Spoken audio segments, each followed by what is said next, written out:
some people who have no patience for the tedious, putting in a comma here, semicolon there, but they have creativities that if there's given assistants that can implement their ideas, they will do it. But just because there are a lot of mundane things that currently there's something akin to putting a comma here and the exclamation mark there. All these things that you need to acquire that to accomplish your goal. That's preventing you from doing the real meat of a job. Just like academic.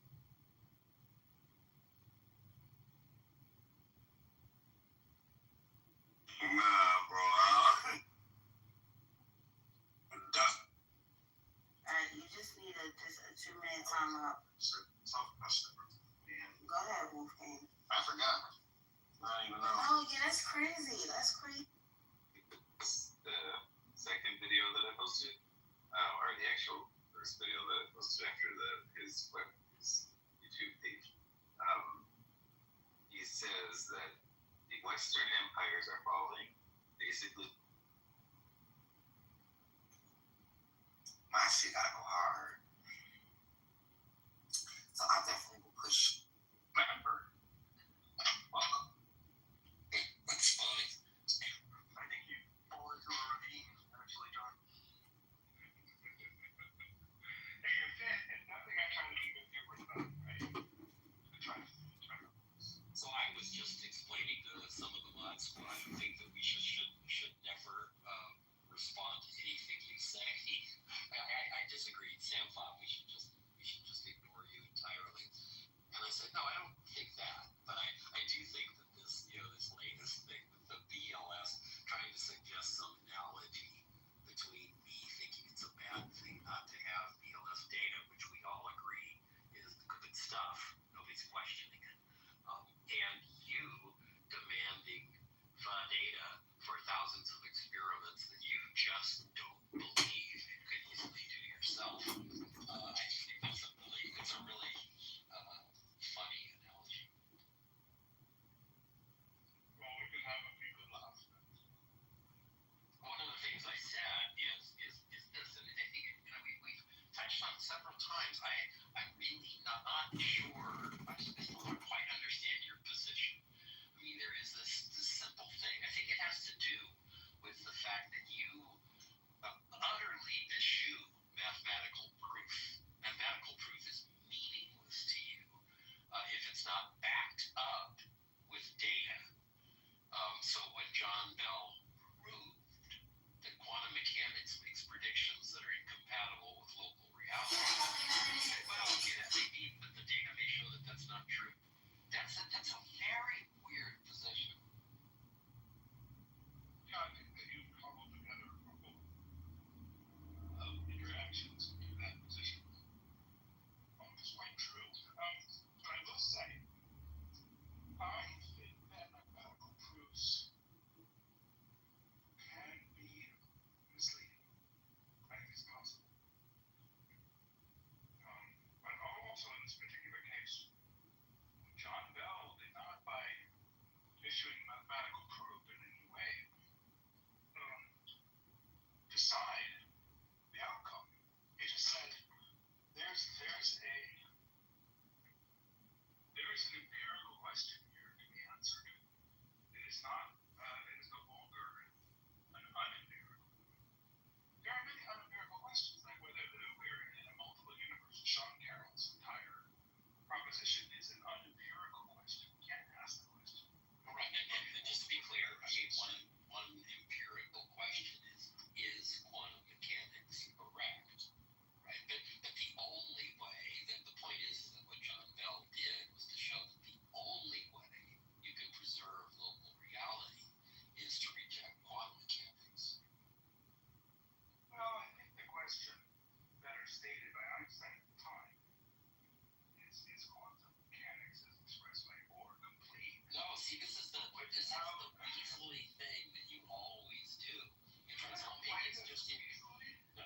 If you're condemning, you're condemning Einstein because I'm just. I am. No, I'm not condemning Einstein because I'm thoroughly convinced that if Einstein had lived to see John Bell's proof, he would have said, "Oh, never mind. I really am thoroughly convinced of that."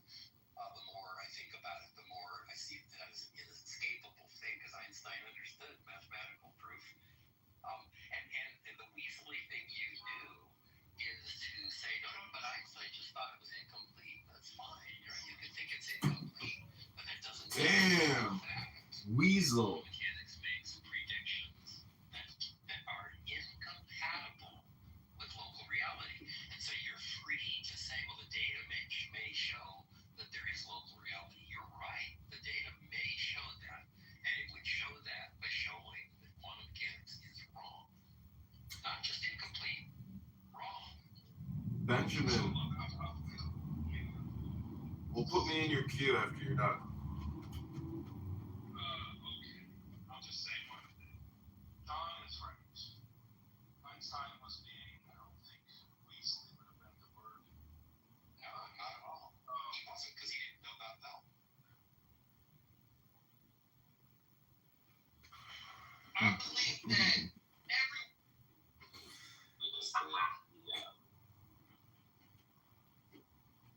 That's the impression I get, I should say. You know how I see it? I tried to tell Nathan this earlier. I said, there's certain arguments that are debatable. And if argument the right way, it's the right way. And that argument that you probably see glimpses of it in certain writers like the Lost Story. And when he argued it, it was so well that the government had to burn his books. And I just feel like she had seen that argument argued and said, dang, he's trying to use it. your wavelength. Because in the past, like I've had people like tell me certain things or suggest certain things to me because it's something that they would want to do. It wasn't something that was truly aligned with me personally. So I definitely like agree with what you just said, Aya.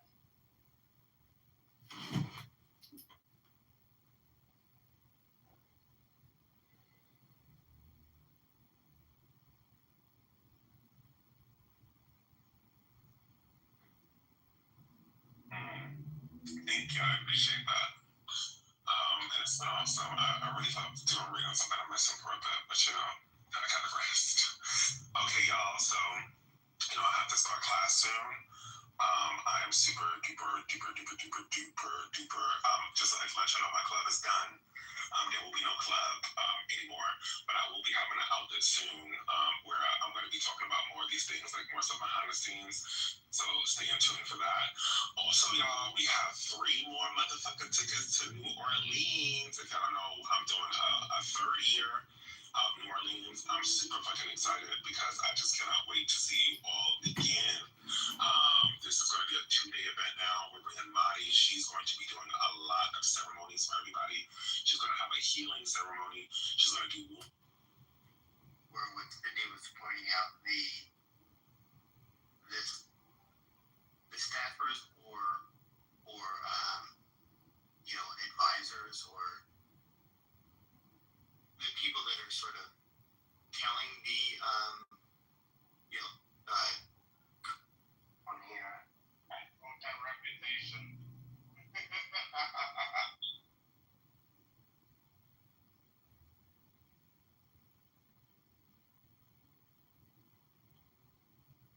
It'll be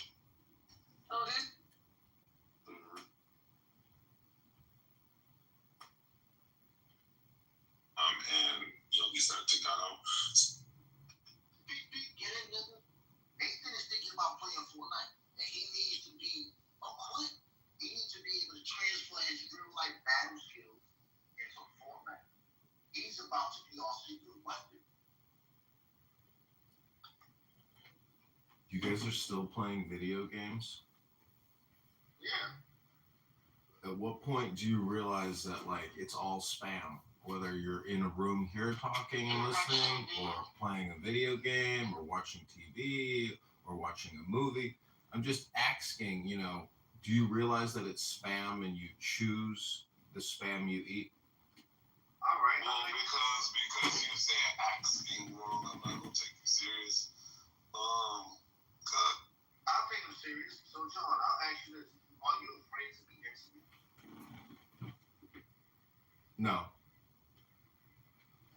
All right. I'm not gonna say I heard the shakiness, fear, and dishonesty. So I'm gonna give you the benefit of the doubt and say you have a fear of intimacy, and you can't even share with the people around you. So now you see. Wait, do you have a fear of intimacy? Are you projecting? No, I'm analyzing. And that's okay, because we are here to help. You ever heard of the Avengers? Each and everybody here has a specific skill set that is unique to the group. Wait, you guys are superheroes in this room? No. See, that's childish. We're more like helpers. Like street cleaners? Like you clean the gutters? No, we are helpers. You see, inside every individual, there are certain inner faculties that enable them to be better individuals. You see, in the idea of boredom, which is depression, it is the paralysis of your productive powers. And now we realize there's certain things that you're disabled at. And now we want to give you a wheelchair, a crutch, in order for you to begin walking on your own.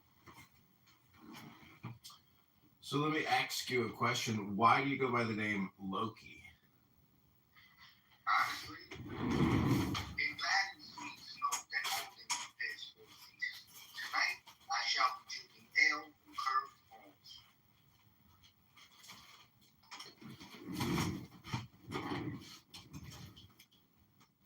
So you're like a black Viking. You're a black Viking helper. I got it. Okay. No, I'm actually a black Jew. Even better, right? You're Jewish? Look at my PTR, brother. You can see my I just see a black guy playing pool. I don't understand what makes you a Jewish black Viking. I know it's the camouflage. If you look harder, you can see the yarmulke and the TC strings below my waist. So let me ask you something, Loki. What is the source of life? I'm glad you asked. Love is to desire what is good for another. And when we begin to desire what is good for another, no one needs help. And help begins to make the world go round. And that source of life, that delta of the river, is none other than God. And my brother King can enlighten you about God. Go ahead, King. That was funny, King. What the fuck? What happened? My bad. What Tell happened? him about God, nigga. You said what? Tell him about Yo, God. okay, yo. Well, John, you know about my Lord and Savior Jesus Christ? He is all off you, man. I mean, this is when I love us. I don't always love us, y'all, but this is when. My bad, Loki. My bad, bro. I tried, John. Yo, John, what's up with your boy, Roger, bro? I mean, he's a human being, and he does what everybody else does on this app. So if you don't like the way he does it, maybe it's a you problem. No, I didn't say that. I just was asking. Y'all cool? You go into this room a lot? Yeah, I mean, I record a lot of rooms, and he's another person who hosts rooms. What do you think? What do you think his best qualities are when he's hosting a room? I think his best qualities would be, one is, it's what he calls a sound wall, where everybody's just banging, and it's so chaotic that it's unproductive. So he controls, by being the one green bean. So he basically, if you look at every room as a show, and it's 1 to 3 hours, I'm just saying he puts together a good show. I don't remember people talking on top of one another in Roger's rooms. But okay. You say he doesn't have that. I'm just saying. Besides, like, his bad moderation. Anything else on I mean, if you believe in free market libertarian economics, not fiat currency and forever debt and forever wars, that's why I appreciate him because he has a political and a financial economic perspective, which I think a lot of people are unaware of. And so, in a way, he provides education. But again, this is mostly entertainment. It's not really education. What about now? I heard like it's a change in character now. He turned into like I don't know. Some people say they are shocked by it. Yeah, people always use him as a projection because he's a non-playable character. People use him as like the evergreen Pepe to cast their hate onto him, and but I would say that tomorrow what he wants to do is he wants to live stream your room and he wants to live stream Patty's. So what I'm saying is the new show on Mondays we're gonna live stream Chillism and live stream Patty's Politically Correct, and we're gonna pause and do like play-by-play feedback and analysis. Like we're gonna do Mystery Science Theater 3000 on you guys and analyze what you're talking about, and then cause chaos in this room and other rooms because people will be paranoid that they're being used and live streamed and made fun of and roasted. Because I think this app is really like a comedy roast app, and most people don't know that they're comedians. That's just the. I mean, have you ever got that feeling? Oh, is this John? Oh, yeah, that's John. What's up, John? It's the first time I actually heard you. Right? What's good, buddy? Hey. Can you give me an update on what's gonna happen on Monday? Can you hear the anger in his voice and the bullshit? I hear the bullshit. I don't hear the anger. Yeah, it's definitely something. That's definitely bullshit. You don't think it's a little negative truth with that? When he said that people voice their hate on Evergreen Pepe, like, is it hate or we just don't like the rhetoric that he spews, right? When he says that, it's entertainment, therefore you can't learn anything, does one exclude the other? You can't have both entertainment and education at the same time? What else? He said some other shit. But it's all, he thinks, everybody's a comedian, they just don't know it. Just because you disagree with people, is that why you think people are comedians? Because sometimes, like, what we think people are trying to be funny, or just pure bullshit? No, he's just devaluing people, and what he said essentially is that basically all of you guys can't be serious, with some of these debates or conversations that you have. And the only value is the entertainment aspect of making people laugh from these ideas. Doesn't have any real world effects. He's basically diluting your real world value as a public servant. And I think that's egregious right there, John. Well, let me. People work hard. They do some things in real life. Let me try to. Let me. All the people comedians. That's his psyop. No, it's not. It's like a psyop. What I'm trying to say is, like, if this was an educational room, aka a classroom, it would be information exchange, not debates. So what I'm saying is, there is information exchange. Not necessarily. No, I get what he's saying. Not necessarily. Yes, it is. If we want to be, let's try to be charitable. What he's simply saying is, this is like not like an academic room. This is a room where people, spit some ideas. You can learn from someone's information that they provided in the debate, but it's not necessarily the environment where you sit down there and listen and get lectured to learn. Yeah, that's what I'm saying. It's also not a butcher shop. It's also not a garden. But you don't think it's a comedy store? You don't think it's a comedy store? Car manufacturing hub. It's also not a fucking Mars Space Center. Like, why are we stating the obvious? Because it's more of a comedy store. Yeah, I think he stated that to make a legal point. But the thing is this, Monday is going to be something, bro. I'm trying to get all the rules on what's going to happen on Monday. Brother John, may I ask you one more thing? This is Brother Loki. What did you ask? All right. We do have philosophical debates and deep, profound debates, and sometimes they take the guise of simplicity, because under simplicity there's a complexity that most people cannot fathom. And I would just ask you, do you believe fishes could get thirsty? Let me ask you a question. What do you think the following statement means? The more you think, the more you speak, the further from the truth you're going to get. I think that is. Why don't you just answer the question first, bro? Like, come on. That's the mark of a dishonest interlocutor. A dishonest interlocutor. He's asking me if fish get thirsty. Come on, it's a joke. It's called comedy, man. That's a joke. Yes or no question? It's a joke. You want me to dignify his joke with a yes or no? It's a joke. It was a question.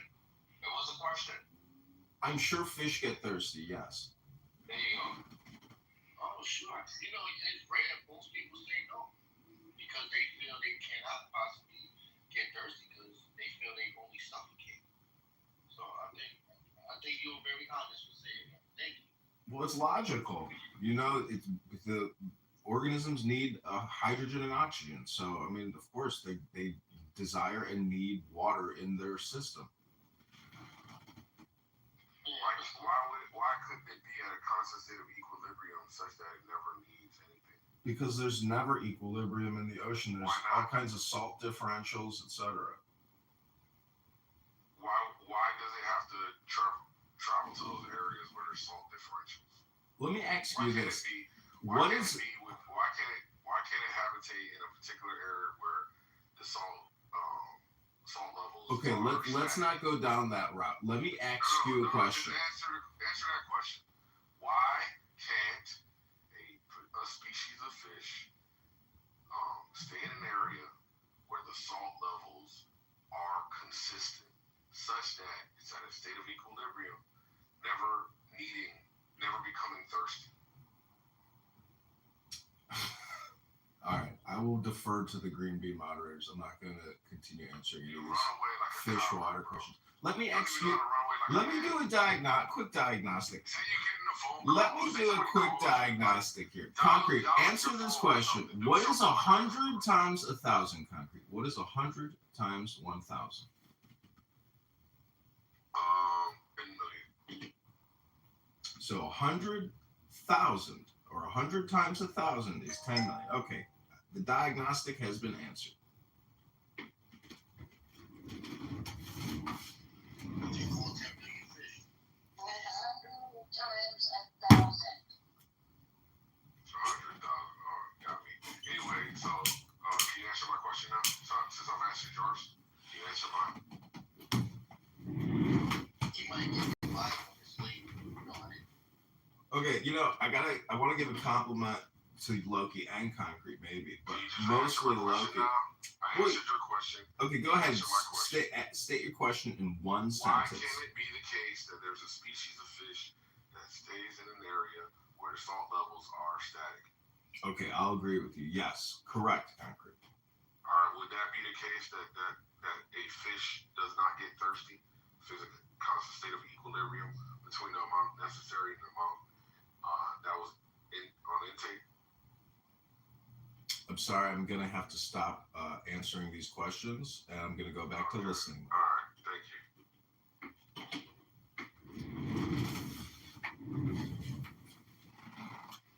But I'm impressed. Most people never say yes, they say no, and they have articulate arguments. And I'll say that I'm impressed with you, dog. The name is given to you as a good character. Yeah, but look, you know that your whole argument is based on equivocation, right? No, not necessarily. When fish actually get thirsty and drink water, yes. Especially when they live in a state of dehydration. I think Brian established that they don't get thirsty in the way that humans do. So when you talk about And that's equivocation. so when you talk about thirst in the way that humans get thirsty, no, fish don't get thirsty in the way that humans get thirsty. That wasn't Brad. It wasn't Roger. No, the key word is dehydration. Yeah, but look, why would they when their brain is feed them No, I'm saying that the biological need for thirst remains the same in both species. Why? Because we both have involuntary movements such as blinking, and we're not, how you say it, conscious of it because our brain doesn't allow us to perceive it all the time. So with the fish, it doesn't allow it to perceive that they're thirsty. It's a little bit like breathing with humans. A lot of people in this app, I don't think they're breathing anymore. I think they're just chronically thinking, speaking, and responding. They're, not breathing. So let me ask one more question to Concrete. Can a human get a deficient in breath?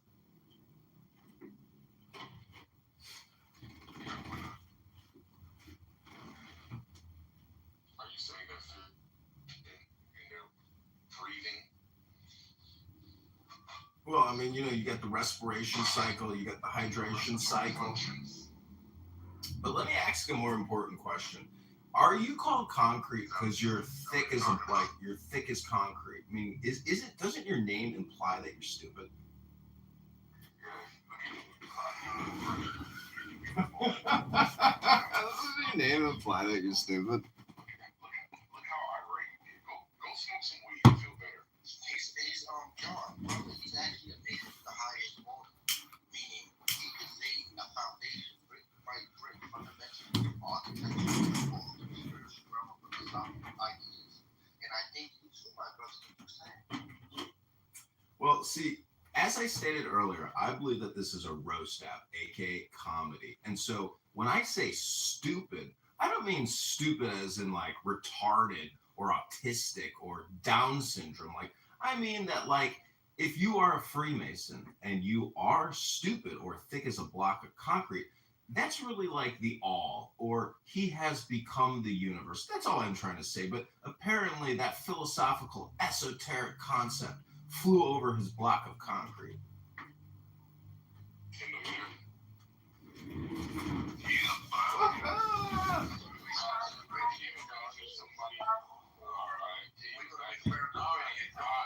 Can you imagine somebody you don't interact with on a regular basis is fucking invested in you? What does that mean to you? Somebody that you don't interact with on a regular basis is so invested in you. That means they're a fucking creep. Maybe they should find something better to do. Well, if you call me a creep, maybe you're projecting that you're a creep.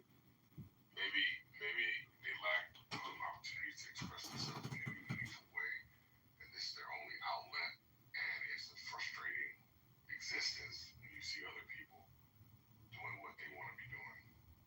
But welcome, John. Just try to be normal. I know it's hard. Yeah, you see how he kind of try to make a correlator, like, hey, because I recognize a person with negative traits, that I must be able to recognize the same trait because I too have that trait. And we're supposed to be the dumbasses here. Like, all right. Isn't really believe in it. Probably, I take it to be the result of mediocre work, where you're down 50 points in your head and you know it. But if you can tell somebody that they're down 100 points, then you obviously can feel better about yourself because you know you're down 50 points. He knows he's down. He's not winning. And so everybody else that he might perceive to be a threat or to be actually winning, he wants to diminish them. Remember when you said that? He wants to diminish them. Well, let me just ask the question again.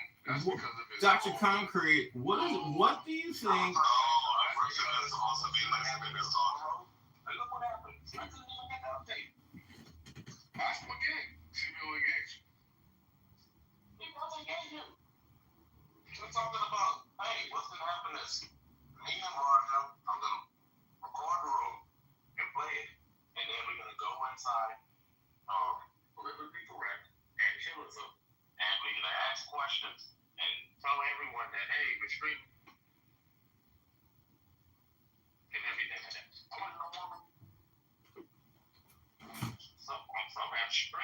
Yeah, we're gonna act as the aggregator or the algorithm, and we're gonna cause anarchy and chaos tomorrow using your room and politically correct. You want to form an alliance?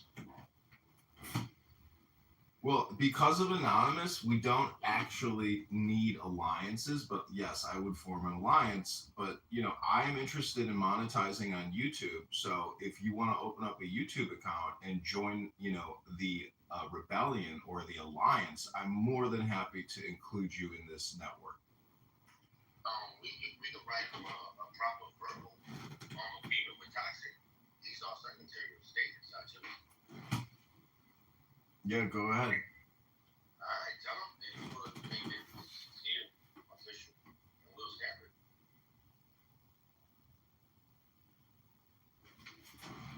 Sometimes diplomacy is the best model type of situation, my brothers. If you ever try to monetize off my content, they're coming for you. Well, it's not just me. Look, none of those anons in the audience are I'm me. telling you directly. I don't give a fuck about anything else. Just letting you know. Okay, got it. It's been noted.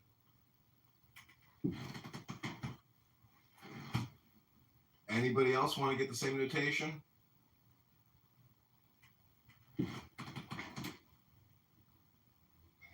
Just please make sure you communicate to your brother about the question. You don't want to help him actualize his vision? Absolutely not. He has a diabolical nature, and he only means to utilize this in a negative way, which I do not support. So, Natural John, you want to use it? No. See, that's him projecting, and I don't respect that. I don't appreciate that. I'm going off of what you said before. So that was your introduction to why you record. Polls about me, and I count polls about people as harassment. And if I'm going to be harassed, I should have a mod badge while I'm being harassed. So either get my name out the polls or badge me up, bros. Give my love a mod badge. My love. I don't really want a mod badge. I just want to be not in the polls. I have PTSD from my name being in titles, and I really don't feel like being the subject of conversation. Aww. You're popular, Monica. I know. I just can only have so many flowers, Mom. My house is filled with them. Well, I mean, if they're begonia. Oh, yes. Hey, Bima, can I ask you a question? Yes, go ahead, Jacob. Earlier, for the past couple of days, I had people start with a profound question. Here's the second. Can a man or a woman live without regrets? Yeah, I do believe so. So you think people can be perfect? I don't think that living without regrets is perfection. I think it's the acceptance. It's just the ability to accept what is and to make peace with that. So you think somebody could make 100 choices, and out of 100 of them, they can never look back and say, I should have made another? No, I'm saying that. Are you saying like built in, like they no longer have regret? No, I think regret will always be something that is a conscious thing that we like look and reflect on. But I'm saying like it's a conscious choice to whether or not you want to let that hurt your future and your now. The past is gone forever. You're never going to get that back. You're never going to change that. The future isn't here. The only thing that you have is literally like right now. That's it. So what's the point of lamenting on things that you can't change? And I think that there are people that have been able to, I think it's rare, but there are definitely people that have been able to make peace with decisions of regret. Why do you have such a pessimistic view of life? You don't think you could be perfect? I think atomically, each and every one of us is perfect already. I think that's why I have it in my PTR, or my bio. Look at my bio. I see your pro.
my hat with the birds flying all around. Yeah, they will enjoy that. Oh yeah, the kids are gonna And love the ice cream there is amazing as well. it.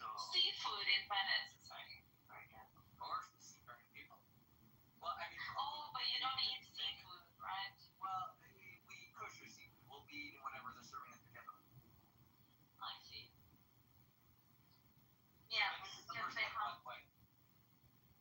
Oh, I didn't know it. I heard something say one of the earliest, but I'm pretty sure it's the early one. I think it's the origin of the phrase ghetto. Like it was a jet, which I think is French for technical. So ghetto comes from Italian? I think so. Well, it sounds Italian, right? Ghetto. Yeah, I didn't know. That's really interesting. I don't think I realized if I ever went through the Jewish ghetto. You might have. It's like right towards the top. Like as you're walking through the city to get down to San Marco, like from the train station, you walk past it at least.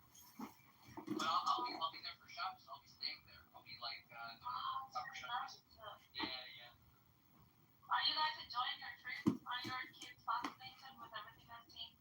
Yes. The kids are like stressed out and all over the place, but it's a lot of fun. We had some scares. My wife's bag got snatched at the train station. Oh yeah, you said that you recorded. I We recorded that you recorded everything.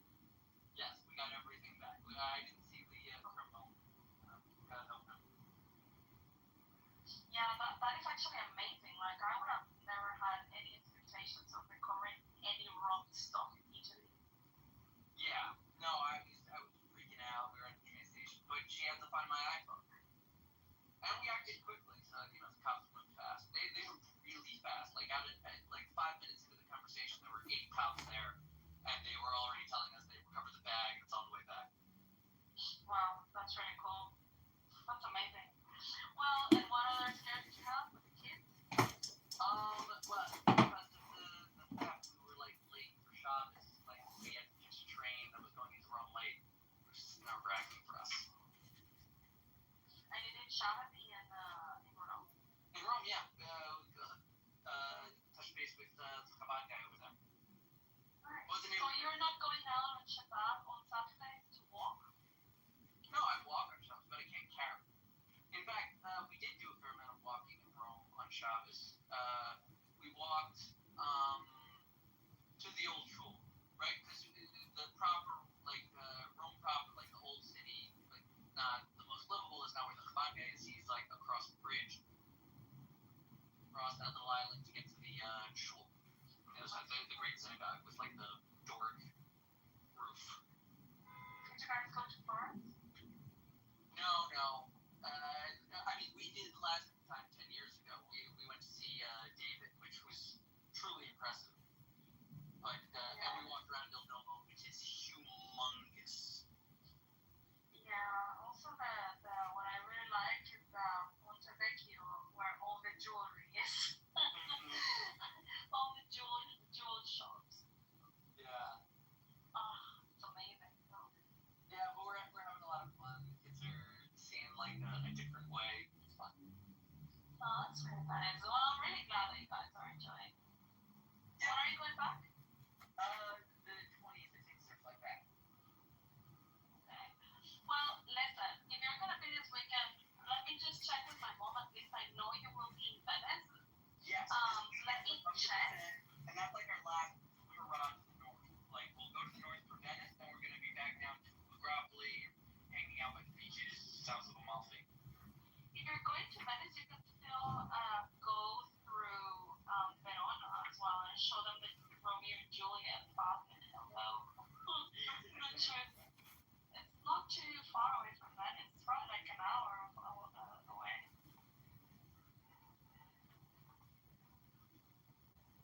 In Verona. Hi, Pepper. Hey, John.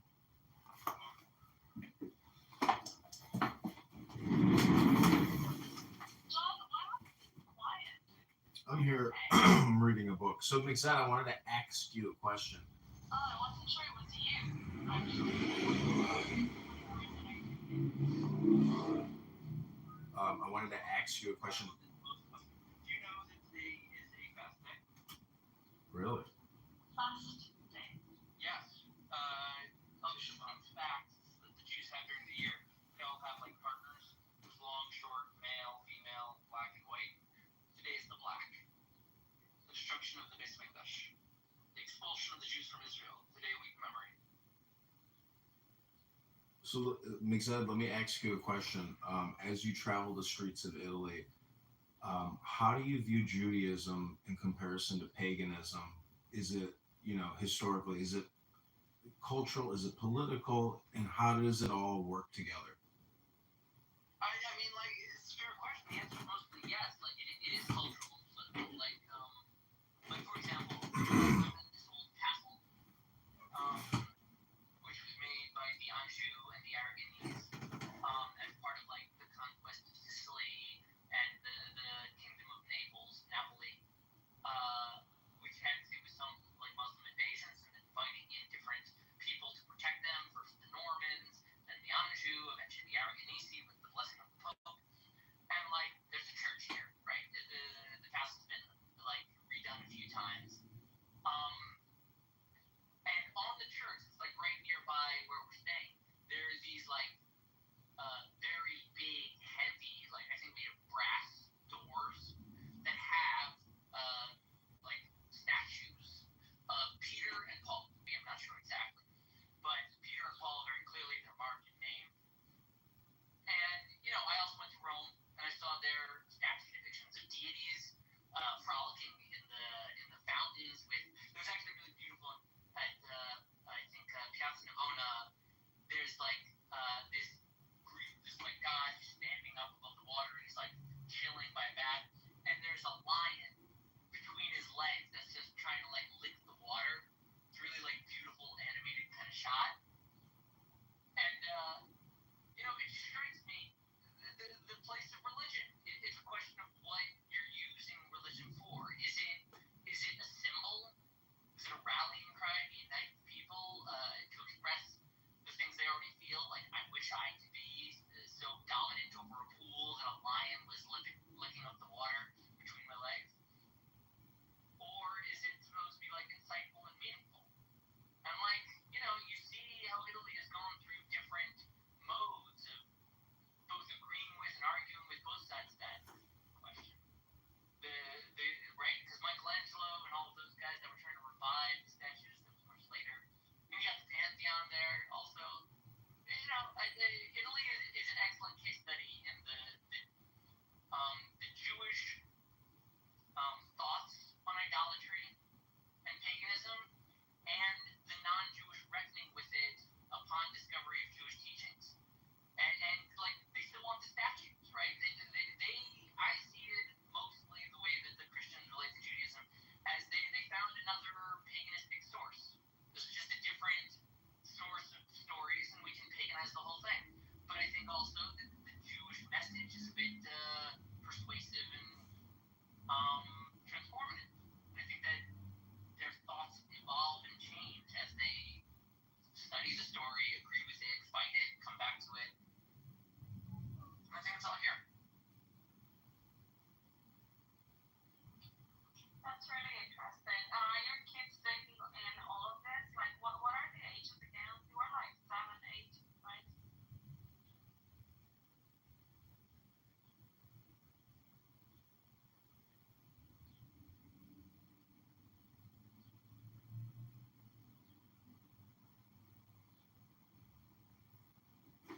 Anyway, why have you been quiet, John? Well, they deleted my other account, so maybe it feels like a different experience for you or something with this new account. Because I asked this atheist, what a Homo sapien is, and he got so emotionally upset that he reported me. And he's like, "You're that motherfucker who has all those accounts, you motherfucker." And I think his name is Mark. I don't know if you know that guy, Mark. I think his name is. He's got a different name on here now, but yeah. Thanks, Big Zed, for that answer. I thought that was really interesting. You look very handsome in that photo you have on. Oh, thanks. think it's the hat that gets women so excited when they see it. You're got a very handsome face there. On the shirt and everything. Very good photo. He's actually a complete clone of Anton LaVey. I don't know who that is, but he's got a nice smile. The beard is nice. Danny's projecting.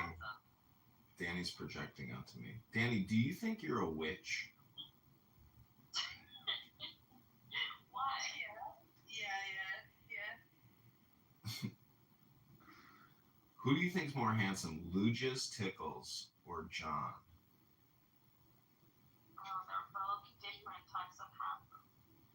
Now, don't forget, underneath that Trump hat is a bald head. So take that. If you love hair. I am forgetting. I mean, Blue has definitely better hair.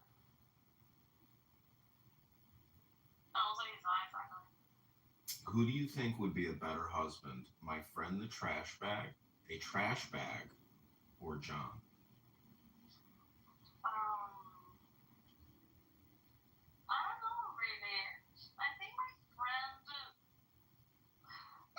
lacks a little bit of spine sometimes. At least for me, I need someone with more character. So let me ask you one final question. What do you think the answer is to the super secret hard riddle known as the riddle of the Sphinx? I have no clue what the riddle of the Sphinx is. I mean, you've heard of the Sphinx, right? Yes. And did you know there was like a riddle tied into the Sphinx? No. So maybe Google it. Google what is the mystery riddle of the Sphinx. Amen.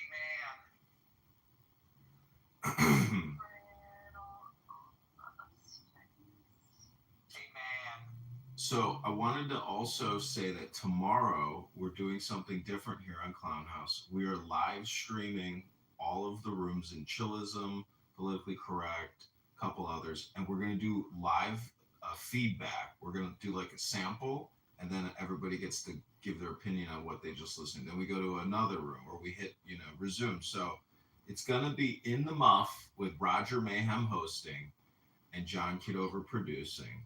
And we... I heard that exactly. Now he works for him. By the way, I can't believe I spent the past 4 years complaining to you about my ineffectual behavior in a toxic relationship, and now you think that they were a spineless partner.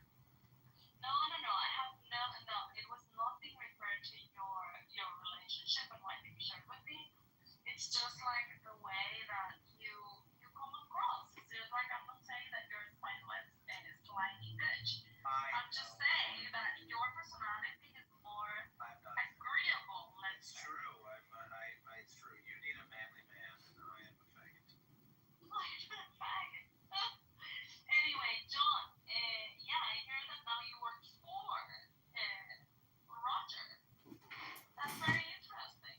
Well, sometimes you get confused and you think that the parasite is the host, and sometimes you think the host is the parasite. But in this case, Roger is the parasite.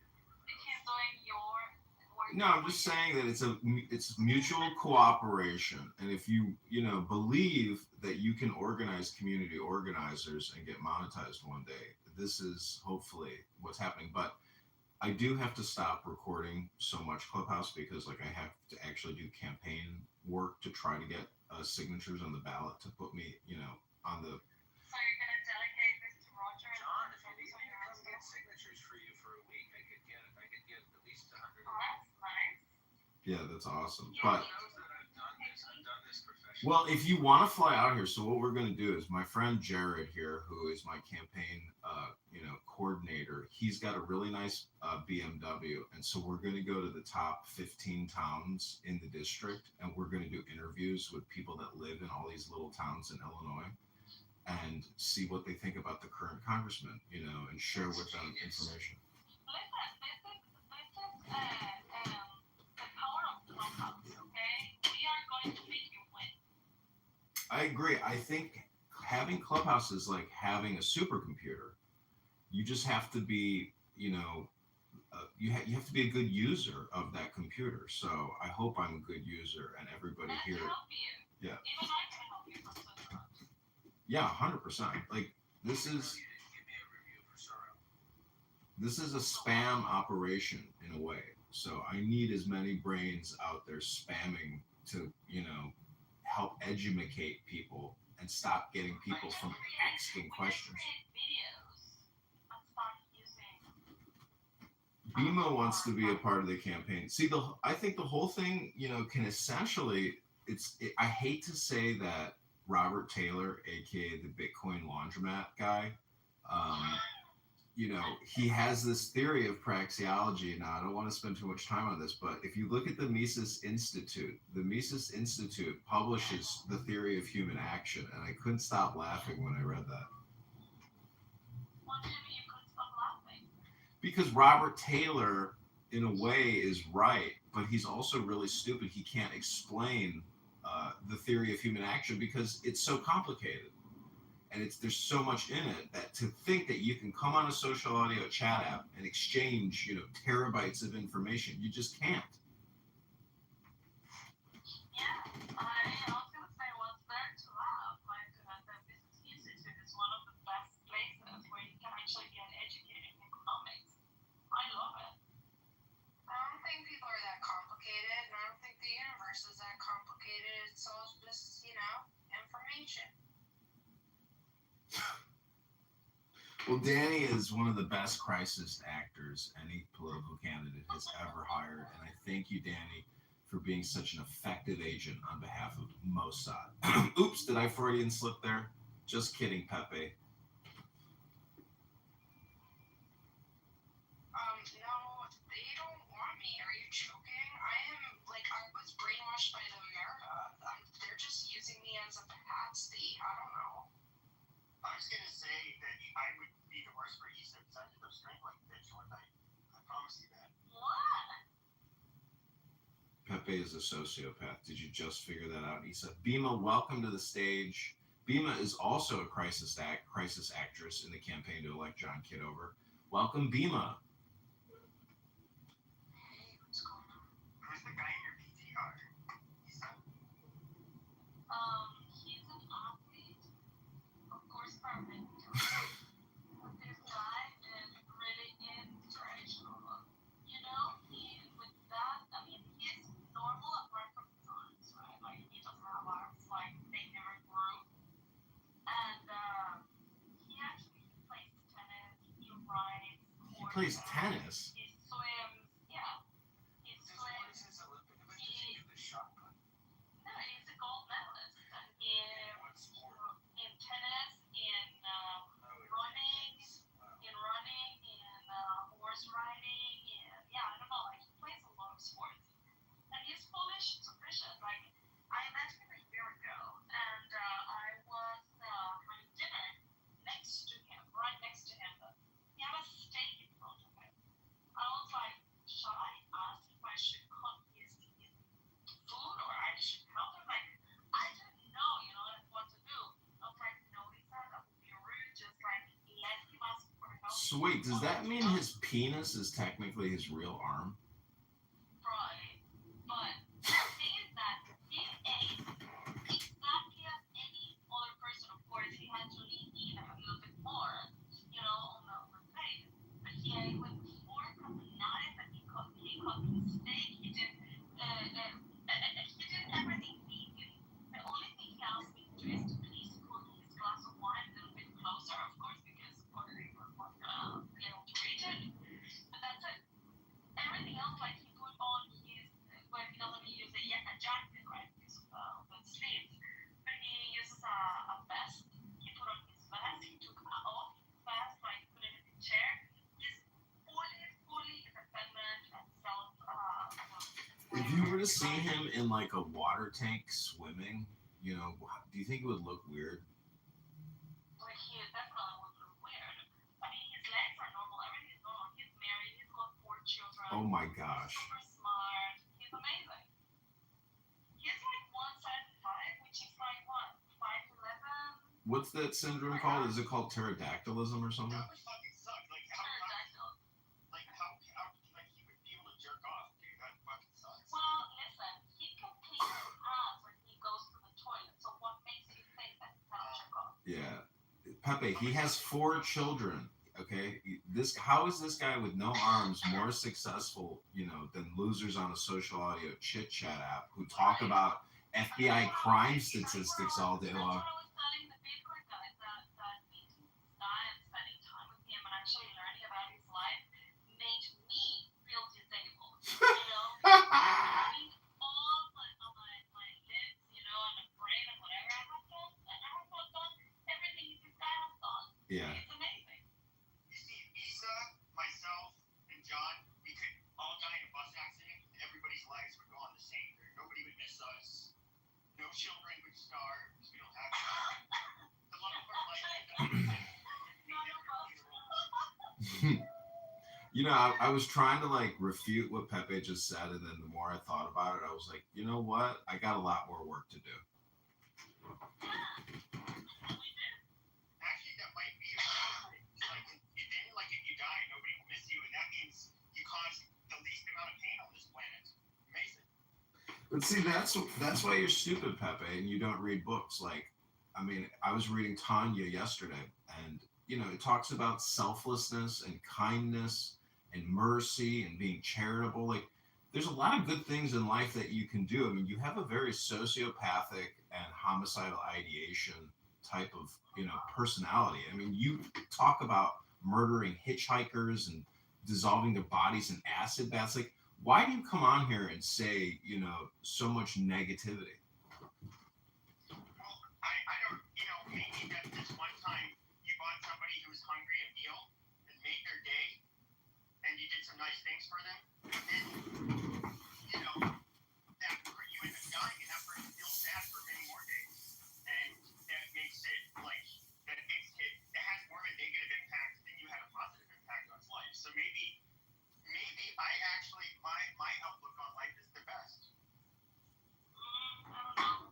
But I was just realizing that the title of the room, and then we can go back to it, is that the title of the room is very similar to John. John for all and all for Kitover. One for all and all for Kitover. Come on over for Kitover. Yeah, you're gonna work for all, and all are gonna go for you. Well, what do you think the saying "the now is all important" means?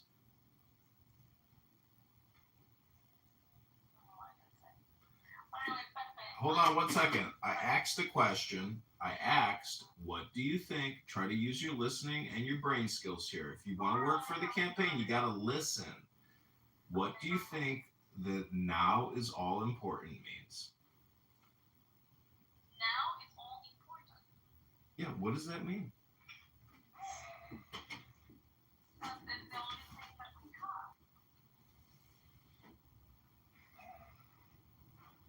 Nothing else matters. Saying that. I think it all exists. Everything exists. Everything exists in the now.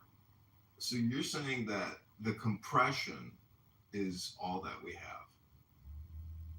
Yeah, it's the future and past compressed into the now. Right? Is it the event horizon? Danny's so funny. What does it mean, John?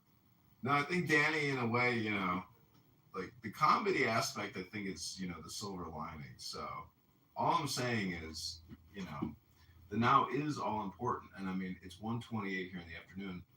Everyone here, has things to do. But here you are, communicating. But, there's an expiration happening in the background in a way. Maybe that's conceptual, but I say one for all for Kitover, and come on over for Kitover. Go to johnforcongress.com. Hey, El Normo. El Normo. El Normo. If I were in Chicago, I would vote for you. Now, just one little question before you go to Norm. If I help you in the campaign, would that imply Swiss interference in the election? No, you're a volunteer for the campaign. Anyone in the world can volunteer for John. Oh, Normo, I was really trying to push the buttons on Shapeshifter yesterday. I apologize if I was being crude. and coarse, but I wanted to see how far I could push that guy. I understand. I just think that your more regional persona is more erudite and reasonable, and I want to encourage you to stay in the reasonable zone. You say we, you mean you and your other personalities, like Sybil? I've always loved John. I learned to love him. I learned to love him through the first playbook. 90-day love affair. Yeah, no, I mean, at the beginning, well, he used to have these photo of like a woman with like how do you say, wig, and she had like something in her face. I think it was like a purple dress. I don't know if you remember, John. And he used to come to our rooms with some and just like, yeah, start yelling and whatever, and we hated him. But then when I realized, like, He used to yell and wind up Shalina, but he doesn't do that anymore. honestly, that's what he yelled back in the day. But then when I figured he was just a troll, but then sometimes he participated and whatever, I thought he was interesting. And then, yeah, then outside of those rooms, I started seeing him all the time. And yeah, I appreciated him. You have wonderful taste in men, I will say that. I do. I do.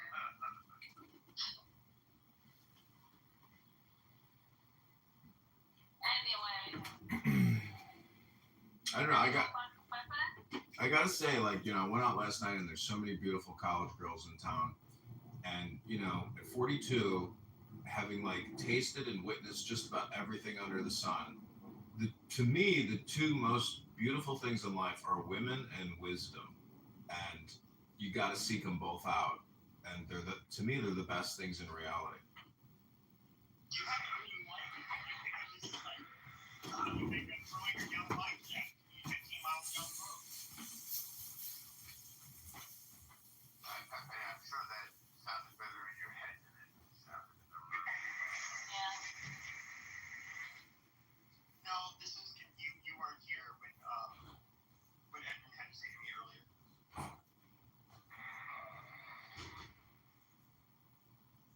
Here's the picture, John. Oh, that's a very good. Oh my God, what is this fucking doing? You're gonna get kicked out if you do that. Everybody say goodbye to Jacob.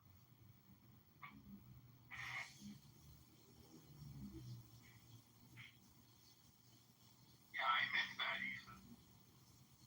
And everybody say goodbye to Norm. That?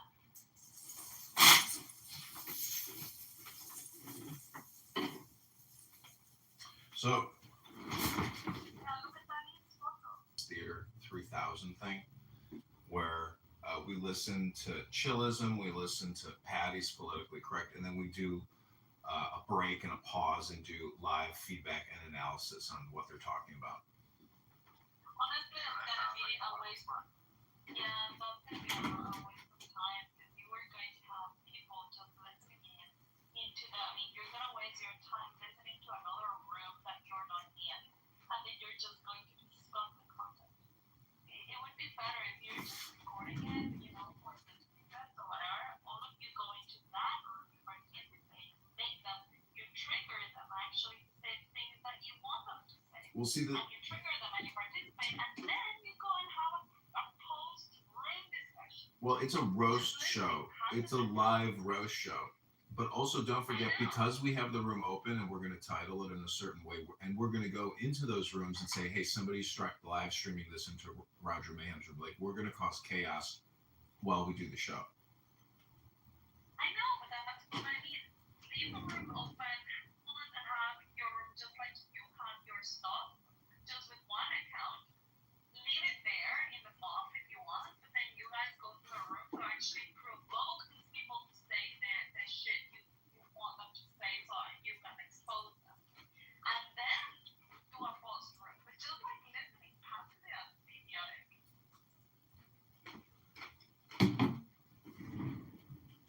See, that's the point. It's not going to be idiotic, and it's not passive. It's critical, analysis and critique of basically people wasting their time talking about nothing. In the same way, that we're doing that right now. Is there an anonymous in the room? Yeah, there's two. So those anonymous accounts, if they're live streaming the room and creating content, um, you know, they're basically filming a show about nothing. And El Normo, I know you're a filmmaker, and so like I consider myself a filmmaker as well, having produced 40,000 YouTube videos over the past couple of years, but really having no success in terms of viewership. So I'm just trying to like. That's like running a hot dog factory and saying I was just. Well, never knock a good Jewish hot dog stand, because the secret is in having a line and doing just a couple hot dogs at a time, and then the line builds up, and then everybody driving by sees the line and they say, oh, there's something good there. So the whole thing is public relations and marketing and advertising and spews, and I'm trying to mix it with my political campaign. So that's my theory of activity, or as the Mises Institute says, the theory of human action. Wait, somebody I know was telling me about the Mises Institute. Is that MIES?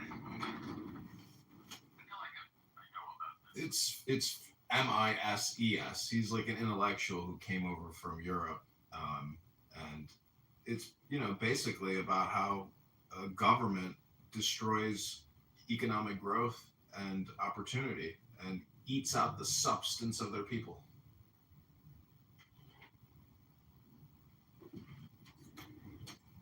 I had a friend who was a New Yorker writer named Stanley Mises. I wonder if there's a link there.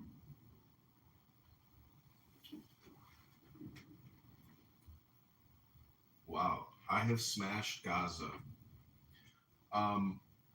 People. It is. How do you view this news cycle with regards to the war? I mean, I heard somebody say you can't just go save the hostages because they'll kill them, in the attempt. So, what's like the optimal game theory if this was a chess game? How do you eventually get a checkmate here? There's a great Nobel Prize winning game theorist. Unfortunately, I don't remember his name, but somebody that name right away. You can find the YouTube. He's old now. Number one, if you offer them more than one, like criminal prisoner that you have in your jail, if you offer more than one for a hostage, you're an idiot. You're a fool, according to game theory. But you don't trade 1,000 for one. That's number one. Also, I don't think the negotiation does anything except encourage them to do this again, unfortunately. So, I think the only option is to smash the hell out of them. That's all I can think. And just make it so that they understand that anybody who does something like this will never again be able to allow themselves to be seen on top of the surface of the earth. And finally, the Qatar should be pressuring those Hamas weirdos in Doha as well. Because everybody wants this thing over. And Qatar should say, okay, if you don't make a deal right now, we're going to take, we're going to snap your room service, which, by the way, they did something like this. They took away their personal weapons and tried to bring it. So first we're going to stop your room service, and then we're going to kick you out of the five-star hotel, and we're going to let the Mossad do whatever they want to you. We know what that's going to do. And I think that would end this. It's time already, What do you think? Isn't it ridiculous that the war could come to an end because people get kicked out of their, luxury suites in Doha? Five-star hotel.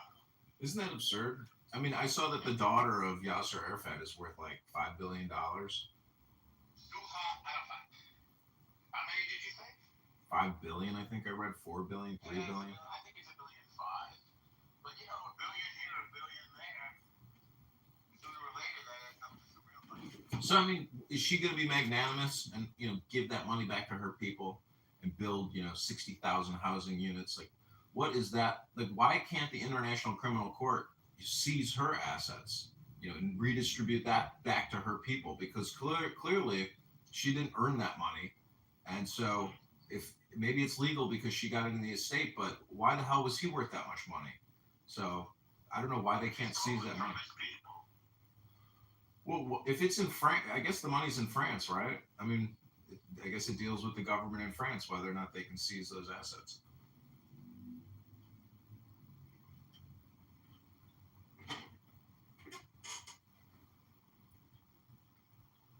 France is a cool place, and I just think that they're being blown by by their immigrants. The winds of immigration are affecting their decisions. I don't take it seriously. If you look at the headlines from 40 years ago, they're almost identical.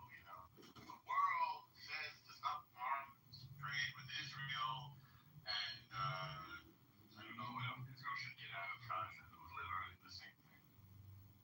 Israel should, honor the 1967 war. It's almost ludicrous nonsense, but it reflects the fact that the world doesn't want this to go away. It's upsetting to have to look. People don't want to open their morning newspaper or their, even digitally on their iPad and see pictures of kids hurting. Nobody wants that. I understand that. I am not for abortion in this country. I think we should be giving women checks of $10,000 or more to have children. I don't think we should be paying, $1 billion monthly for abortions in this country and killing, 80,000 children a month. So when I see, dead babies or malnutrition people dying, I know that that's nature itself. But what is happening in America to me is unnatural and it's not natural. And it's very sick, I think, what we're doing in this country in our medical industrial complex and with all these abortion doctors. And so, to me, justice for October 7th and, attacking the Supernova Festival and taking all these hostages is, an opposite and equal response. You attack the Supernova Festival, you cause a supernova in your city, and there goes your civilization over there and that beautiful piece of real estate. So I think everything can be rationalized, and America is a perfect example of a place where you can rationalize anything. What are you saying? I'm saying that America has absolutely no moral ground to stand on whatsoever with regards to just about anything, because we are the purveyor of the world's largest military industrial complex. At $1 trillion a year, we fund our war machine. And we fund, through Medicare, Medicaid, and over $2 trillion a year, we're paying for all these abortions. Taxpayers are being taxed to murder 80,000 children a month in Planned Parenthood facilities throughout the country. So I'm just saying that, I want to just describe the situation accurately and say that, if there's any hypocrites around, just realize that, like, as an American, you really have no moral or ethical bedrock or cornerstone at all. We are such a liberal, Democrat, toxic society of hypocrites and death dealers, and shameless politicians who do not demonstrate humility or maybe fake kindness, but it's so all inauthentic because it's all based on murder, in my opinion. I've never heard you say that. I don't think that there's any more reasonable conversation about abortion. It doesn't acknowledge a woman's right to make that decision if she needs to. Well, I asked Grok, whether or not you think abortion is murder. And according to Grok AI, debt is political, abortion is political, vaccines are political, LGBTQ is political, BLM is political, This app is political. Your Instagram is political in a way. I mean, everything, not yours per se, but I'm just saying that like all communication is political. It's spam. It's projection. Um, or it's propaganda. I mean, I'm just saying people are now in a communication place in 2025 where they've never been before, and it's so polarizing and addicting, or stupid, but it's basically all spam. And so, part of personal responsibility is choosing what kind of spam you're going to have for lunch and dinner and breakfast.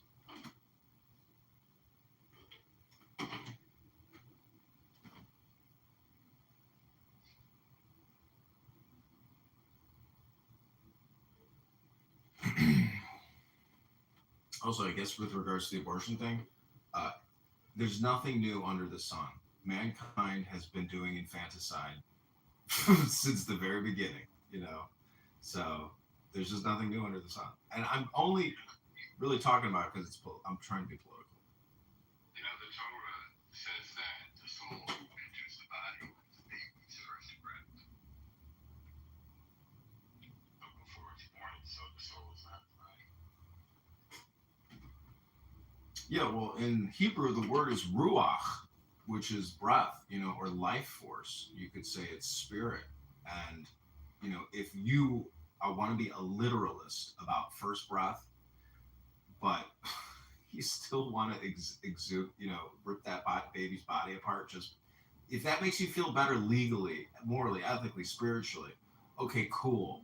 But I think most common sense people in 2025 know that, ripping the child's head off in the uterus before it can get that first breath is not a valid excuse to terminate that baby, that organism's life. I mean, it's mystical what you're saying, but if you want to be, You'd rather it die afterwards of starvation? no, what I'm saying is, Did you say that earlier? Did I catch that? no, I didn't say that. What I'm saying I is, thought I caught that. Can we get the recording? I forgot. It sounded like you said that. oh, you can go to my YouTube or Instagram if you want to watch the replay. What I'm saying is the mystical approach. See, the material world is more mystical than this subjective, esoteric philosophy world of books in a way. That baby is mystical. The breath is, the inhalation, but I'm just saying that baby itself is more mystical, more magical, more beautiful than that breath. Does that make any sense at all? Is the consequences are, in a world like this, if we were living in a biblical utopia, we would all be with our first loves, and there would be no thought of abortion. But in a world like this, what do then? Well, you have thousands, tens of hundreds of thousands of children being born into unprepared lives in capitalist 21st century digital economy, It's like it's a kind of, it would have effects that, it's like people don't get pregnant to have abortions, It's like, oh my God, this happens.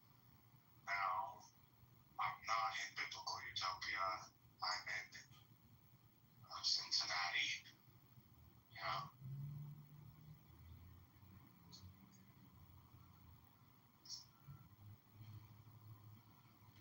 Yeah, well, people shouldn't be using abortion as birth control.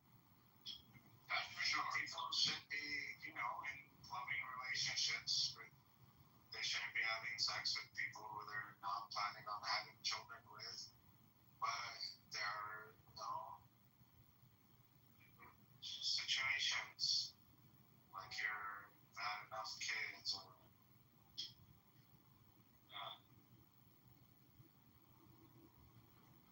where it's too early. Well, I'm just saying that society today is so obsessed with the subject or the subjective as opposed to the object or the objective, meaning that the material world has become profane to all these liberal Democrats. The material world is the true, real spiritual world. It's the real. And because people are so addicted to politics and propaganda and mind viruses and thought control, you end up having unnecessary death. And I think, the abortion doctors, table is open to criticism. 80,000 a month, never ending. Like, we could stop it. We could liberate these women and give them money if they want. I'm just saying, give them an option. If the government is going to pay the doctors and the health insurance providers, give the women an option for direct payment and subsidy of the pregnancy. Give the money to the people, not to the doctors and the corporations, especially with regards to abortion, and especially because we have plummeting birth rates in this country. Do you think that maybe it's a sacrifice? You could say it, under the cloak of a white cape, anything is capable. I mean, modern day psychiatry and a lot of medicine is just veiled in terms of like medieval practices. It's just an updated version of the same old game that we do to each other commercially. It's very sick.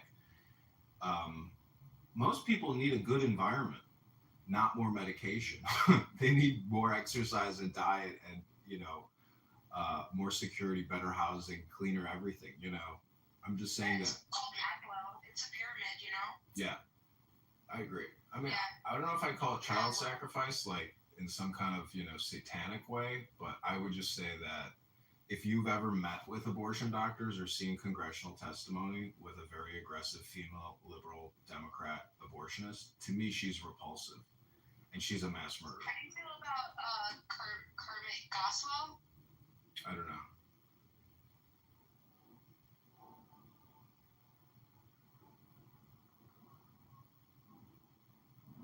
But, people get exhausted talking about abortion, so we don't have to talk about it anymore. But, if Hamas understood philosophy and they were able to secure a deal and take a knee, they should do it, because that act of humility is what saves their people. I just hope there's like enough intelligence in their network or some magnanimous leader who can convince their people to disarm and have a new future and have it guaranteed in writing and publicized prior to the actual, so everybody knows they're not getting cheated.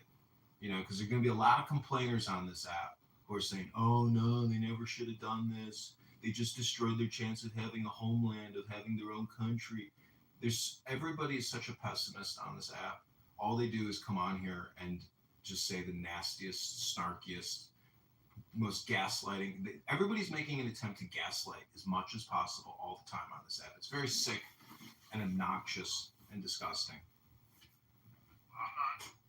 Not you. I'm saying, like, even people like Pepe. To me, Pepe is like a repulsive person. The thing. It's like professional wrestling. He's playing a character. That might not make it better, by the way. But he just, Shining a light to the hypocrisy of a lot of things. And yeah, he's in character. Everybody's in character, I guess, but I'm just saying, if you want the world to be a better place, start with yourself. That's the whole point. Yeah, that's great, but Pepe is doing dissecting, social things. So,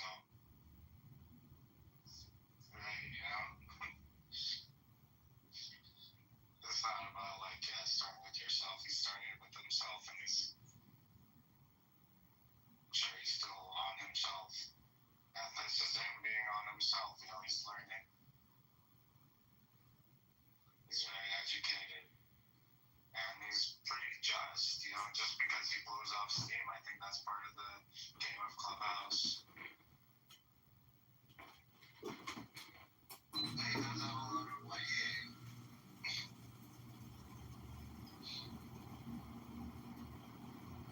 but I don't think it beats. I think it's a show he puts on.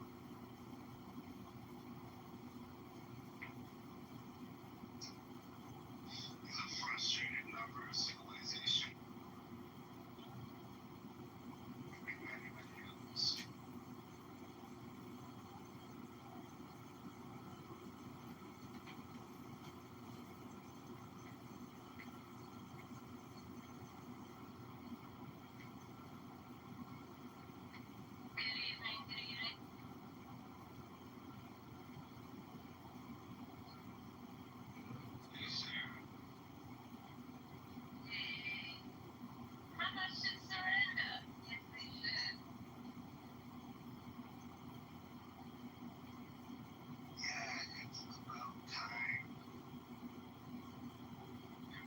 time before it even started.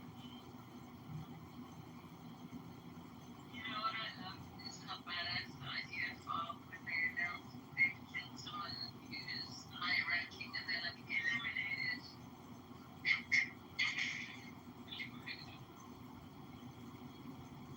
Wait, what are you referring to? So when they showcase who they killed and they right across it, they announce it and they announce it as somebody was eliminated. Great. Those who are kind and evil are evil to kind. The kindness is stopping evil. Evil doesn't want to stop their dialogue. Can you do it? Yeah.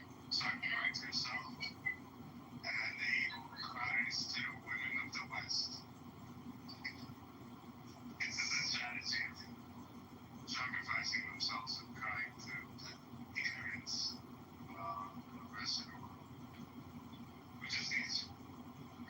Just a few pieces of information to understand.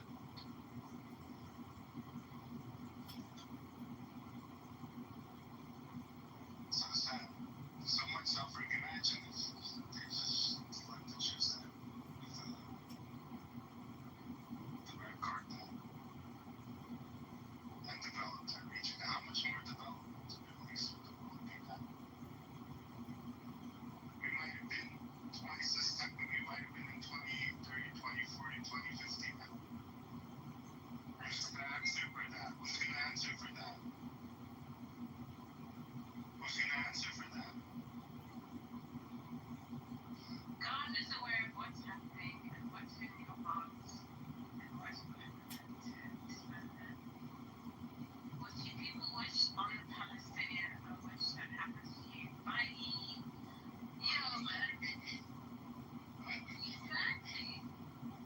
Exactly. And also, we don't wish anything happens to the Palestinians. We wish Hamas to surrender and to release the hostages. Who's going to answer for this? Which student in class is going to answer for this?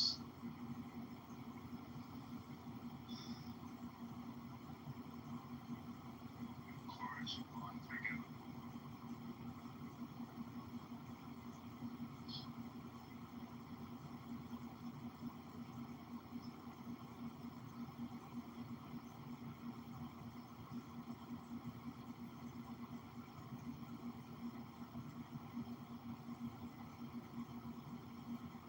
That's brilliant, X.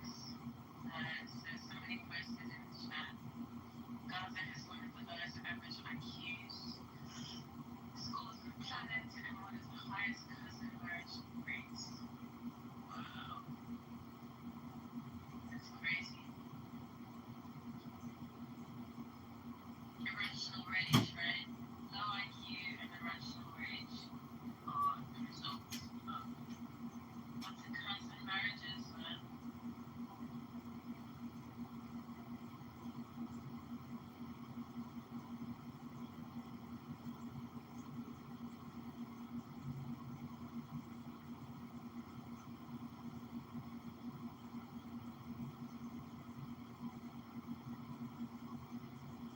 While I'm on the stage, excuse the right but, his legacy Westerners, their whole moral framework and structure, everything that they hold dear about how they think about justice is actually rooted in Judaism, but they're arguing for a very barbaric kind of stone age caveman, the religion of Judaism brought to the world and created modern respectful civilization, especially after the Roman Empire adopted Christianity, which is a spin-off of Judaism. I mean, it's so stupid. It's so stupid.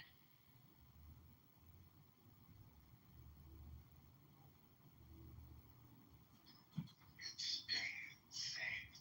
You know what I think is weird about the whole thing? I don't know if you guys have considered this before.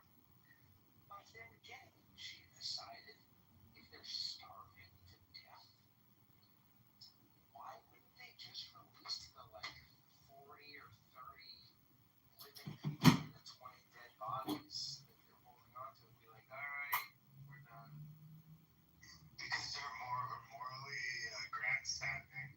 Well, they're not They starving. think they're. No, so They they're think not they're. actually starving, because I'm just saying they're not actually No, starving. they're not actually. I mean, They're not, and they're not being genocide either.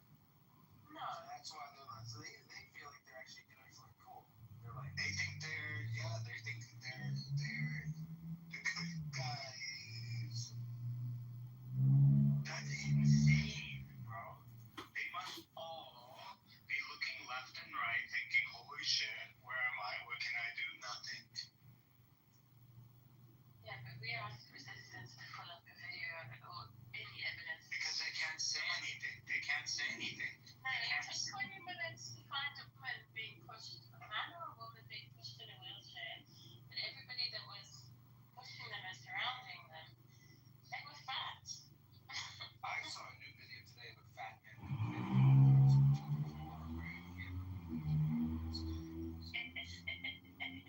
oh my god. He's a big fatty. I can put it. Syria, college, said everything was Persians. Persians did everything in that time of history. Arabs, Turks didn't do so much, did they? But there's greatness and genius and, beauty and everything and everybody. And they should seek to. I put the link in the chat of the fat guy complaining about having to walk a far distance.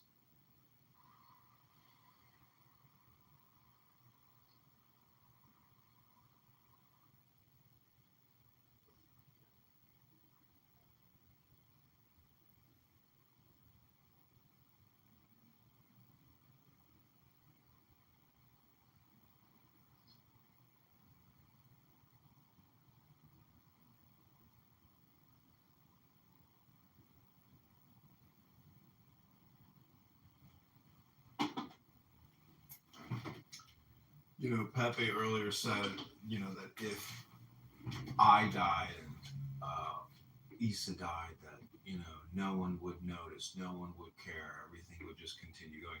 See, I think that type of attitude, is like reflective of somebody who has like is despondent and in despair or not courageous. So, part of like my art project, I like Clownhouse in the sense that like I've created this third party network of YouTube videos of all these people on this app. Because in a way, you are not you are everyone you interact with and communicate with. So to me, I've like mirrored all my activity on this app, so I'm not me, I am you in a way. All communication is projection. So if somebody says you're gonna die alone, that means they're afraid that they're gonna die alone. If somebody says you're a piece of shit, that means that they're afraid that they're a piece of shit. If somebody says you're ugly, that means they're afraid that they're ugly. If they see one bald, shiny bald head, they're afraid of the day that they themselves will once be bald. And that's as simple as that. Yeah. So what did Pepe lose his mind? Did you and Issa? He was crazy. What happened? No, I was just kind of making fun of Pepe and then talking about, my YouTube accounts and Instagram accounts.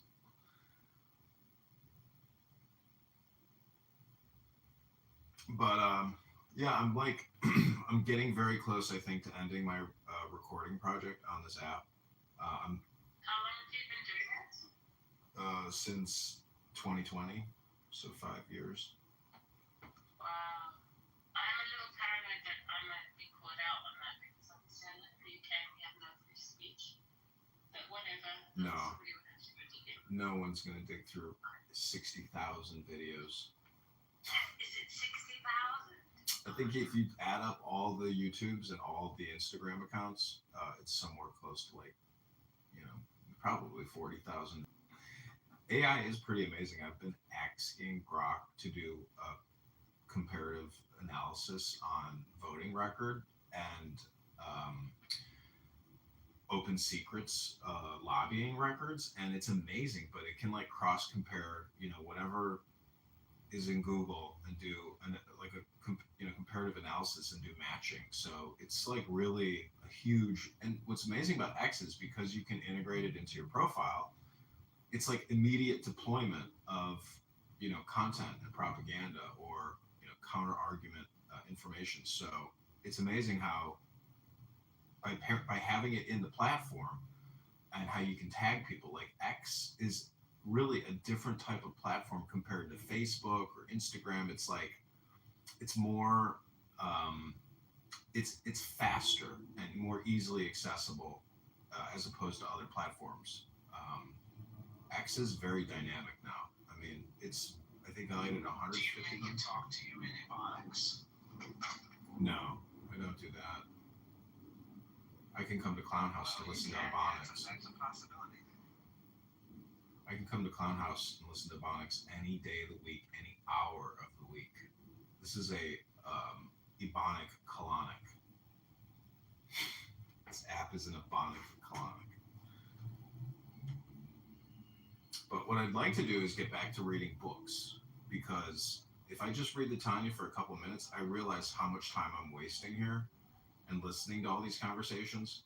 So I really do want to like stop the recordings and get back to like recording books so I can, thrive and prosper and survive, because just listening to people have random conversations, it's not programmatic, it's not intelligent, and I think it creates brain rot. So I would, as a warning, I would encourage everyone here to spend like maybe 10 minutes reading a book on this app, as opposed to spending countless hours having random, meaningless, and when I say meaningless, I mean that like the conversations are one word at a time. It's not like sitting in a classroom and getting a lecture and a direct transmission of information. You are not doing information like downloading. You're like, nothing is happening here. I mean, and I think that's why, to me, it makes interesting content to film.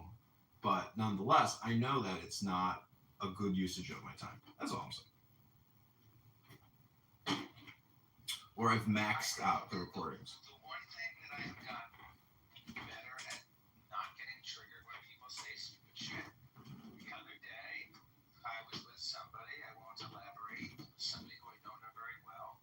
They said something incredibly stupid, I won't elaborate, it doesn't really matter. But they said something that was very stupid.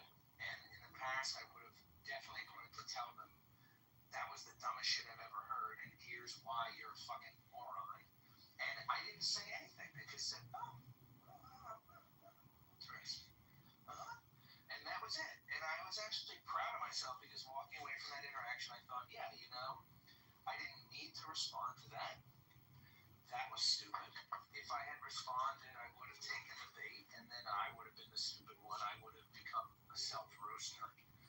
And so I just kind of said, oh, that's interesting. And I don't think that I would have had that muscle. I didn't have the emotional capacity to do that.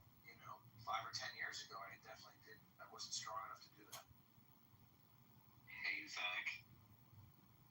What's up, you fucking faggot? Sorry. I'm sorry. I'm just joking, guys. I'm just joking. It's okay. I just wanna contribute though, because oh my god, I'm still laughing from that, Zach. But anyway, I just wanna contribute because I've heard some I guess unfortunate things during this room here. So I think that what's going on both sides of this conflict is very unfortunate. I'm honestly not sure if the claims of the Gazans being starved is true or not, but I think it's hard to deny that people, like, not even on just like one side, like I'm not just saying like the Palestinians are starving or the Israelis are starving or like trying to be like one side here. I'm just trying to say I think both sides here are suffering, and I think it's not harmful to your universal narrative or whatever. If people just acknowledge, that I think that it could be true at the same time that what Hamas is doing by not returning their hostages is harming their people. Wait, can you hear me? I put red bar. Anyway, I just want to say, I think it could also. I think it's also can also be true. Israel could be suffering from scope creep because even people who have been like, hey, we've been going too far. Like, this is only just prolonging the suffering for both of us. And there's generals, journalists, politicians who've been noticing this too, and you hear someone complaining. I think if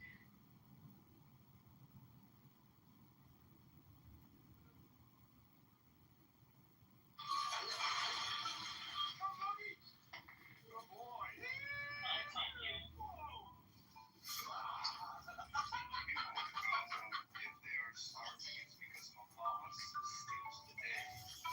Warehouse puts it directly on the Palestinians because it's saying on the camera that the aid is disappearing underground.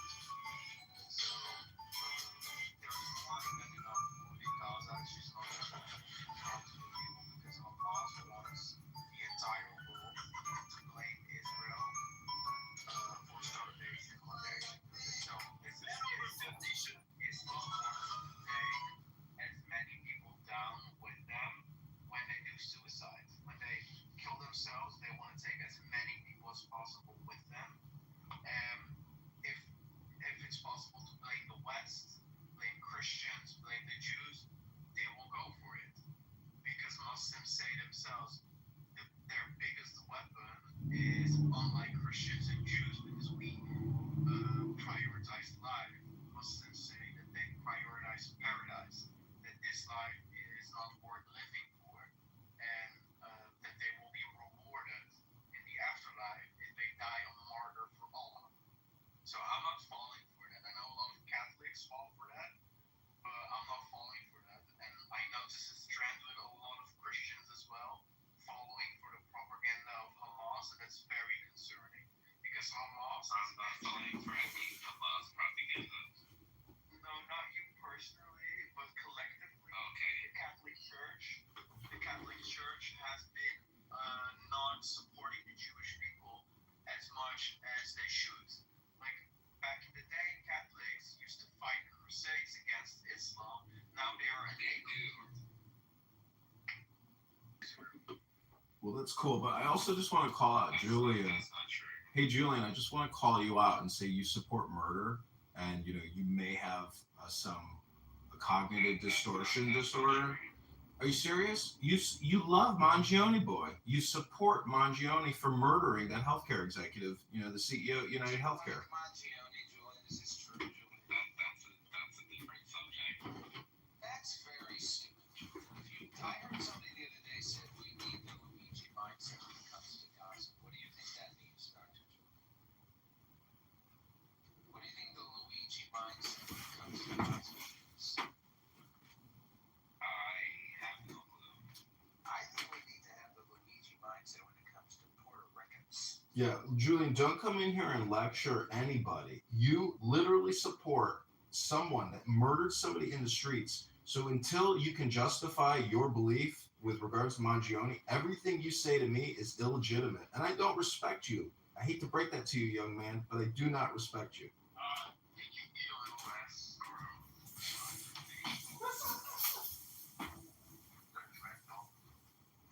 Norm, by the way, you live in New York, right? Yeah, much of the time, some of the time. So, aren't you very concerned with that Mohammed Soldani person? Yeah. Because to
do you support Mohammed Zoran Mamdani as New York mayor? Well, I'm actually in New York City, and I didn't vote for him, though. Like, would you say if he becomes mayor, that will be an improvement, or do you think New York will become the London, like Muslim mayor London type of city? Well, I don't support his policies generally. I do think he has some unfortunate policies regarding transportation, housing, and the grocery stores. And I just generally don't support leftists like him because after seeing the destructive policies of Mayor Bloomberg, I support more people like I guess Eric Adams. But I do think that he has some good ideas such as public child care, for example, and cracking down on corporate. What is that a mayor's job? As a municipality, county, having to vote for that? I guess, but I think it's good that the mayor, potential mayor, does support no cost childcare because childcare is getting pretty expensive. And yeah, I do think that some of his labor policies are pretty decent. I mean, I just generally don't support him, but I do think he has some good policies. So I don't think it may and he was marching for the trans people during the LGBT parade. So I don't think he's gonna start that. That was on to Kia. He is spreading in the New York City mosque, spreading the Muslim interest. He's not going into the mosque and preaching things about Islam or that the Muslim community needs to be accepting of vulnerable communities. He's going into the mosque preaching the Muslim interest. That's being two-faced, having a double agenda. Because at one point in the mosque, he's making very sure that he will make Muslims the face of City Hall and make Muslims the face of New York. Basically prioritizing them. Like, that is like incompatible with LGBT rights. Like, look at wasn't there this full Muslim city council somewhere in Detroit or Michigan or Minneapolis, and then the Democratic, so a liberal or moderate, whatever, city council full of Muslims, when they took power, they targeted the LGBT community. They banned LGBT people. That was Sharia law. And even I know a lot of LGBT people support him, which I don't understand, because there's other options in that mayoral election too. But like some of these squares for Palestine, maybe they need to wake up by learning the hard way, learning the hard lesson, like the people in London did. The people in London only started to open their eyes once a Pakistani radical Muslim became mayor. Not sure if you know the situation in London with that Muslim mayor. Julian, what is your take on this? Is it a conspiracy theory? Is it racist? Do you think it's not going to be that bad? Do you think he's full of shit, or what is your response? I mean, I don't think it's racist. I think it's since what we're seeing in London, I think it's fair to have reservations about the mayor giving priority to people of his religion. So I don't think it's racist at all. I just wonder if small Johnny is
I just have to say I'm in London 5 times a year, and it's not dangerous. I enjoy it. There's a whistle there. I make me feel like I'm in England. I don't feel like I'm in something. I don't really have any objection to whistle people, really. But I don't feel a part of London. London is truly a beautiful city. I just want to I like Notting around the river. I like Notting Hill. I like being in London. I like Shoreditch. Cheltenham. See, I haven't hung out. I mean, those are where I usually stay. And I stay in the Cotswolds. I love, forget what it's called. The nickname is Tippy. Anyway, I stay in the Cotswolds. I stay with Shoreditch. It's pretty. You need fun. But, like,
Respectfully, wait, hold on. Respectfully, Miss Shirley, soon to be Mayhem. I listen. I feel very strongly that Soul Food is a movie that actually embodied a certain type of culture. I'm not specifically speaking to the actual food. Does that make sense? Yes, Adam, but I'm from. We served soul food on. Just so you know, soul food was served at the table I was raised on, and my family wasn't overweight. Mine too, and my family was definitely not overweight. It's one of those things, moderation. Have you ever heard of the turkey trot? Yes. Yeah. So it's like a 5K run. My dad and I used to do that before Thanksgiving dinner. You see what I'm saying? So it's kind of one of those things where it's like, people don't have a healthy attitude towards fitness in a way that is acceptable in light of the expenditures that America is spending on fatness. Adam, I'm gonna. My comment to this is, back when I ate soul food, once a week I had fried chicken, chicken fried steak. These were regulars. There was a potato on the table every day, whether it was mashed or fried. But here's the deal. Now, people are eating food with preservatives, and I solely and absolutely believe that the chemicals, the natural flavors, they're not telling you what they are, that is behind most obesity in this country. And it used to, when I was in high school, there were 2 girls in the school that were overweight, and they were eating Doritos, and the rest of us were eating that soul food, but we were not eating preservatives. I'm convinced that that's a major part. It's not just soul food. Yeah, so I'm refusing to believe that, and this is what I'm saying. Shirley, it's kind of one of those things where people have access to the same inventory and the same food source, and these same people, based on different activities, are not necessarily burdened in the same way of having effective overweight. Like, I'm sorry. I'm sorry. Like, it's one of those things. Like, I grew up in a house where, like, my sister's overweight, like, very much so overweight. We grew up eating the same damn food. Well, to your point, I could eat. I was at the table and I didn't eat the biscuits, and my brothers ate the biscuits. Okay, I got you. And for the record, Shirley, I would eat your biscuit. That's why you're one of my favorites, because you talk sassy to me. Just saying. It's kind of fun when you're like the grandmother and somebody treats you like you might be attractive. I mic up on that.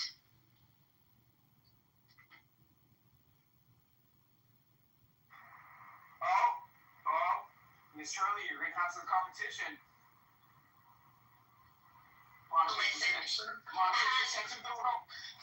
Listen, my husband's going to live to be 100, and Mojo needs a wife. But I adore him.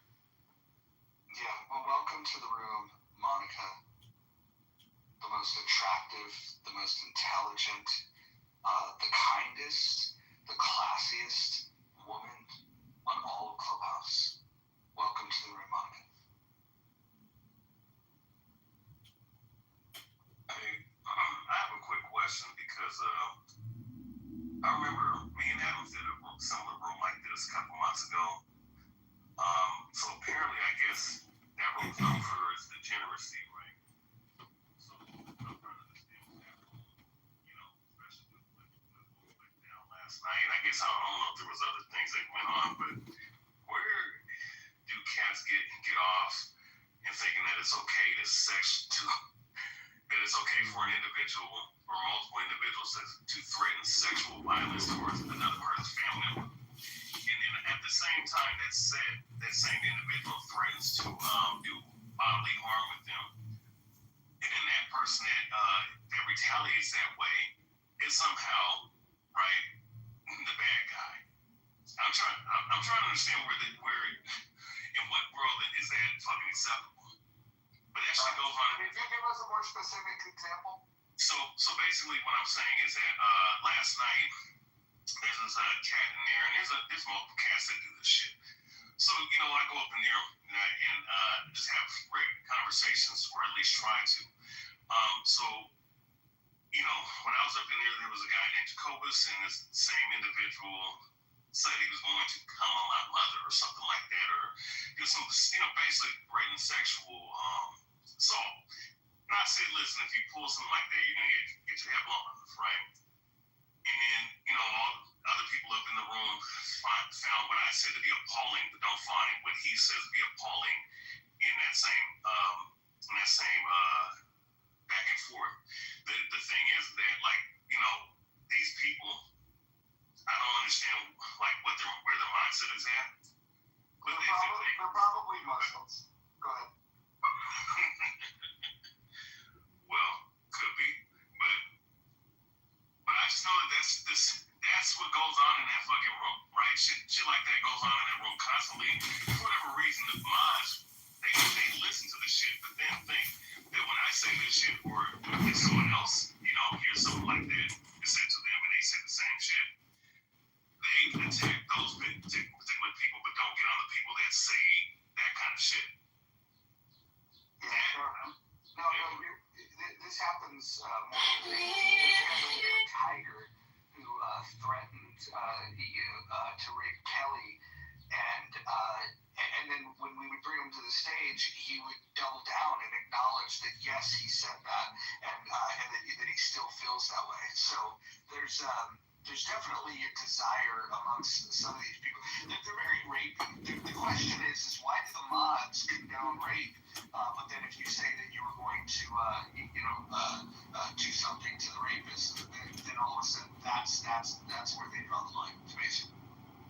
Yeah, no, it is funny because I saw this room title because I was already thinking about doing a room like that to ask, why does chillism condone sexually degenerate behavior like that? And I'm not even talking about being homosexual or anything like that, but just that kind of behavior, of course, amongst other things that you guys are speaking on in this room.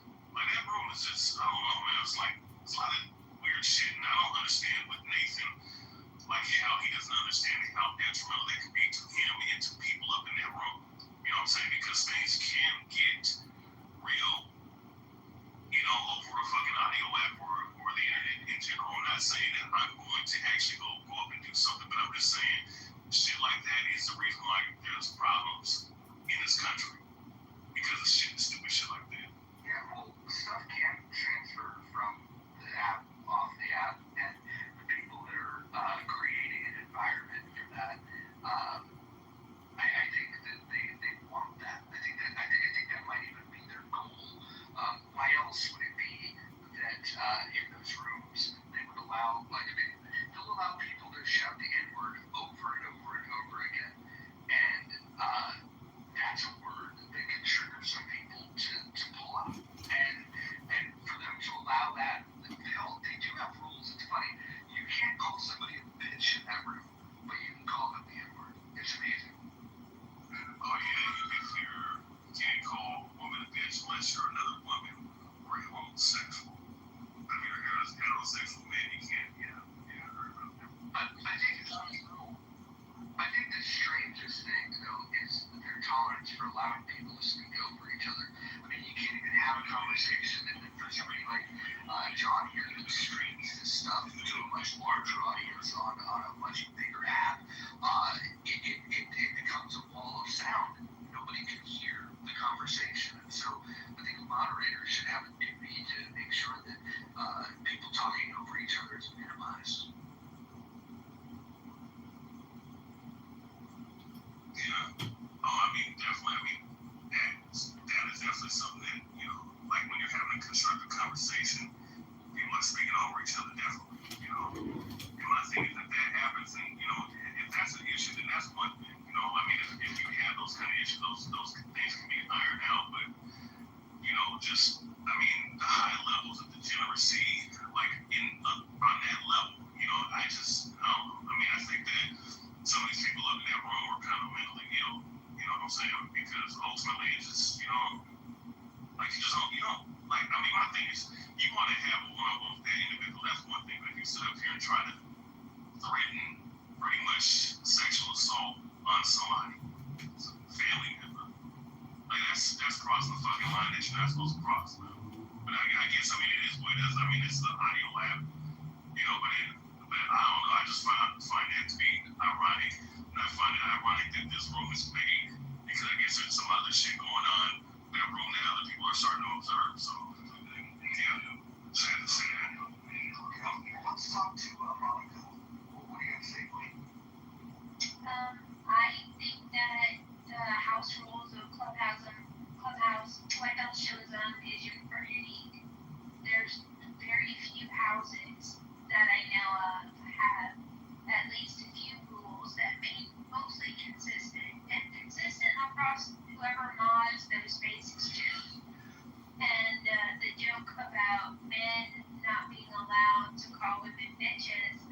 Concrete and Ike that don't read source material hold a debate. Basically, they're speaking like 10-year-old kids, and the moderators just sit back and allow this sound bowl to take place with no moderation whatsoever.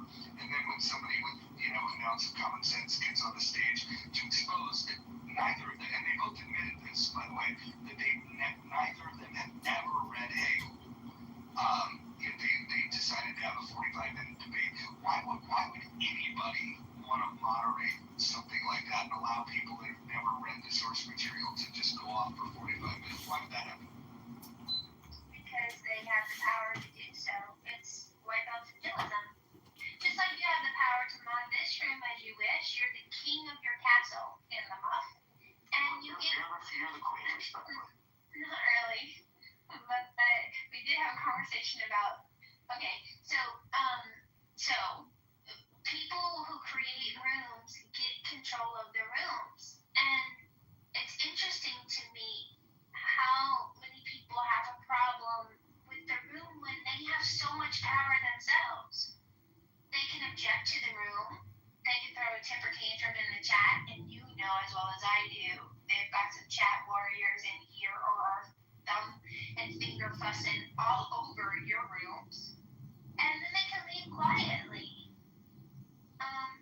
I don't think, based on all the A rooms I've ever been in, that chillism white belt is the most egregious when it comes to the crap that gets thrown on Clubhouse. It's an audio app. People have been very cruel on this audio app. So Monica, let me ask you this: if you were queen for a day and you were to moderate a space and there's people of diverse backgrounds, like what would your rule be about if somebody repeatedly Called me quite correctly on it.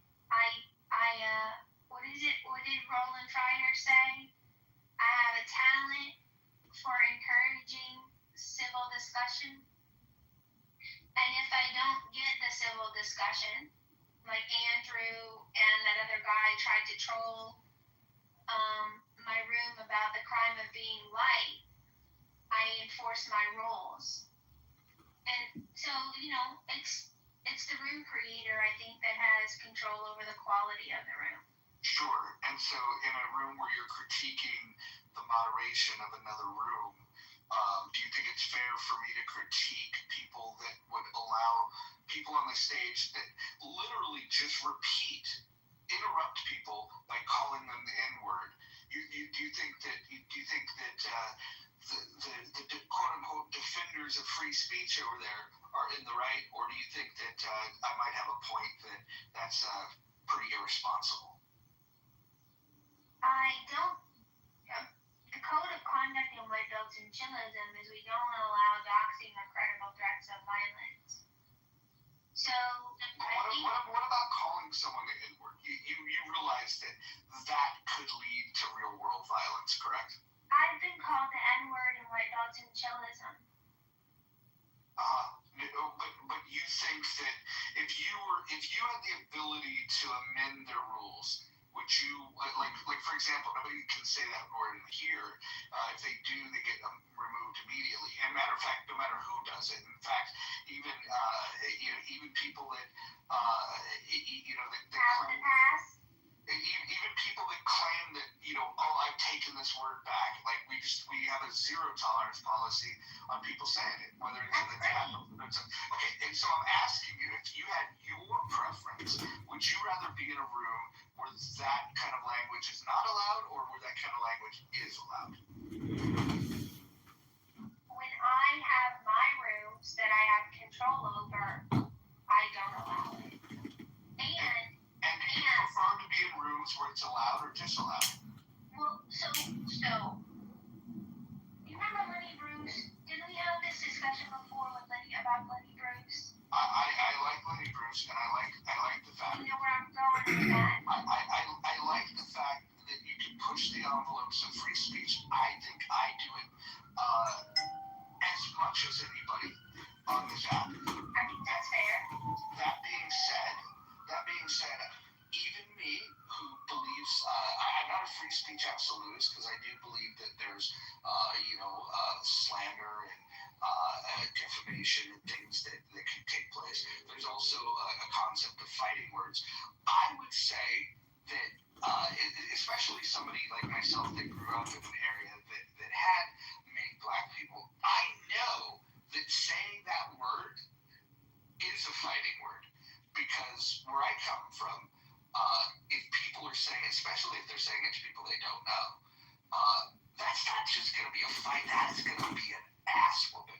And so it's either people that have never been in a fist fight that don't understand real world consequences for these types of things, or it's people that do and they want the violence. And so I guess my question again would be, in particular to that word, do you think it would be a good idea to facetious or sarcastic or anything? I promise you. Like, how can I control the ugliness I'm not of asking you others to control it. I'm asking you to control yourself. by Well, you have freedom of association, and there are rooms on this app where people are allowed to say it, and rooms on this app where people are not allowed to say that. My question is, why did you choose to associate with the people that free you of that word all across the top? because I don't think saying a word is worse than being a rapist. I don't think saying a word I'll grant you is that. worse than being a pedophile. I don't believe a word is worse than human trafficking on Craigslist. I don't believe a word. No disagreement there. No disagreement there. There are worse things than saying those words. That being said, it's a social audio app, and the likelihood of somebody getting raped on the stage is actually on the stage, it's impossible. The likelihood of people saying something that could lead to real world violence, that's highly more likely. And when you start looking at, like, if I were to make a list of 10 things that people could say that would cause real world violence, I would just say that on my list, that word would be included in the top 10 things that would be most likely to lead to real world violence. Is that wrong? Do you disagree with that? I just have trouble believing that words are violence. Words can be ugly. I don't believe words are violence. I mean, I'm actually critical of people that make that comment. What I would say though is that there are words that can lead to violence, but more importantly, if you're trying to send an invite out to the world to say, hey, here's a place where people can get together, freely express their differences, and talk about their ideas, wouldn't it be a good idea to make sure that you don't turn people off right at the get-go by allowing the type of language that derails a conversation? And that would be one of the terms that I think does precisely that.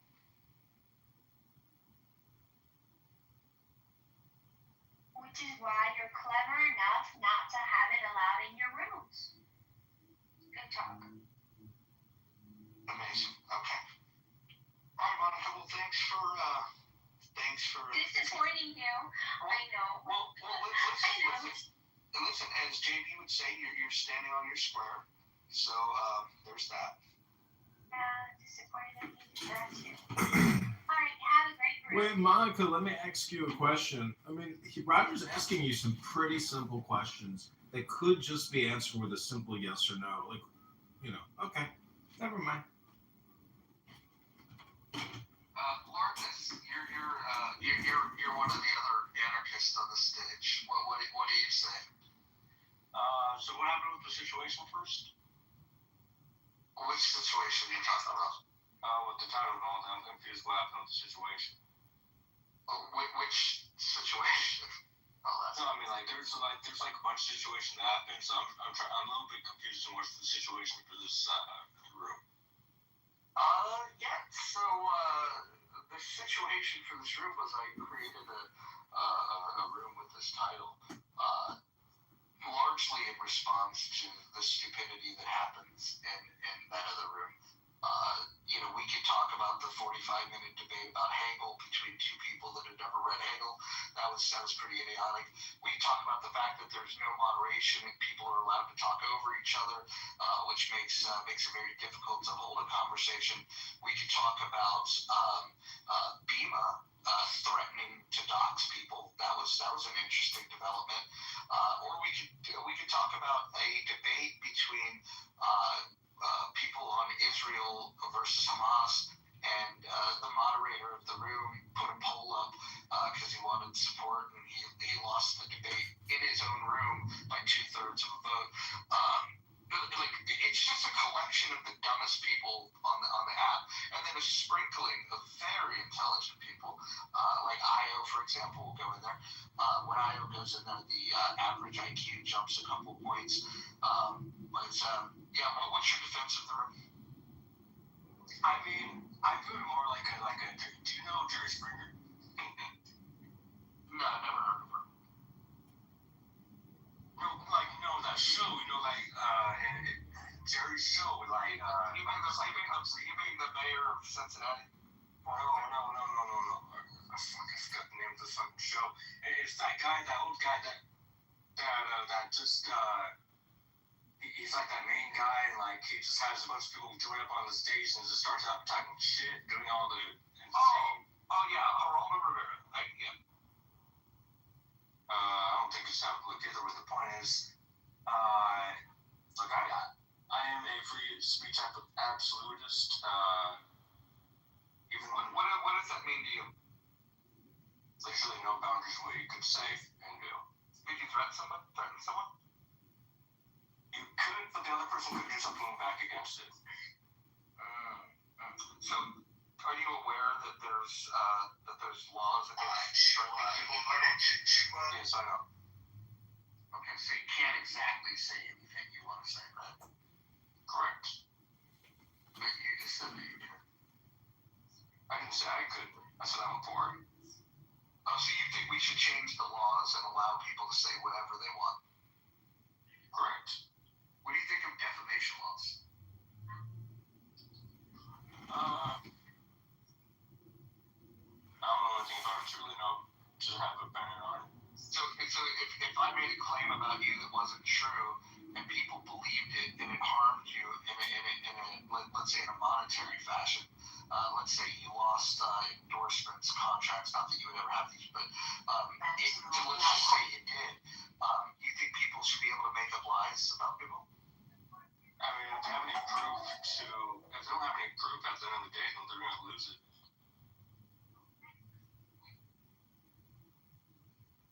Can we go back to this talk show host? Tell me more about him. I mean, it's like an old show.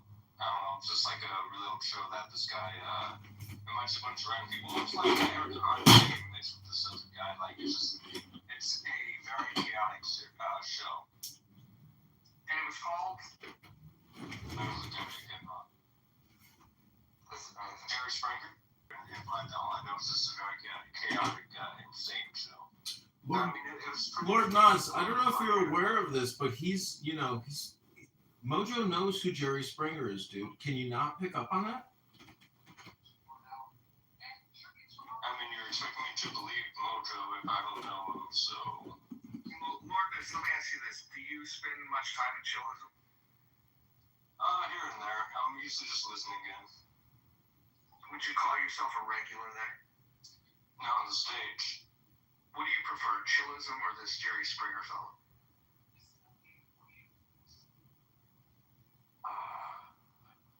Chillism. I mean, plus Jerry Springer. They stopped airing. If it was still on the air, would you watch it regularly? No. Would you identify yourself as an anarchist? Yes. What does that mean? Absolute freedom. Absolute freedom. Oh, okay. So let's say in an anarchist society, let's say if we were to transition to that tomorrow, if somebody was murdered, who do you call yourself. So somebody gets murdered and you call no one? No, you don't. So how does the murderer get caught? You don't. So you're free to murder people? I mean, you're free to do a lot of things. You're free to buy any sorts of weapons. You're free to run farm technology, corporations, control that territory. It's a free for all. You're able to do whatever you want without any form of restriction. And Including killing people? again, it's a world. It's the ideology world of literal free for all. Do whatever you want to do. Live life that you want to live. So hold on. Let's try to make this real. Let's say you have a loved one. I don't want to say mom, dad, sister, brother, whatever, but you picture the loved one. And let's say something terrible happened to them and they were assaulted. What is the recourse when that happens? And I could probably do something about it. If there's any forms of evidence I can find on the corpse. Honestly, what if you weren't there? You don't know who did it. Wouldn't it be nice to call someone that can investigate such a crime? I'll let them do all the work. I'd rather go find the person myself. So you were an investigator, no? No, I'm just saying I'd rather do whatever it takes to find the person that fucked up when I found him from Ratchet whoever I know. Do you think it'd be wise to outsource this to somebody that's good at investigating maybe? In this society, you can pay people to do it. Let me ask you this. The transition from a constitutional republic to anarchy, how do you see that going down? How does that transition happen? There's only two ways of going about this, either through a civil war, which is highly doubtful because either way it's going to be a two-sided civil war, or a World War III eventual civil war. Okay, so the only way to get to your preferred system of governance would be through a world war, a civil war, or a combination of the two. Correct. And this is your preference. I mean, like in the beginning it's going to be bad and all that, but hey, in the future it's perfect. It's perfect, but you can't call someone that help you find a murderer. Repeat what you said. You said you wouldn't be able to call anybody to help you find the murderer. How would that be better? No, because then you can hire people to go find them, or you can do a lot more. I mean, you can do it yourself. You can hack into security cameras. Lord Nas, can I ask you a question? I just want to know I like the expression, there's not a speck of dust out of place in the whole universe, implying that everything is perfect just the way it is. What makes you think that you're 100% sure that, your better option is truly, just not ridiculous? Because if everything is already perfect, why do you think your your ideas are better than what's already happening? Because people still have problems with your ideas or belief system. And if, let's say, people chose to leave this country, right, where would they go specifically, right? We don't have the technology for space travel, so we're not able to go to other planets to create this type of ideology yet. There's not really any islands that are the size of Russia, China. Not really. So there isn't really any other territory or land that anyone could create their other ideologies. Wait, can you hold on one second? I want to do another quick diagnostic here. I like to do this in a lot of Mojo's rooms. What is 100 times 1,000, Lord Nas? Again, the question is, what is 100 times 1,000? Thank you.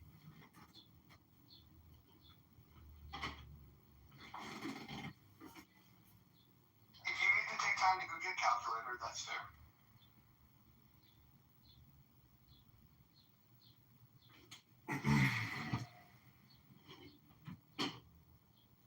So again, the question, Lord Nas, is what is 100 times 1,000? Can you give us that mental calculation if you can? 100 times 1,000. Can you do that in your head? Because anyways, can you do that, Lord Nas? Do you know what it is? Yeah. Okay, what's 100 times 1,000? Alright, what's up there? Echo. What'd you say? You got echo? Okay, so, I like to point out to people in Clown House that if you've never realized, what a fishing net is, and what a fisherman is, and what fish are, and what a spider is, and what a spider web is, and what a fly is, you have to figure out sooner or later who you are, where you are on this food chain cycle, and why you're on this app having endless conversations with people, who can't even tell you what 100 times 1,000 is. It's just a quick diagnostic. But what's up with the echo? John.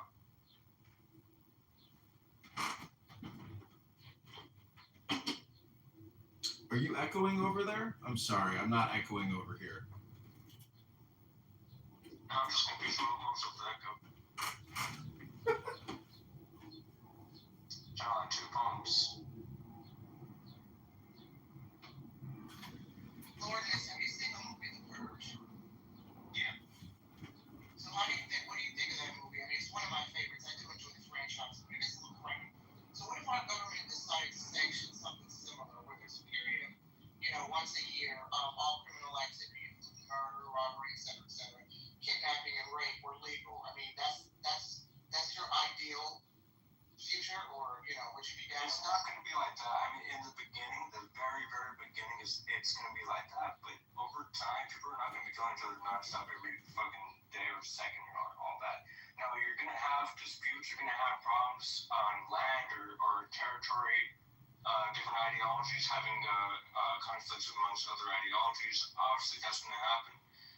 But in the very beginning of this ideology, yes, it's going to be like the Purge, but over time, it's not going to be like that. Well, why are you so convinced that the murder? I mean, this is a nation of wild things, right? Why are you convinced? Why do you think that over time the murders will go? If in the beginning folks could get away with robbery, murder, rape, kidnapping kids, etc., and there's no one to check them, no law and order, just a chaotic free for all, why would they stop? I mean, well, then, with that hypothetical, then, I guess it would be like a band of cannibals then. I mean, at that point, yeah, those people wouldn't really stop at all, but... Lord Nas, was the French Revolution anarchy in action? Do you think the French Revolution was anarchy in action? What do you think? Wait, let me answer NY's question first. So, I mean, there could be some people that could stop, let's say, like a band of cannibals. It could be. Either if they really want to do something about it, or they're paid to do it. I don't know if you saw the series The Purge, but there's the Purge bus, the blue bus. There's a church a couple blocks away from me. They have about a dozen blue buses. I call them the Purge buses. I'm convinced that the Purge, ground zero of the Purge, is going to start at this church because of the blue Purge buses. So I'll keep you notified in case we need a hero to swoop in. I'll save this community first. Alright. We got a new poll John, up. what's your... Lourdes, we got a new poll up. You might like one of the choices. Which is what? Look at the poll up above. There's no poll. Oh, you haven't updated the app then. Let me do that right now. Awesome. Ladies and gentlemen, this was Exhibit A of Chillism Regulars. So I was in Chillism earlier. Go May I ahead. ask a question? I know I will regret it because Paula, you may ask the question. Go ahead. Lourdes, are you basing your thoughts on Mikhail Bakunin, or is that something that you concocted yourself? He's downloading the app. Alright, this is new. Alright, let's see. So before he answers that and answers the survey question, Mojo, I announced to the Chillism room earlier today that tomorrow we will be live streaming them and providing, live play-by-play feedback and doing analysis of them live. So I'm hoping that by trying to organize the community organizers, we'll actually get them to stand at attention and do some, maybe thought-provoking conversations. They'll be more academic, they'll be more professional. And so I hope, our Anon surveillance program will actually bring some personal responsibilities to these rooms. Not only chillism, but also politically correct. So, thank you. Yeah, well, and those are not the only ones. I think healthy debates needs monitoring. And if others want to monitor this room, that would be fine. But I think that this Anon surveillance style that we're going to aim for is going to allow us to take the best and worst of Clubhouse, play the clips here live, and then have a discussion about what they're talking about. I think moving forward, tomorrow we have a brand new, brave new world of Clubhouse. It'll be a new style of content, and I hope everybody's here to enjoy it. Thank you. Can also add with that too. I mean, it's good in a way of getting people to share their viewpoints instead of hiding in echo chambers and enclosed. This answers my question. I mean, do you know? Oh, go ahead. Yeah, I wasn't here. I was getting that. So go ahead. Yeah. Well, who is? Kunin, he's never read Spooner. He's never read Murray Rothbard. He's never read any of these things. I'm putting my ideology in the chat. So, I mean, how do you base your anarchism on if you haven't read any of this stuff? I mean, this is my question.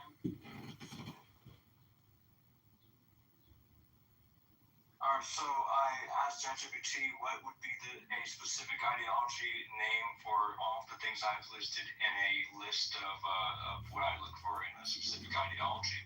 And it gave me the name that I really put in the chat. What you're seeing is absolutely nothing. I mean, it's not the theory that Bakunin proposed for anarchy, which was basically or not. I'm asking. No, okay, perfect. I rest my case, Mojo. I think I go. Thank you for bringing clarity to this. But no, I think you get it. But you have to understand, like Lordness he's not even the worst of these offenders. Like, at least he's standing up here and saying, hey, this is what I believe. It's not based on anything he's ever read. But we shouldn't be surprised about this because the people in chillism, they literally have debates and claim to be experts on things they've never read. I don't know if you've heard me talk about Ike and Concrete that had a 45-minute debate about Hegel. Come to find out, neither of them had ever read Hegel. And then when they got drugged for that, their response to that is that you could be an expert in a subject without reading it. You just need third-party information. That was their claim. So talking about the ethical state of Hegel, it's like, probably it's something. Because what's interesting is there is a mix of, for example, Eric, I don't know if you know Io, I would argue is probably the highest IQ person on the entire app. If there's somebody with higher IQ, I just haven't bumped into. The guy is like literally a fucking genius. And he goes in there, my guess is to just see how far society has collapsed. That would be my guess of why he goes in there. So there are some intelligent people that pop up in there. My queen, Monica, she goes in there. And then Brad goes in there and yells at people sometimes. I think Adams has even gone in there to yell at them from time to time. But this is look, I never claimed that we have the smartest people on the app in here, and certainly we don't have the smartest people in society in this room. That is never going to be my claim. We have what we have, right? For fuck's sake, we have Brent on the stage, right? For what it's worth. But what I will say is that they have found it's like the Pied Piper. They are leading all of the dumbest people to that room. Doesn't mean that the whole room is dumb. It just means that the dumbest people on the app will find their way to that room. It's very amazing. See, Pied Piper is exactly that's the mind virus. And let's say, their show was put on Netflix. It would create a mind virus, and they would be the cause celebrator. They would be you see how communication works? And the irony is they would be celebrated and compensated for being stupid. That's the Pied Piper. I mean, that is the downfall. It's the blind leading the blind. Over authoritarianism, constitutional monarchy, or representative democracy? Are you surprised at that? No, I'm having a little up on this. Yeah, and are you surprised that authoritarianism has twice the amount of votes as anarchy? Not really. I mean, either way, it's not a big deal to me. Can you go back to explain, because there's some new people here. Can you go back to the part where you were saying that if somebody murdered somebody, that would be there's nobody for you to call and nothing can be done? I mean, the ideology of the system, yeah, I mean, it's absolute free for all. You're able to do whatever you want with how many forms of restrictions or regulations. You realize that's not what a single philosopher of anarchy believes. Not the anarcho-communists, the anarcho-capitalists, none of them believe what you're saying. My question is, where did your ideology come from?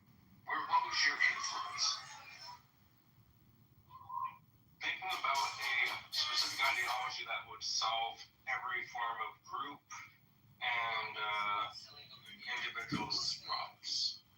I mean, just think about what Roger said. I mean, anarchy as a political philosophy, what you're talking about is a destruction of hierarchical structure, destruction of the state structure, but what they're still believing is local control, associations, things that are there's nowhere, at least in historical anarchy, that you would have had what you're talking about.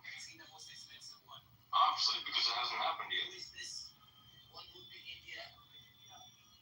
But nobody thought that should be what occurs. Just pure state of nature where it's a free for all and you can just murder anybody. Nobody thinks. Nobody conceptually thought, hey, that's what we should go for. It was more, we don't think about centralized state control. We think it should be controlled on the local level through voluntary association. I mean, it is a weakness, how it would actually work. The intellectual structure was there. That's always been a problem with anarchism, but nobody thought what you're saying besides you. I mean, that's fine. I'm not trying to be like everyone else, just be a follower and shit. I don't know, with your ideals, from what I'm getting from you, it sounds look like a Star Trek hypothetical ideology, which honestly is unrealistic in comparison to what I'm saying, from my perspective. But I mean, each is on, and people can call what they believe is political philosophy, whatever they want to call it. I'm just pointing out that what you're saying is anarchy has no real connection to the historical kind of intellectual strengths of the anarchist movement. So, I mean, is this just a book club? Honestly, is life best lived if it's lived as a book club? So can I just ask the room a question? Can everybody maybe just say their favorite book? If we could go around and just everybody say, this is my favorite book. I'll start. My favorite book is a simple one. It's called The Four Agreements. It's a good book. It's a short read, and I think if people read it and tried their best to live by it, the world would be a better place. Next. I'll go next. My favorite book is The Biggest Secret by David Icke. It opened me up to a lot more of my favorite books, but I think people read that book over, man, and they get a good insight on where the world is headed to, because everything he predicted is happening. That was 25 years ago. Sarah, deputies? Okay, sorry. I'm just going to PTR order as I see it. Actually, maybe let's go. Some people might be away. Paula, go ahead. I would say that it's a toss-up for me with Candide by Voltaire and On You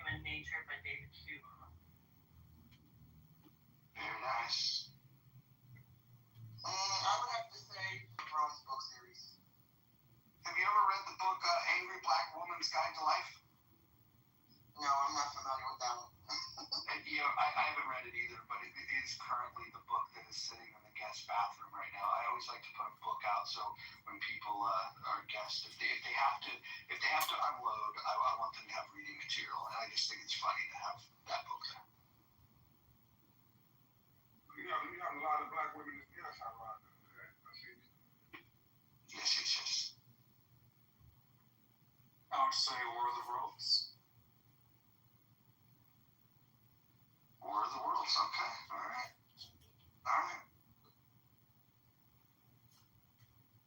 And people were just going down the list doing this, mentioning their favorite book. And there was a lot of repeats, in a room like that, because there was a lot of people. But the one that comes up quite a bit is the Bible. A lot of people say if you're only going to read one book, you should read the Bible. It gives you a lot. It gives you murder. It gives you mystery. It gives you code to live by if you choose to. I'm not even a Christian, but I think that I would say that the Holy Bible is a must read for people. I would recommend it.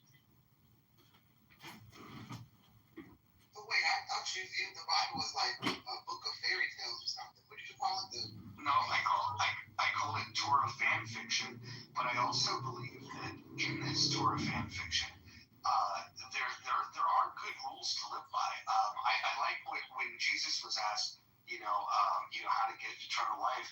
He said that he didn't come to he didn't come to erase the laws of Moses. He came to fulfill them. And he said that the two greatest commandments are to love God and to love people. And if you do those two things, you will fulfill the law. So I really appreciate Jesus simplifying things, because in the Torah there are 613 rules. Christians don't do enough inventory of a list that long, so they shortened it to the 10 commandments. There's actually 613 commandments, but that's fine if you needed to make a top 10 list. And that was before David Letterman made top 10 lists popular. So shout out to the Christians for making a top 10 list. I wanted to say one of my favorite books in the Bible is Corinthians, and this is the verse from the 13th chapter. It says, "Love is patient. Love is kind. It does not envy. It does not boast. It is not proud. It is not rude. It is not self-seeking. It is not easily angered. It keeps no record of wrongs. It always protects, always trusts, always hopes, always perseveres. Love never fails."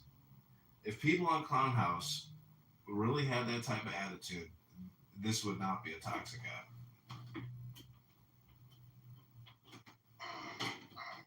I think an important one to read for Clubhouse, to just be prepared, would be 2 Kings chapter 2, where it talks about when we mock the prophet Elisha, and he prays for help from God.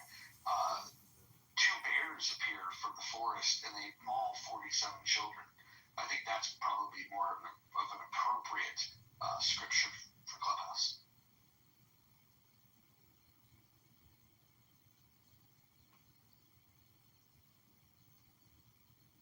Let's get back to Lourdes and this anarchy thing.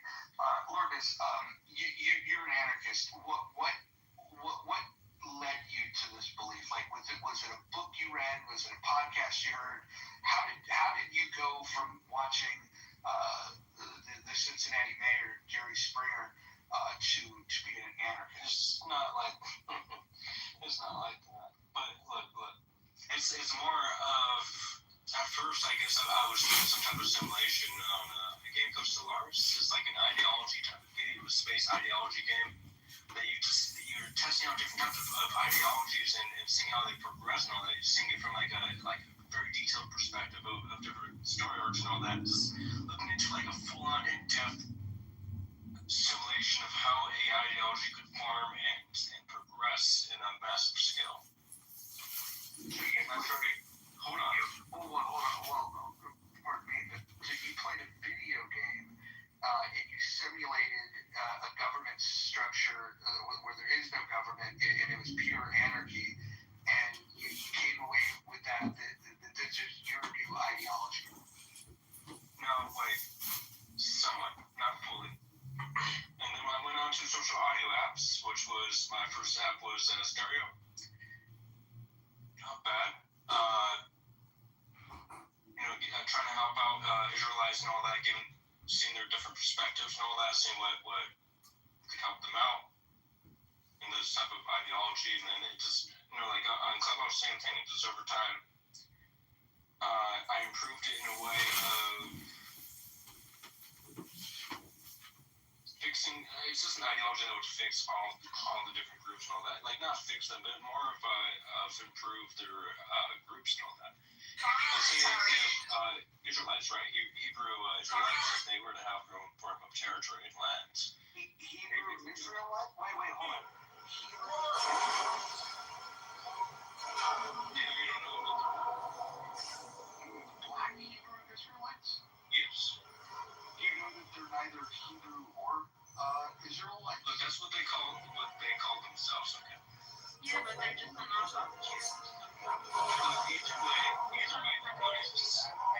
Well, Marcus, you realize that that's just Scientology. That's what they call themselves. That's what they call themselves. They can call themselves Superman, but I mean, you can. No, it's not really. do you actually speak Hebrew? No, I don't speak either. Isn't it weird to call yourself a Hebrew Israelite and not speak Hebrew? I never asked them if they did. I do. That's the difference. I do. I ask the important questions. I ask the Muslims if they support America, and I'll ask the Black Hebrew Israelites if they speak Hebrew. I guess look, the point is this is more for all of these different groups and religions, corporations, so they would have more control of land and territory, creating their own laws, regulations within their controlled territory. The neutral territory, obviously, it's a little bit more isolated, but beneficial in some different forms of privacy. Like nobody really speaks people say about the ancient Hebrew. It's some scholars. The people on this app, like Hebrew Israelites, the only thing that they speak is Ebonics.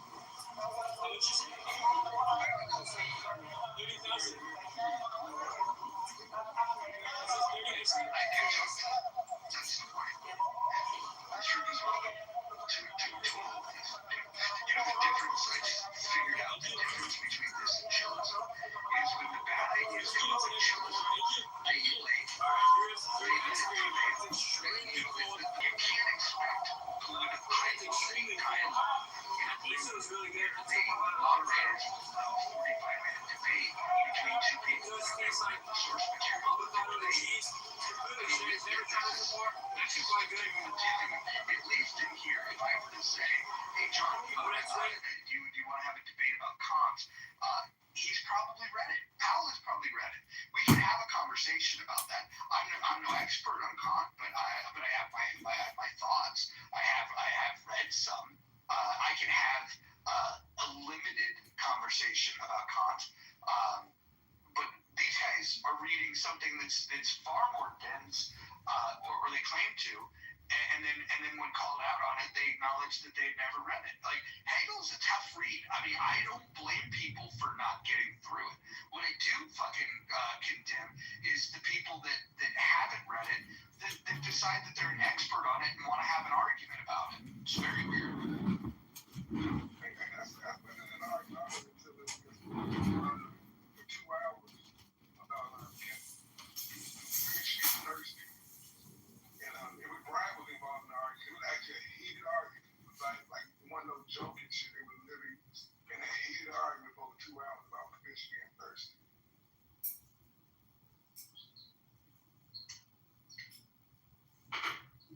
Okay, so moving forward, we won't have this open roads talking about what we heard in chillism. We'll will actually allow you to Go listen. ahead and explain to that. Give me a look. You okay, Hikimi? Hikimi, you alright? I'm a muscle. I ain't no something like my son. No, it's okay. My son threw water all over the floor. Oh, you're talking to a human? I thought you were talking to a dog like that. That's why I talk about this sometimes. You're okay. You're okay. We didn't need to pry into your personal life. So, in the future, thanks to our friend, future Congressman John Kitover, we are going to stream rooms such as Chillism or Politically Correct and other rooms, Healthy Baits, for example. We will stream them into this room, and then we'll just have a conversation. We'll listen to a little bit. We'll say, hey, let's go peek in and see what's going on in Chillism. And then we'll listen a little bit, and then once we've heard enough, we'll stop the stream, and then we'll have a conversation. I think this is going to be the best rooms that Clubhouse can do at this stage of the game. Chrissy, I'm not the one that condones recordings. What I've accepted is that the app itself has condoned anonymous accounts, and there's nothing I can do about it. If somebody was an anonymous account, I can't throw them out. So if you can't beat them, join them. That's the old saying. And so what we're going to do is we're going to repurpose content from other rooms into this room and then create an elevated sense of content over here. That's the plan. John, do you want to talk a little more about that? Yeah, going back to the title of this room, Anarchy, I believe that tomorrow will cause anarchy on this app. And it is because essentially we will be obliterating echo chambers. And so technically in communication, the reframe is very powerful. So tomorrow we are going to offer Clownhouse a fresh reframe. And I think you will witness total and absolute anarchy. And again, I am running for Congress, so I do believe this will be beneficial in drawing attention to my campaign, particularly with regards to communication strategy and the lack of education, or really just how degraded and how much brain rot has truly set in amongst our fellow Americans. Amazing. I'm excited about this. I hope you guys are excited. Because here's the other thing. You can come to this room and not have to worry about missing out on what might be going on in another room. Because we're going to bring you the best and the worst of what Clubhouse has to offer. And then we will offer our analysis and our critique. Some of us might say, hey, they made a really good point. That's probably unlikely to happen when we stream Chillism in here. But I think it's going to give us a great opportunity to expand.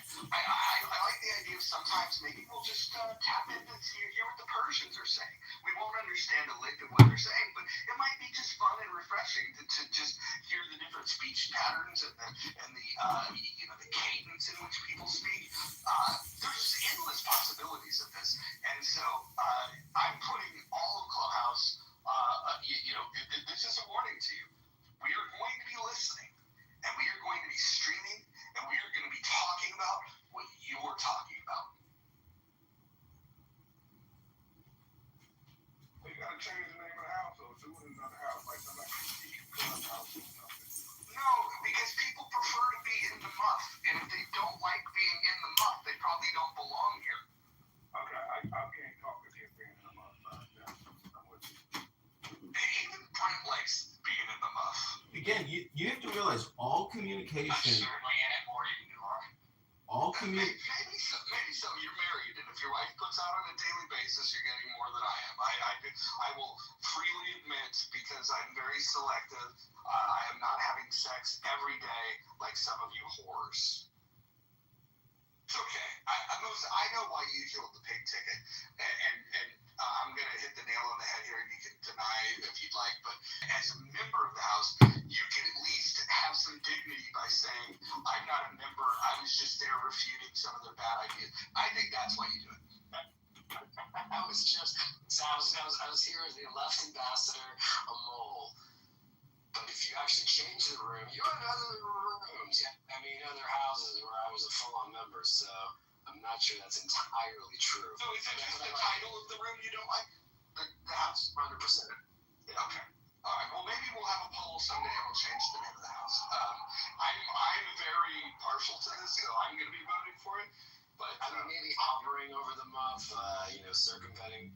find it as something more scientific. You know what we Hey, Moose, how are you in the month but don't want to join the in the month? Like, that's hypocritical. Stuff in real life. listen. You're cutting out. You know, tomorrow you are all Sorry, gonna I was just getting some more muff.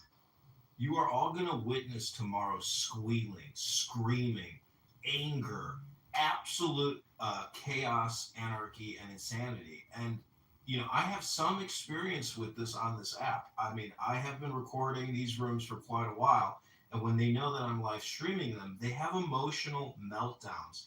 But the fact that we will also be piping it in with the assistance of In the Muff, this is going to amplify the exposure tomorrow. So if you are available tomorrow at 8 a.m. to 1 p.m. or however long we go or whenever it starts, please join in the fun, invite people to the room, and we're going to need your participation.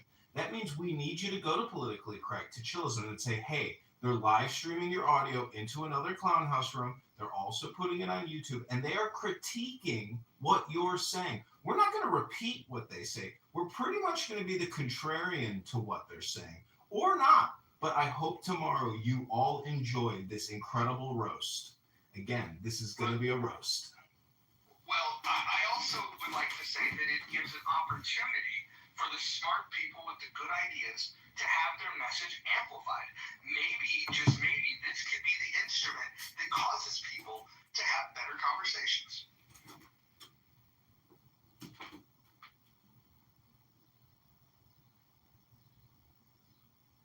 I think it's going to be fun when people say, I don't consent. I don't consent to have it streamed. You know, the thing that nullifies that is I don't even have to go into a room to listen to it. Now you can just go in the hallway and hover over a room without even entering the room. You could listen to it. So all of these ideas that people have about privacy on this app and you know, I don't give consent, all of that stuff is gone. And if you don't like those facts, you should talk to Paul or Rowan, because those are the ones that have come up with those ideas.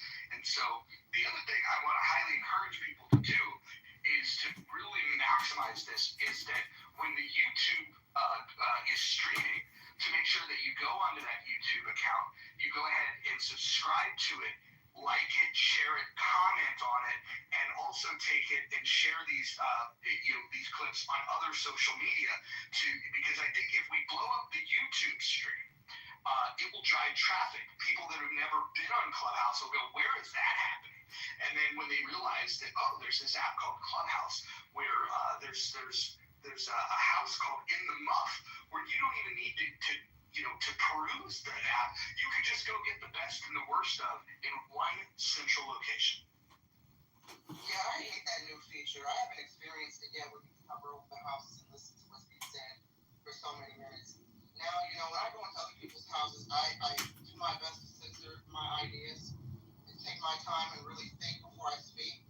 In my own house, not so much, but now I have to be so very careful. I really, really hate this new feature. Nice, you're talking about the feature like where you're seemingly in the hallway, you hop over one room, and then you hear like, I don't know, what is it, 30 seconds, a minute of conversation. Or you just you to join the room. That's my Lord, my kingdom for a goddamn. Okay, am I coming through better here? Yeah.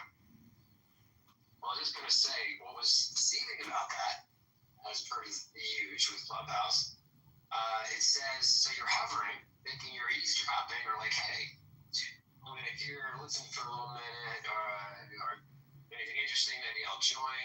And it actually has the big blue button that says join room. I found out inadvertently, they're like, I don't know what room it was, but like, Liz, why do you keep going in and out of our room? I'm like, what are you talking about? And then I realized, even without hitting join the room, they see you in the room. Like, what? I mean, really, are these 14-year-olds that are coding this? It's absolutely wild. It's counterintuitive to a positive user experience. You know, Let's talk about the coding for a second. How it pertains to new features. They have this polling feature that's up above that hopefully you guys have all responded to by this point. If you do the math, it adds up to 102%. This is a quick fix. I could even fix it, and I'm not particularly good at programming. The other thing that's interesting is that it shows who voted for what. I think anonymous voting would be better. And then the final critique is that if I were to go and change the poll, it will kick me out of the room. I should be able to change the poll in the poll, do those types of things without being thrown from the room. There's a lot of work that they have. Hopefully you guys can get that kind of feedback to the founders. Can I just say tomorrow I will be doing the heavy lifting and live streaming the room. So if everyone wants to share my video, but I would encourage you all to get a second cell phone and literally live stream or record what people are saying on this app. Don't be a victim of the spam on this app. Reverse the flow. Hopefully we can organize and monetize. But I think that if we are going to change America, this is actually could be a great butterfly effect platform to do that with. And if the founders of this app shut down what we're doing, well, it doesn't matter to me, because apparently you could just keep creating accounts. So even they are exhausted, I think, with all of the gossip and all of the reporting.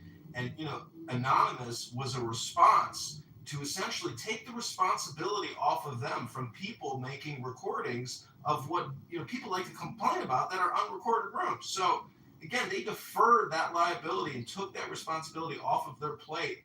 And it's creators who are creative that will generate social change for positive a change. I mean, this is how we maybe evolutionize our consciousness on technology platforms like this. It's the people. The platform is doesn't even exist. It's agnostic. We're just people talking to each other on a fucking conference call. That's it. But how we structure it, what we say, what information is being exchanged is what matters. The platform is basically insignificant. It's almost like it doesn't exist. We're just brains talking to brains on a fucking conference call.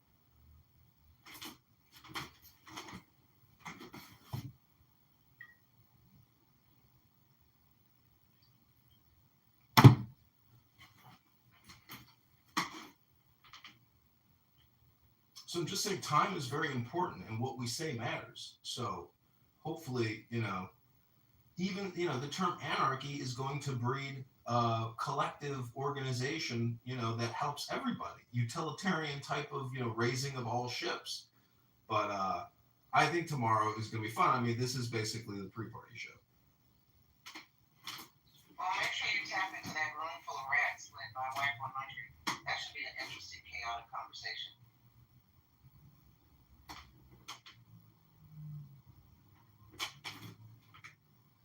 You could technically call this show Stirring the Pot, because that's what we will be doing, is stirring the pot.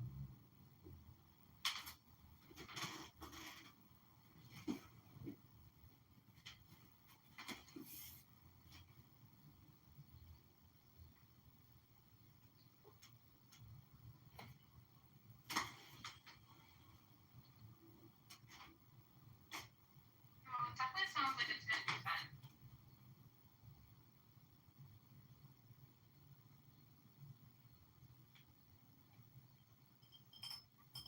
Maybe, Angel, unless John happens to tune into a room where they're talking shit about him. That could go either way. It could be entertaining or, quite disturbing. John, how would you feel about that? I keep calling you John, so your PTR. If you happen to tune into a room and the entire discussion is dragging you.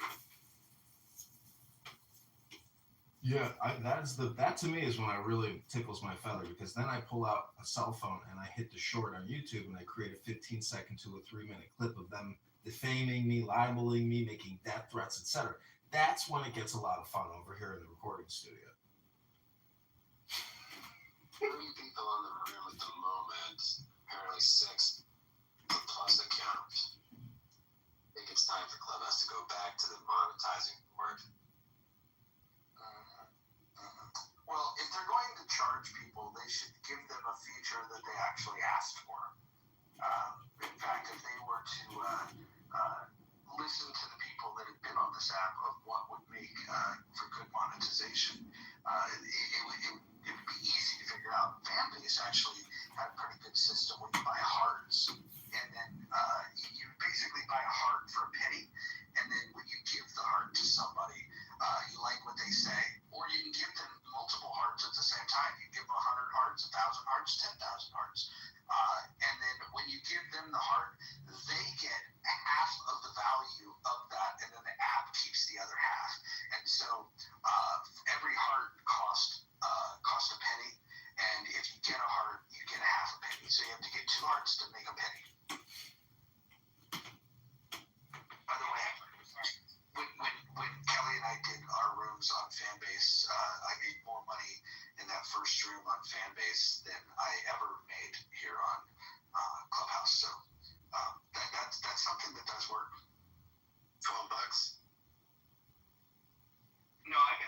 first room, I made over $60, and on the second room, I made like $30-something. So combined, I've been on that app 3 times, and I beat like just a hair over $100.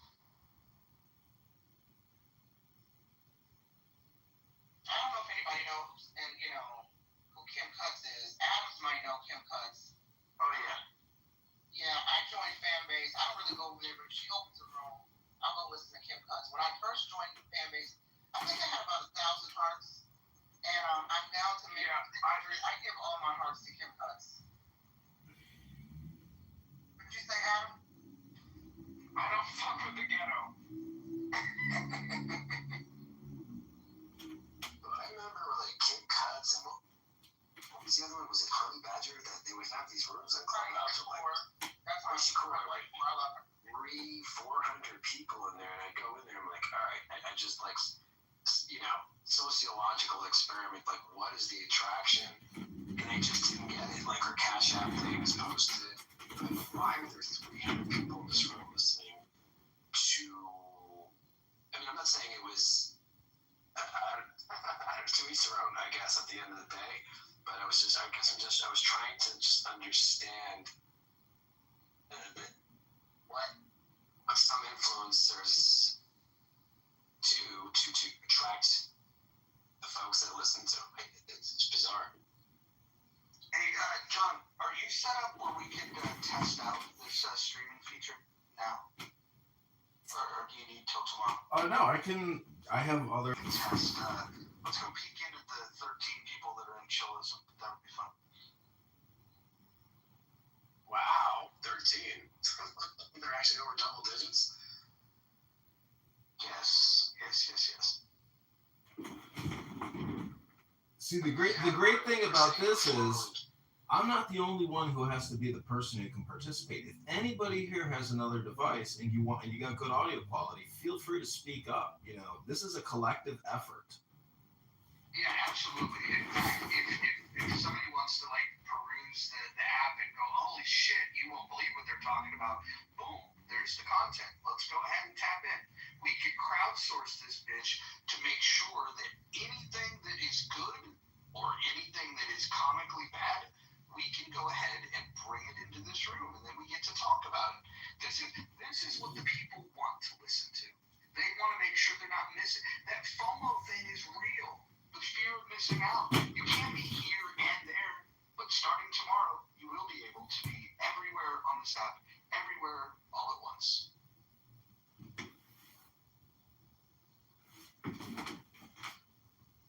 Okay, let's do a quick little test here.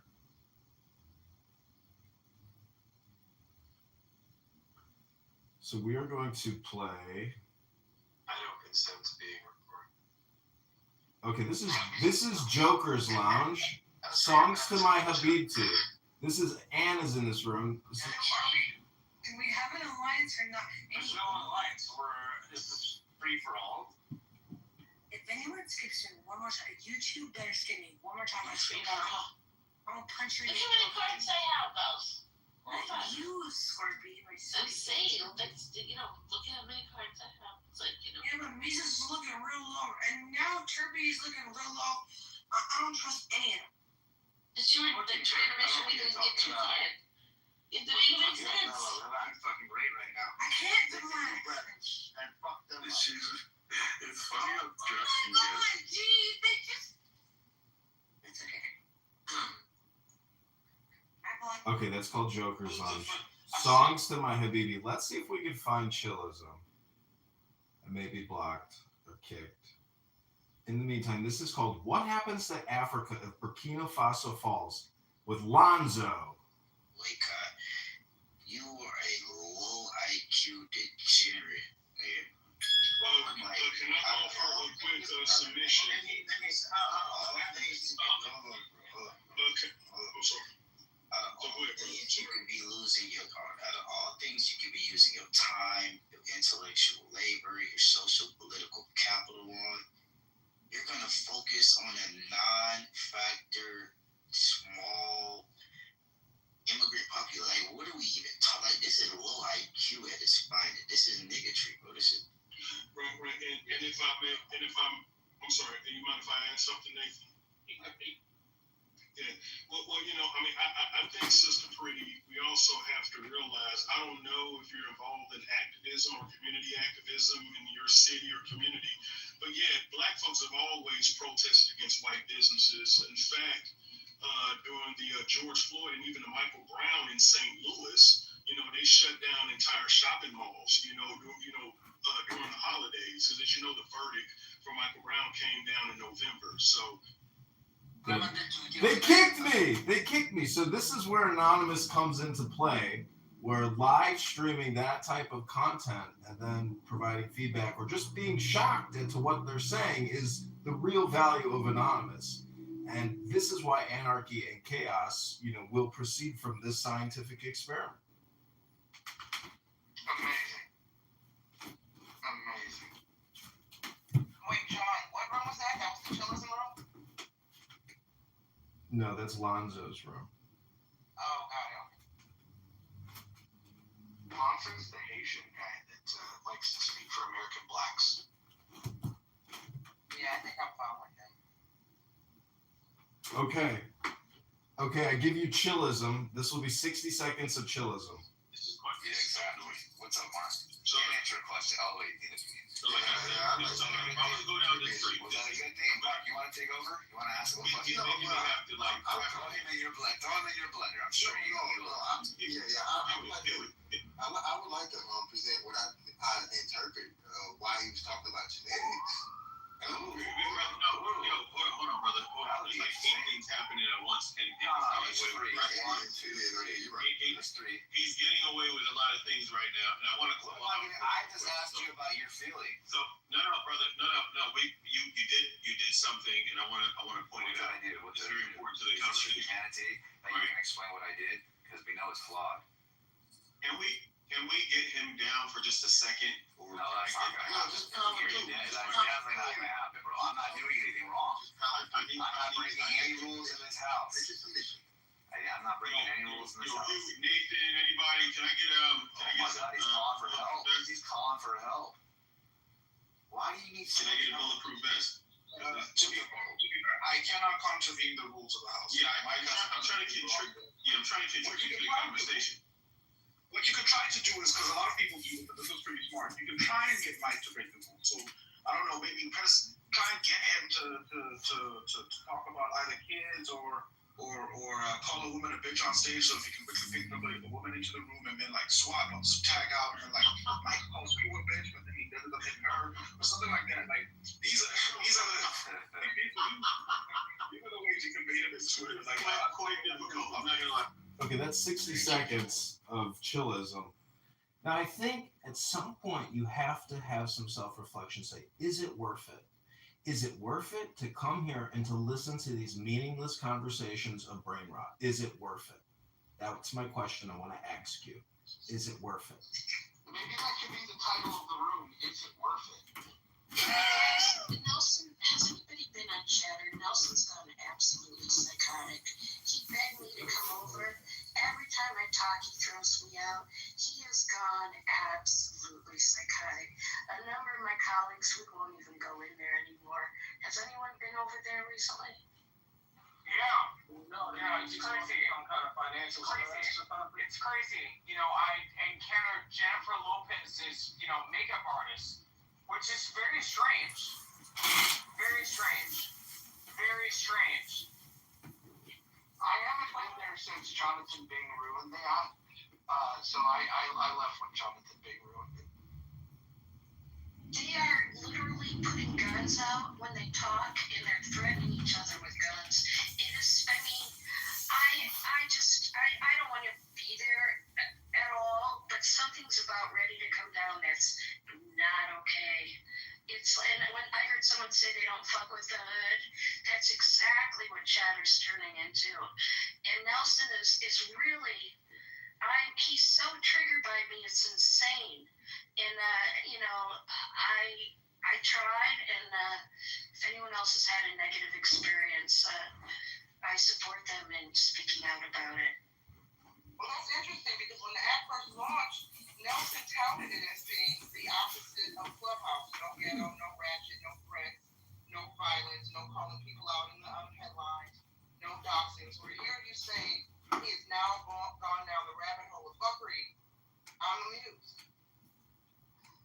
it's really bad, like psychiatric bad, up all night, people attacking each other. It's completely out of control. And I started this Make America Healthy Again, send Nelson back to Nigeria, and he's mad as hell. But I'm tired of it. I mean, I'm tired of it, and it's unhealthy. And there's people there who've like drank the Kool-Aid, who are getting caught into it. So it's sad. You know what would be a really fun room on Chatter? The Lee Wanta scandal. We separate rich. Well, if anybody in Clubhouse wanted to do send Nelson back to Nigeria, welcome in. It's like, I said 1 plus 1, not 1 next Nelson to 1. doesn't understand. Well, my definition of the word 1 is different from your definition of the word 1. And they try to proceed forward with the argument. He's not being an anarchist. He's creating complete chaos. And, I guess he didn't pay somebody yesterday that came out of the embassy and stuff. Went psychotic. Lee Wanta scandal. Thank you. Lee Wanta scandal. Ask him about that. I'm not talking about what scandal is that. I mean, and it's like over the line of danger it's now. something that But we what all scandal is agree on, that? and we could act. Roger? Which scandal are we referring to, Dr. Adams? Sorry, I missed it. The Lee Wanta scandal. Bilking billions of dollars out of, white people in Florida. You want to expand on that? Nigerian scams. Is Nelson involved in that?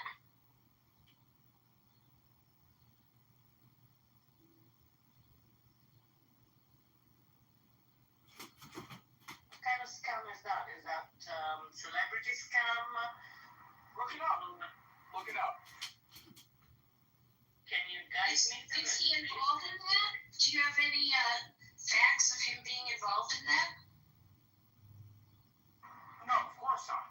I mean, I'm not allegedly, equating him to that scandal. But again, look up that scandal.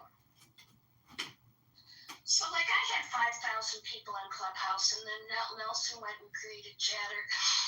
And, Nelson keeps coming onto Clubhouse trying to steal Clubhouse's audience. If I was the CEO of Clubhouse, I would be really pissed off at Nelson. And I would ban him from coming in here. I mean, somebody's got to put some, American wake-up call on what this guy's doing, because it's not safe. It's getting where it's, full-on ghetto now. And I guess last night they all brought their guns out on their videos, That's fucking insane, and I land. Thanks for letting me talk. Thank you. Dr. Mojo, since you are the premier green bean, I would just ask that, as the super producer, if at any moment you want to make a request, during the show today or tomorrow, and you say, okay, you know what, John or somebody else in the room, give us chillism, give us, this show, give us that show, or give us a random sample, just to break it up. Yeah, so I think what we're going to do is we'll have a regular room where we talk, and then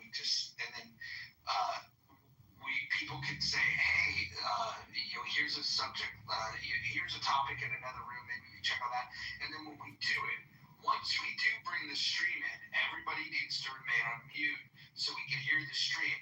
This is where we need to get, we'll have a culture in here of, if we want to stop it, we'll get a GIF, and then if more than 50% of the stage wants to stop the stream, then we'll indicate the stop. If it's good, we'll just let it go. Maybe we'll even have an indication of keep it going, and then we'll have a universal signal when we want it to stop. And then when we stop it, then we'll discuss it. We'll go around the room. We'll talk about it. And then if we want to tap back in and listen to it some more, we can do that. If we want to check in on a different room, we'll do that. But we're going to have to get visual cues, not audio cues, of when we're done with the content. That way you would know, okay, you can stop now. think also putting a survey, once we know the names of the shows that we're rebroadcasting, that we have a survey, what's your favorite show out of the 4 selections that we've been sampling? That's a good idea. And then if we do tap into a debate, we'll definitely let people here decide who won their debate. And then we can give feedback to them of like, hey, congratulations. The people in the month believe that so-and-so won the debate. And then it'd be a nice little, it's almost like publishing a voter guide.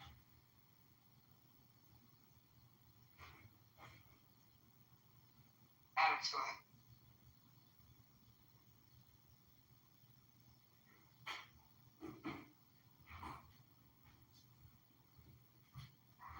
I'm sorry.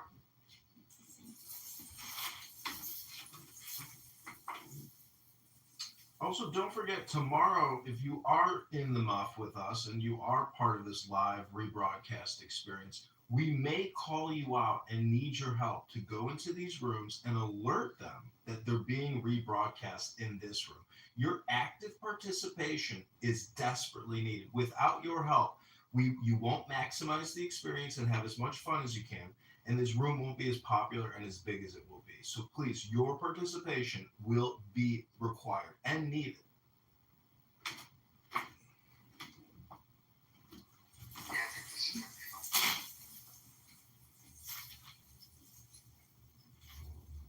I think we'll also have to have some firm rules, like, for this room, typical stuff that we already agreed to, like no doxing and no threats and that sort of thing. So when we're critiquing people, I think we should, I almost feel like we should play the critique straight. Like, the comedy is going to be what we stream, and then we can be the straight men and women, and we can critique it in an honest way, and then we can go back to the comedy that they provide to us. I don't think we need to add humor, a layer of humor over top of this, because the humor will be provided for us.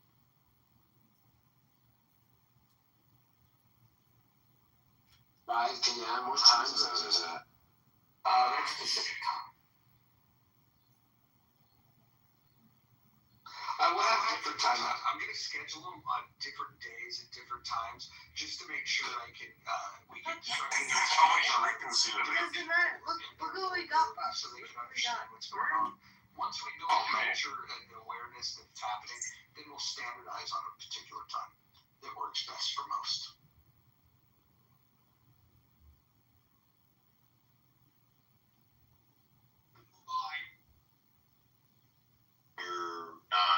You're non-black, correct? No, she's not. I believe we're going to find new favorite rooms. That's what I believe is going to happen. We're going to tap into a room, and it's going to be like, holy shit, where has this room been all our life? I think that's what's going to happen here. We're going to be scouring the app. I don't think the whole science should be in public, because everybody's helped to do this.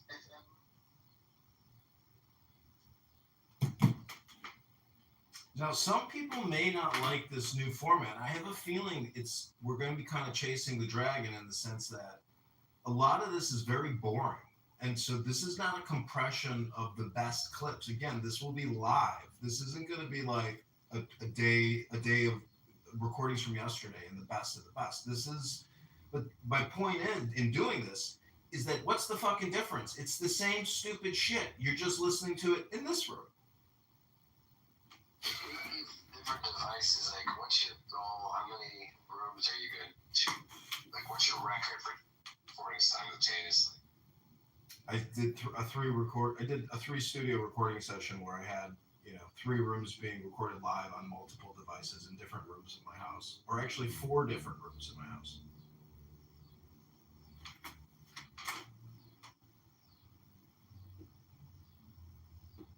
I think the White America rooms might provide some interesting content for us.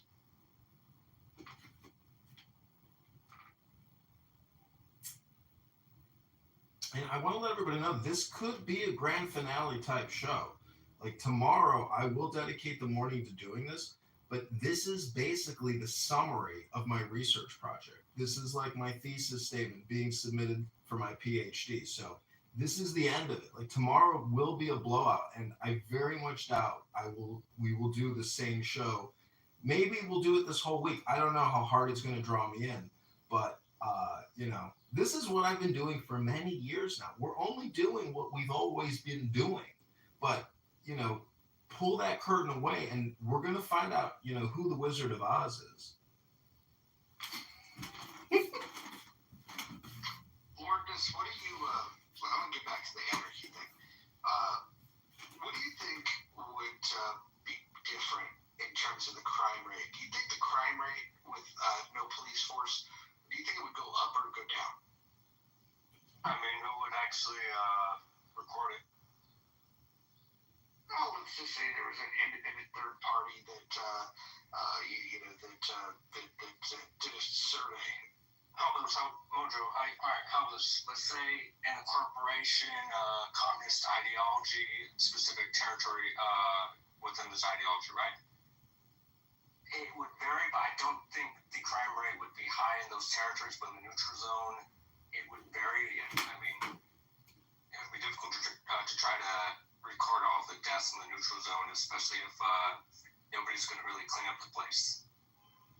But I think it might be lower in a specific territory.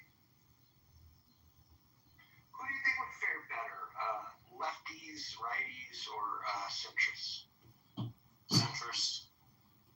Well, how would they fare better? Is the question no longer at all, or just local police, or no FBI, or what? All law enforcement gone? So from what I'm talking about my ideology, belief system, or ideology, corporations, religion, cults, ideologies, all of them, they're all able to control land and territory.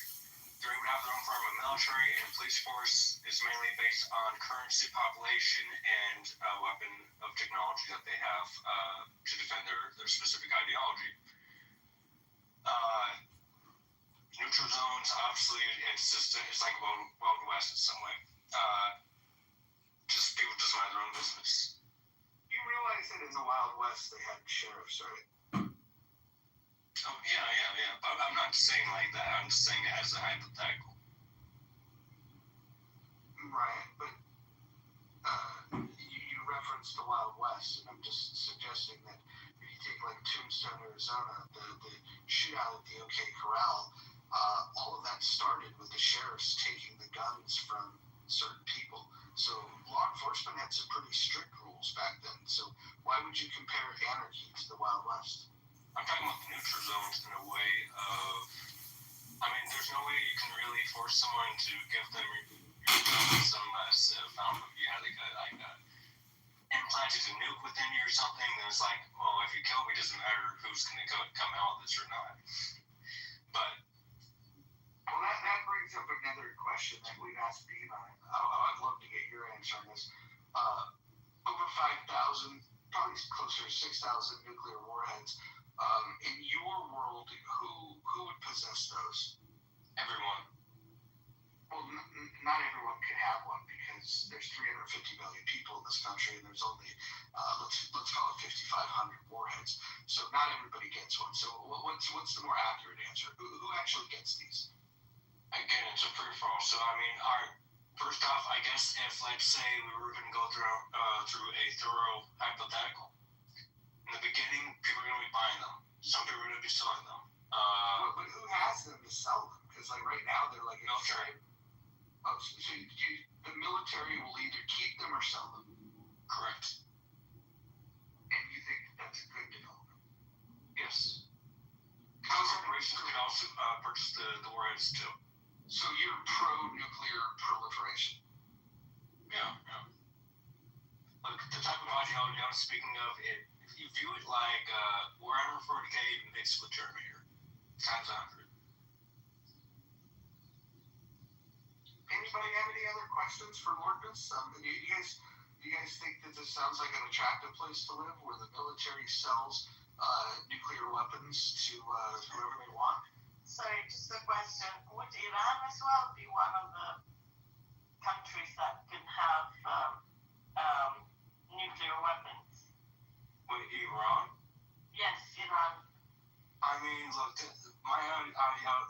ideology isn't for the world, it's only for the U.S. But what if one of these military guys that's If they do, what if he wanted to sell it to somebody in Iran? Would that be okay? look, it's their choice. If they do, they do. But I highly doubt they're really going to succeed in any way with one we're at. When this ideology has a very massive competition of war and technological growth to the point that they are capable of destroying the planet if they are losing their territory. Wow, again, you never cease to amaze me with your bad ideas. Anthony, just to catch you up on what's going on here, Lordness, who's an anarchist, he was asked the question, who would get the nuclear weapons if we had complete anarchy, and he said that the military would have them, and it would be their choice to keep them or sell them. And he indicated that it would be their choice if they wanted to sell these weapons to. It's all good. This idea that the military, what I look at self-interest, and it would not be military self-interest to do anything like that, bro. It makes fundamentally no sense whatsoever. So I have to vehemently disagree with your assessment. So you think that the military is its own, in this hypothetical that, all right, wait. How would the military actually progress in this ideology?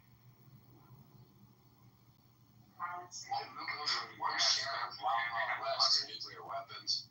They're also going to go against corporations that could probably make worse things. In society breakdown, the military, they have guns, butter, training. They're going to be the ruling class like they are in a lot of countries when there's a military coup. If we have anarchy, they and their loved ones will be well taken care of. If they can't produce it, they'll take it. It's just that simple. With them selling nuclear weapons makes no sense whatsoever. I wonder what Brent has to say about this. Brent, Lordness says that in his desired state of affairs, the government would not exist and anarchy would prevail. And when he was asked about nuclear weapons, he said that the military would just keep them and they would be free to sell them if they like. So if you were a submarine captain and you had this idea about this.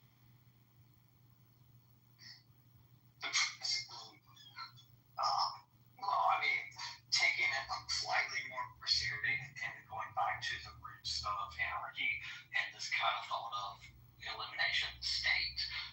Nuclear weapons are a great example of why you could never actually go towards political anarchy.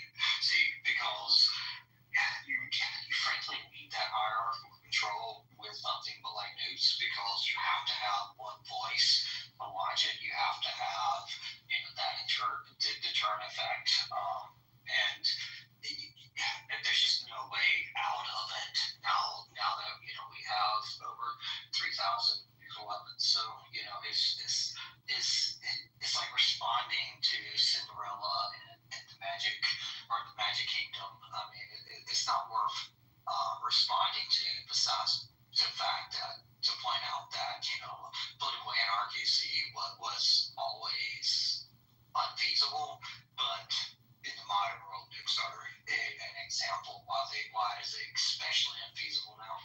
So what if we got something that was a lot simpler, like old technology, like the railroad?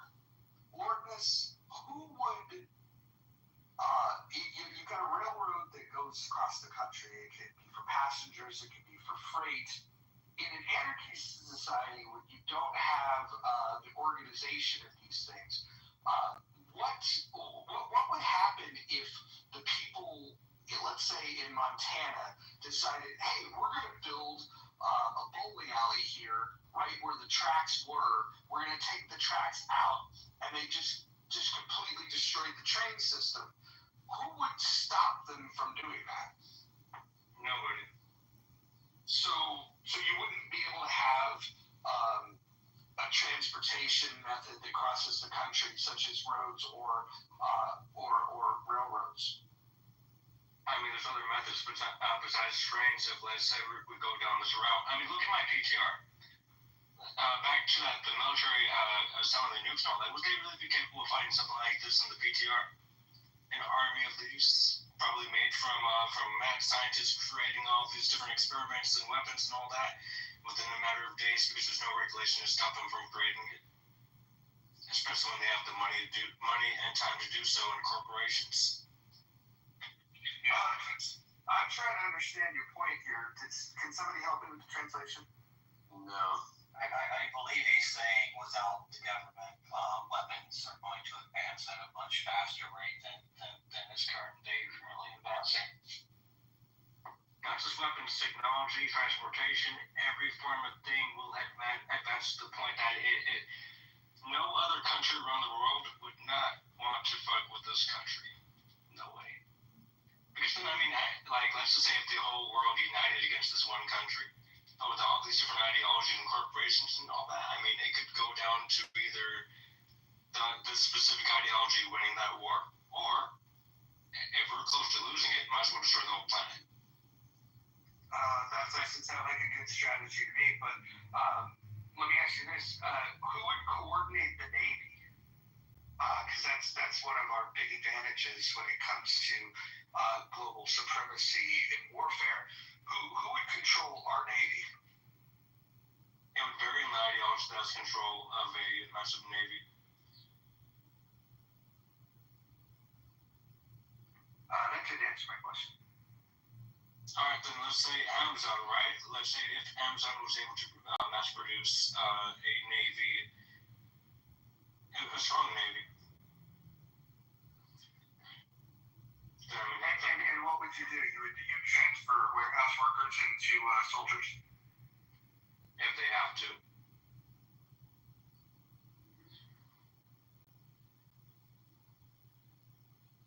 Ladies and gentlemen, this is Lourdes from Chillis. Well, I was originally there. I used to listen to your rooms a long time ago, I think a year ago. Did you have these ideas back then? Yeah. Got it. So, do you think that chillism is cool? Somewhat. I know a lot of cults, they're not deep enough for it. Got it. Do you feel like chillism has Scientologist rhetoric? I don't know. I mean, look, it's a little bit mixed in there.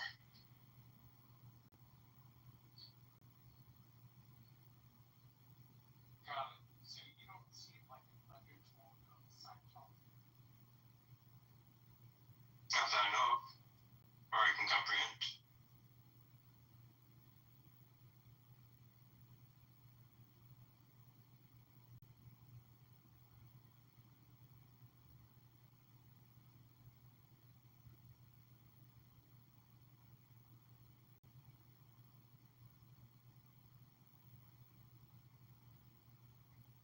David, welcome. We're just talking to Lourdes, who is walking us through this very well thought out philosophy of his called anarchy. And he was explaining to us who would possess the nukes, how life would just go on if there was no railway or interstate roads, how we would protect against foreign invasions if we have no coordinated navy. It's fascinating stuff, Dave.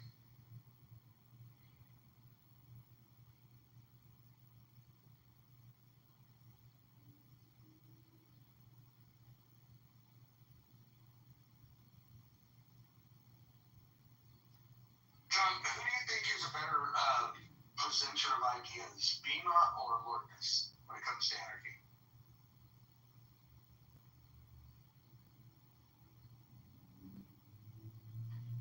Anyone want to answer? Okay, the whole room's got something. Perfect. Amazing.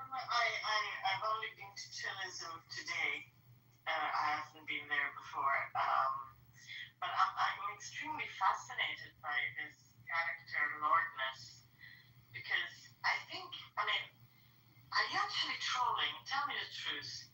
Oh no, I'm not. I'm writing a story on this novel too, or on this ideology too. So I mean, either way. Are you completely mad? I mean, you can say whatever you want and make as much claims as you want, but it's just my belief system. After all, I do believe in the multiverse. Oh, right, okay. And, yeah, okay, I mean, I don't need to ask anything else. Thank you. Okay, Lourdes, you had me on multiverse now. My interest is peaked. And I was in the store, I couldn't answer Mojo's question. I think you said who's the better speaker or the best presenter of their ideology, Bima or Lourdes. I would have to say Lourdes. He's very descriptive with his narrative. It's well thought out. As fantastical and insane as it is, I have to give him credit for the creativity he's put into this chaotic, deathly world that he wants to live in, where there are no laws, no rules, rape, murder, the children aren't safe, the women aren't safe. So, and then you added the multiverse as icing on the cake. So I guess you would win in the battle between your narrative and Bima's narrative. I think that's a good point. Because Bima typically just says, I support ideas where you cannot initiate force or coercion onto another person or people.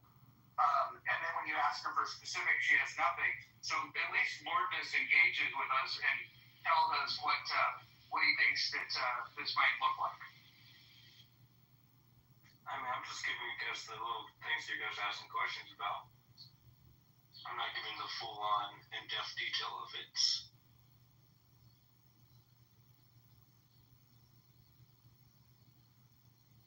Who would make the rules? Now, alright, this is a little bit of a weird, iffy part.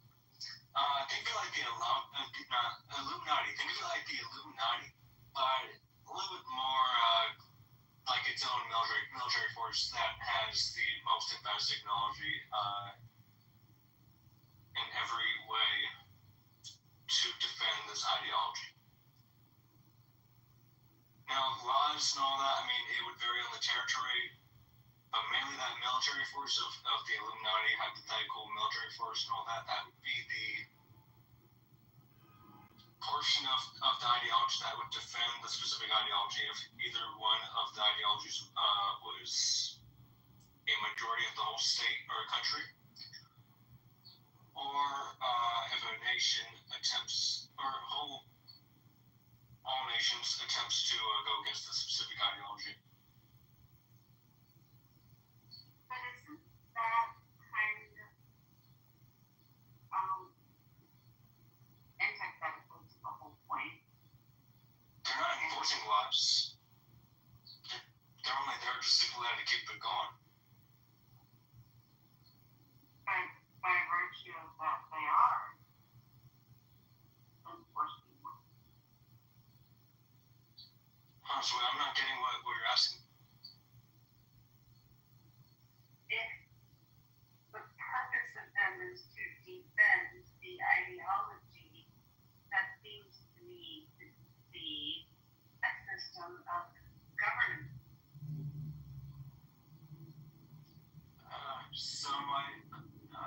See, this is like a little bit of the iffy part because they're not really, because there's no main government because of all the different ideologies, the corporations, communism, if Amazon was its own form of military defense force and all that. There are so many forms of ideology within their own territory as societies and different forms of currency. Like it expands to a larger picture. Like the specific force doesn't involve itself with any form of the land or territory. It's just like a spire. It's just a little spire that's just empty and void, nothing at all. Let's say if one of the ideologies took control of the whole country, or let's say if the whole world was to go against this country, this military force would be capable of going against the whole world and or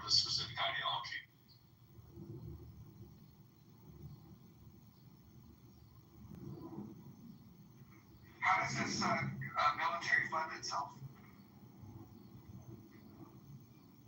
I mean, mainly taken from the other ideologies' perspectives. Ideologies have bank accounts. Yes, I mean, different forms of currency.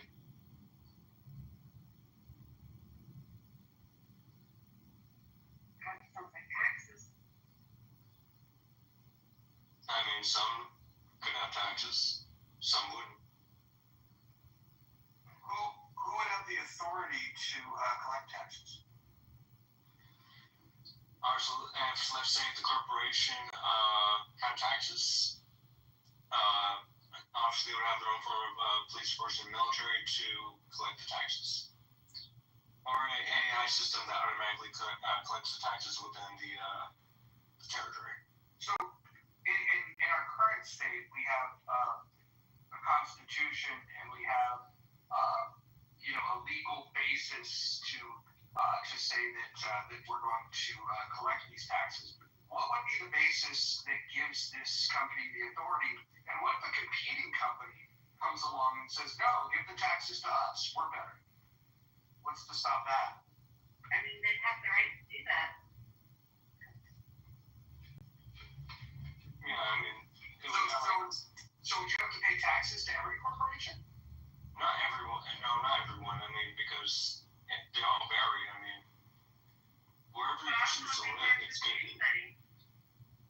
I mean, you don't have to, but they might kick you out or force you to do work.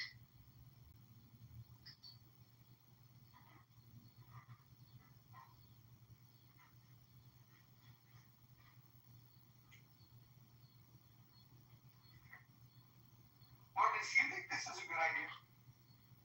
Yeah, I mean, you've been asking me this a couple times. No, I'd ask you. Hey, so Mojo, I just been wise. So when you were talking about Wild Wild West before, and yes, there is law enforcement, albeit at a very low scale, do you think, like the Deadwood age and all that, like, the sheriff, your sheriff in town, would it be fair to say that not all homicides were accounted for or even remotely pursued? Yeah, I actually heard these comedians talking about this, where they were saying that in the Wild West, somebody could go and kill somebody, rob a bank, whatever it is, and then they can, then they draw a wanted poster, and so the only wanted poster is this image of what he looked like. Let's say he's wearing a particular type of hat, and let's say he has a mustache. He can get rid of the hat, shave his mustache, and then just go become a sheriff in another town. Like there's definitely a law. It's crazy. Deadwood is a fantastic show. I'm actually rewatching it. It's been a number of years. It was so unfortunate that they didn't get the natural conclusion to that show. The movie that they made years later was just not up to the standard of the show. It was bad, yeah. Yeah. Swearenzer. Sucker Swearenzer. Yeah, no, I think the Wild West was an interesting thing. I actually think that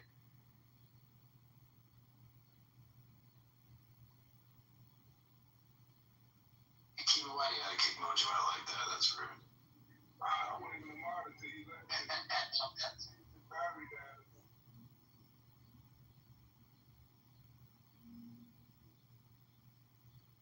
You probably got a dead battery. Does anyone have other questions, or this is Roger asking the questions?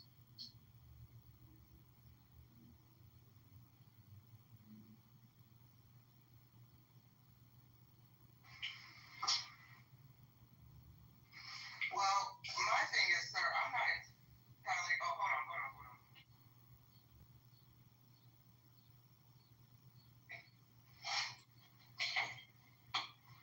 Lourdes, can you hear me? Yeah. Okay, I just want to make sure. I'll be honest, I'm not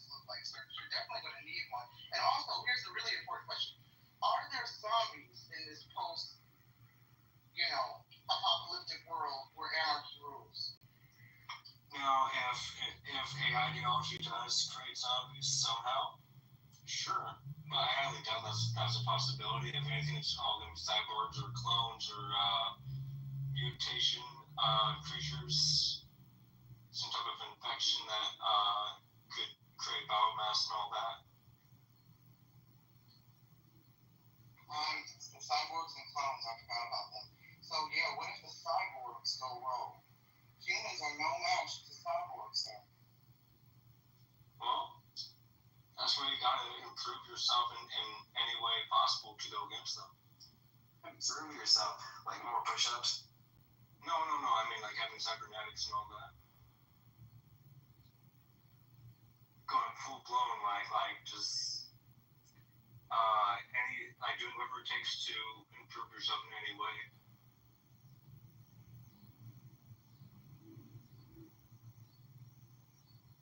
In a world without police, I don't think it'll be as violent as people think it is. I think the police actually perpetrate violence because people think they know they can do certain shit and they protect it to a certain extent. So like in a world without police, it'll be more respect than people think. You think police are worse than armies of darkness? Look. I mean, hey, Kena, I agree with you. Yeah, I mean, like it's in the beginning, it's gonna be like the Purge. And any form of ideology change is gonna be chaotic. Probably not as chaotic as the ideology I'm for, but over time, be more. Oh, sorry, no, go ahead. Over time, it will just like calm down, and then it's just just I'm minding my own business. You fuck with me, now we're gonna see how that goes. I agree. I think Akima's honest. I think the shock value will, of course, it's not going to be overnight. People, of course, will take advantage of whatever for a while, but then a lot of criminals actually literally live on the thrill of cortisol and adrenaline, being smarter than outsmarting the police and all that. I think it'll go back to truly it takes a village, not just to raise a baby, but to look after your neighbor. I mean, at the end, when the Italians and Jews came over to New York, fun fact, the Jews and Irish started their organized syndicates in New York before the Italians. And the Italians all right, you don't want us, we'll create our own neighborhood. And of course, Hollywood took it from there. But they literally did. They looked over neighborhoods, albeit for a nominal fee to keep your store safe from getting burglarized. But I think, and really, at the end of the day, wherever one lives, see something, say something. How often do you feel that if you're walking down the street, you see somebody in trouble, someone will, a bystander will try to intervene on something? Folks don't like to intervene today. A lot of people like to mind their own business when they see people are in distress or being harmed. It takes a real true hero to want to help, someone vulnerable. And we seemingly are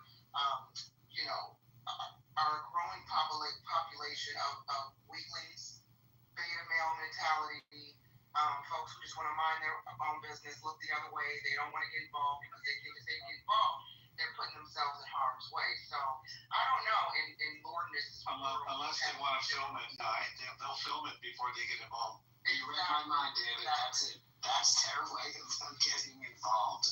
But the thing is that you don't have to be the hero. You don't have to jump in and physically put yourself in danger or make yourself vulnerable. There's actually courses. It's like non-violent bystander interference or something where literally on the average, if you're across the street and you just start yelling hey, what the hell are you doing over there? 9 out of 10 times the attacker will run off like a scared rabbit. You don't have to run over there to be the hero and beat somebody up.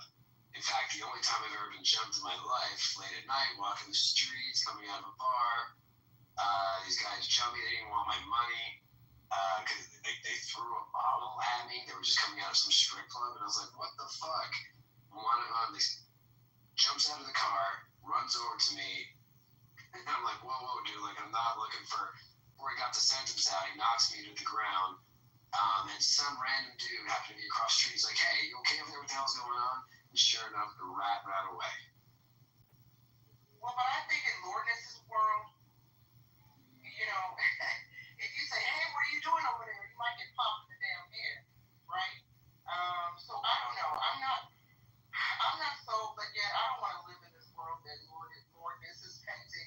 because I just think, criminals know that there are now, in real life, criminals know that there are real life consequences to their criminality. If there's no judges, jury, and executioners, I think folks will run rabid. There would be death and destruction for years to come. I disagree with this theory that there would only be violence initially and that it would quell off somehow. I don't know, the modern day human is insanity. We want to be that violent. We're so far removed from spirituality, God, emotions, right? And if there's no one there to check us, then we will fully maximize this free will, this so-called free will that we have, and unleash, our nefarious ideas and ideologies onto the next human. So I don't know, Lourdes. The reason why I think, like I said, there's no one to check you. Like, it will be at that point. Like, people will check each other. Right now, a criminal have an advantage. One, he's not afraid to go to jail, and he knows that your retaliation is not. You're not going to retaliate, especially not to the degree that you're going to go harm one of his loved ones. But in that reality, people know that if I do something to you, you're not just. There's no jail. The retaliation, you're gonna come after me, my family. So like it's gonna be more of a reality. There's not gonna be protection from the police for the criminals to have the advantage. Everyone's gonna have the same attitude. If you come fuck with me, I'm gonna come fuck with you and your family. And that's gonna keep a lot of people in check. Well, I also think we would have to, in that case, we would have to have like these communities or compounds of people who want to maintain civility, right? I think in the world that Lourdes is painting, humans, your average human would be very scared because they don't know the motive of those they encounter out in the street. You don't know if the person you encounter will kill you, pray for you, pray with you, join you in the rebellion, steal your shit, right? Or if they are checkable. So I think in this world that Lourdes is painting, you would have to, I always like to say your vibe attracts your tribe. If you're the type of person that needs law and order and you want to live a very peaceful, soft kind of life, free from murder, robbery, chaos, etc., you would have to find like-minded people and build communities with them, a gated community, a fortress around this community so that the weirdos and the killers don't penetrate, right? Because I don't think that this will be a harmonious society that you guys seem to think it will be. Have we not seen? Have we not watched science fiction films? Has the Walking Dead not taught us anything about what it would be like in a world full of where there's no law, there's no governance? Maybe I've just watched too many sci-fi films and zombie films and post-apocalyptic films and anarchy films and The Purge, etc., etc. It sounds like an utter nightmare, this world that Lourdes has crafted in his mind. Hakima, you would want to live in such a society? I mean, we live in one right now where a certain group of people can do what they want to do to other people. I'm not talking about racially. I'm talking about the public government. They can do whatever they want to do right now. There is anarchy right now. That we're not. I have some interesting thoughts on that, on essentially every man does what's right. But like, even like the show like Walking Dead, most people was trying to do the right thing. Most people was creating community. You had a few bad apples, but they run through every now and then. But most people was trying to. Everybody was not just savage. Before serendipity goes, I was going to say, fun fact, sounds like you're a Walking Dead fan. They did a voiceover for one of the characters for the video game. Unfortunately, my character got killed off early, but it was fun. Oh, right on. Moose, how much has AI destroyed voiceover work? Not as much as you think, Majo. Not as much as you think. I know that was actually one of the, as an eye knows pretty well, like the huge actors writer strike. Was that last year? I think it was 2 years ago. Was that 2 years? Good Lord. Part of the writing part was, and actually actors too, like having their image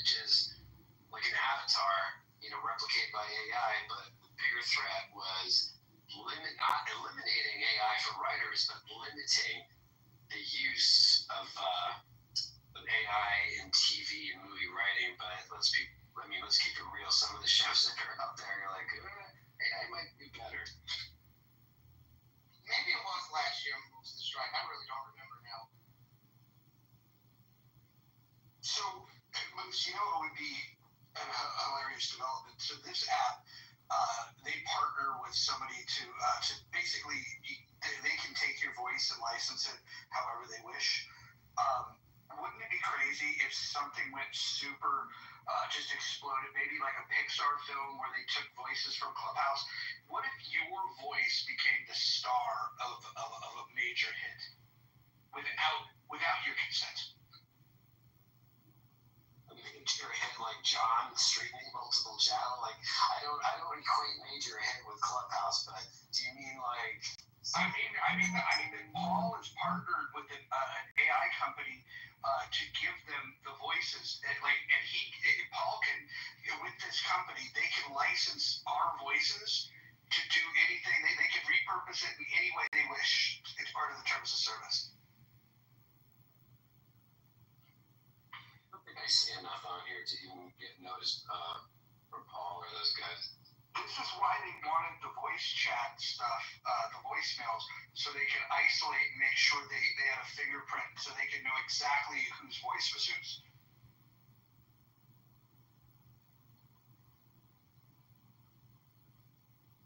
Yeah, Freddie Roosevelt and I did a room about a year ago or so. I'm sure some of y'all remember Freddie Roosevelt. And we talked about just that, using our voice and likeness on this app, because Freddie, when he was really active on this app, I had noted, Freddie, you have very specific lingo and slang, and he was commenting on how he would dip in and out of rooms, primarily white rooms, hosted by people who he never saw in his spaces, or at the very least, he didn't know that they frequented his spaces. And he would go in their rooms and hear them repeating his slangs and his slogans, but at the same time giving him credit.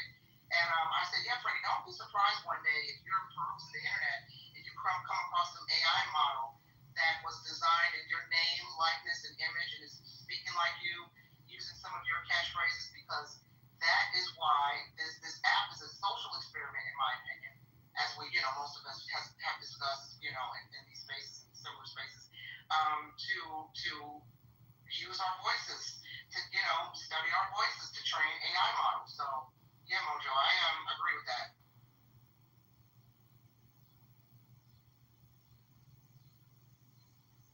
Where did you guys fall on the writer's strike?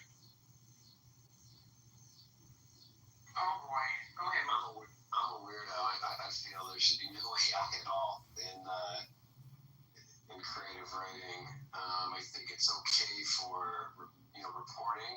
I don't know if you guys noticed, but when you go to your streams, your news streams, whatever, on your phones or laptops, like it'll say story by, and it'll put someone's name, but I've just been noticing far more grammatical errors in these stories. I think less and less of them are actually really being written by humans. I think there's just giving AI ChatGPT notes of the story and take it from there. So this is my take on the whole writer's strike thing, is that if you're not a better writer than artificial intelligence, then you don't get the job. If I were looking for a story, if I wanted a screenplay to make a film out of, if you're a screenwriter and you can't write a better screenplay than AI, I think AI should take your job.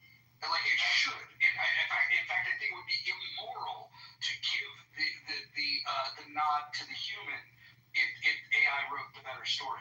Currently, we don't have that problem, despite how bad some of the writing is today. I think we're at an all-time low in terms of the writing of screenplay. Well, actually, I take that back. I think that there's great writers out there. In fact, I know there's great writers out there that just can't find the funding to do their projects. But if you can't sell the idea, and if the folks that are going to put the money behind the movie don't believe it's going to sell, you think you'd be guilty people.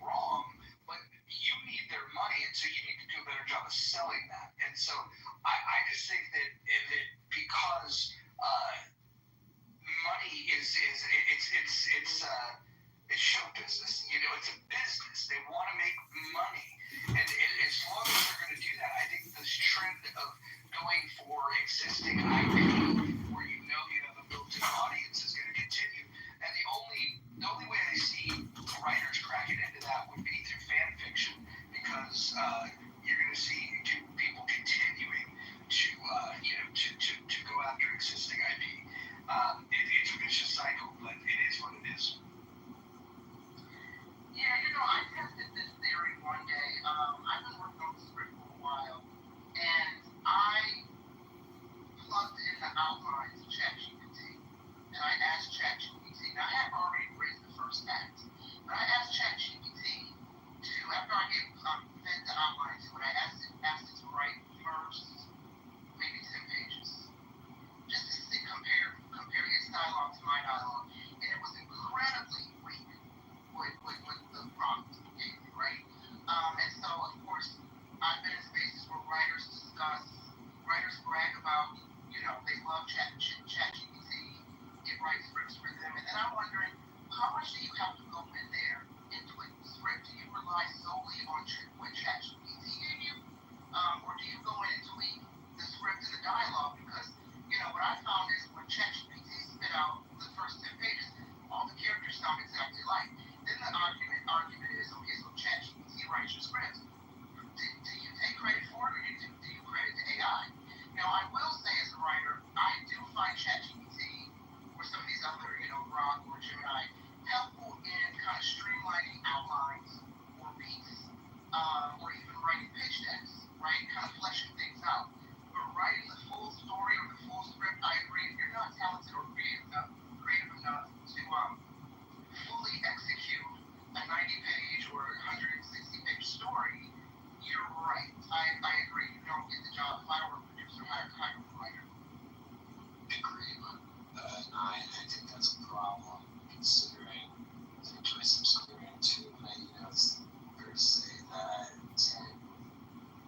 if looking at the inciting incident, right, is typically the first 10, 20 pages. A page of scripts translates to like a minute of action, more or less, on the screen. So if you're giving a lame duck, and making like you got at the end of the day, if you're doing the 3 arc, it might be in the middle of that. Most audiences will be more forgiving from in the middle. These walkthroughs and models, but you hook them, and you hook them in the beginning, and you give them a nice ending at the end, dramatic, happy, whatever. That's what they're going to remember. But yes, the first 10 pages, the first beginning of the script does not hook. The inciting incident is weak. That's problematic. Now, I will say this, folks. I'm a huge fan. I don't know if you're familiar with the films Kitover. I think they make great for them, right? The franchise has just fallen off over the years. I'm really hoping that whatever studio or writer or producer owns the IP revives Q. In the meantime, I went into ChatGPT. I have like 3 or 4 ideas to continue the franchise. And I'm hoping through my resources and connections, I can find, I think it's linked to whoever owns this IP, to pitch them my ideas to continue the franchise. So I did plug in just, a long line or 2 into ChatGPT and asked it to flesh out what the next 5 films would look like. And I was thoroughly impressed with what it gave me, because it was right on par with how I envisioned the franchise continuing. So in that regard, I found ChatGPT to be quite, satisfying as a creator. And, I copied and saved what it gave me, and I added it to my kind of little collection of franchises that I want to see continue. So I've been putting out to the universe. I have two visions here. One, to write at least 1 episode for Dr. Who, which I have a script, a pilot script for. Not necessarily a pilot. Maybe a pilot for a new season. And to be involved with, hopefully, the continuation of Q. So we shall see if ChatGPT in that regard brings me some luck.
it's like a first line of defense to be able to see if somebody used ChatGPT or not.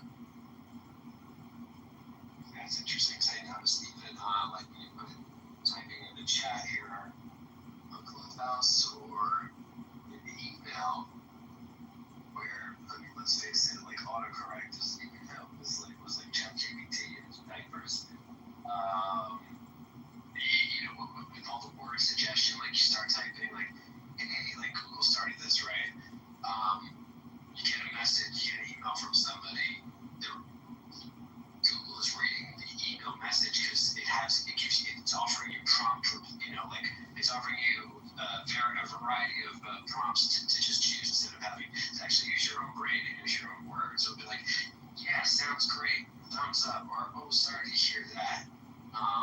But I also noticed the one thing that stands out with autocorrect is commas and calling you out when you're not using commas appropriately. But that's probably the least hardware piece for the AI.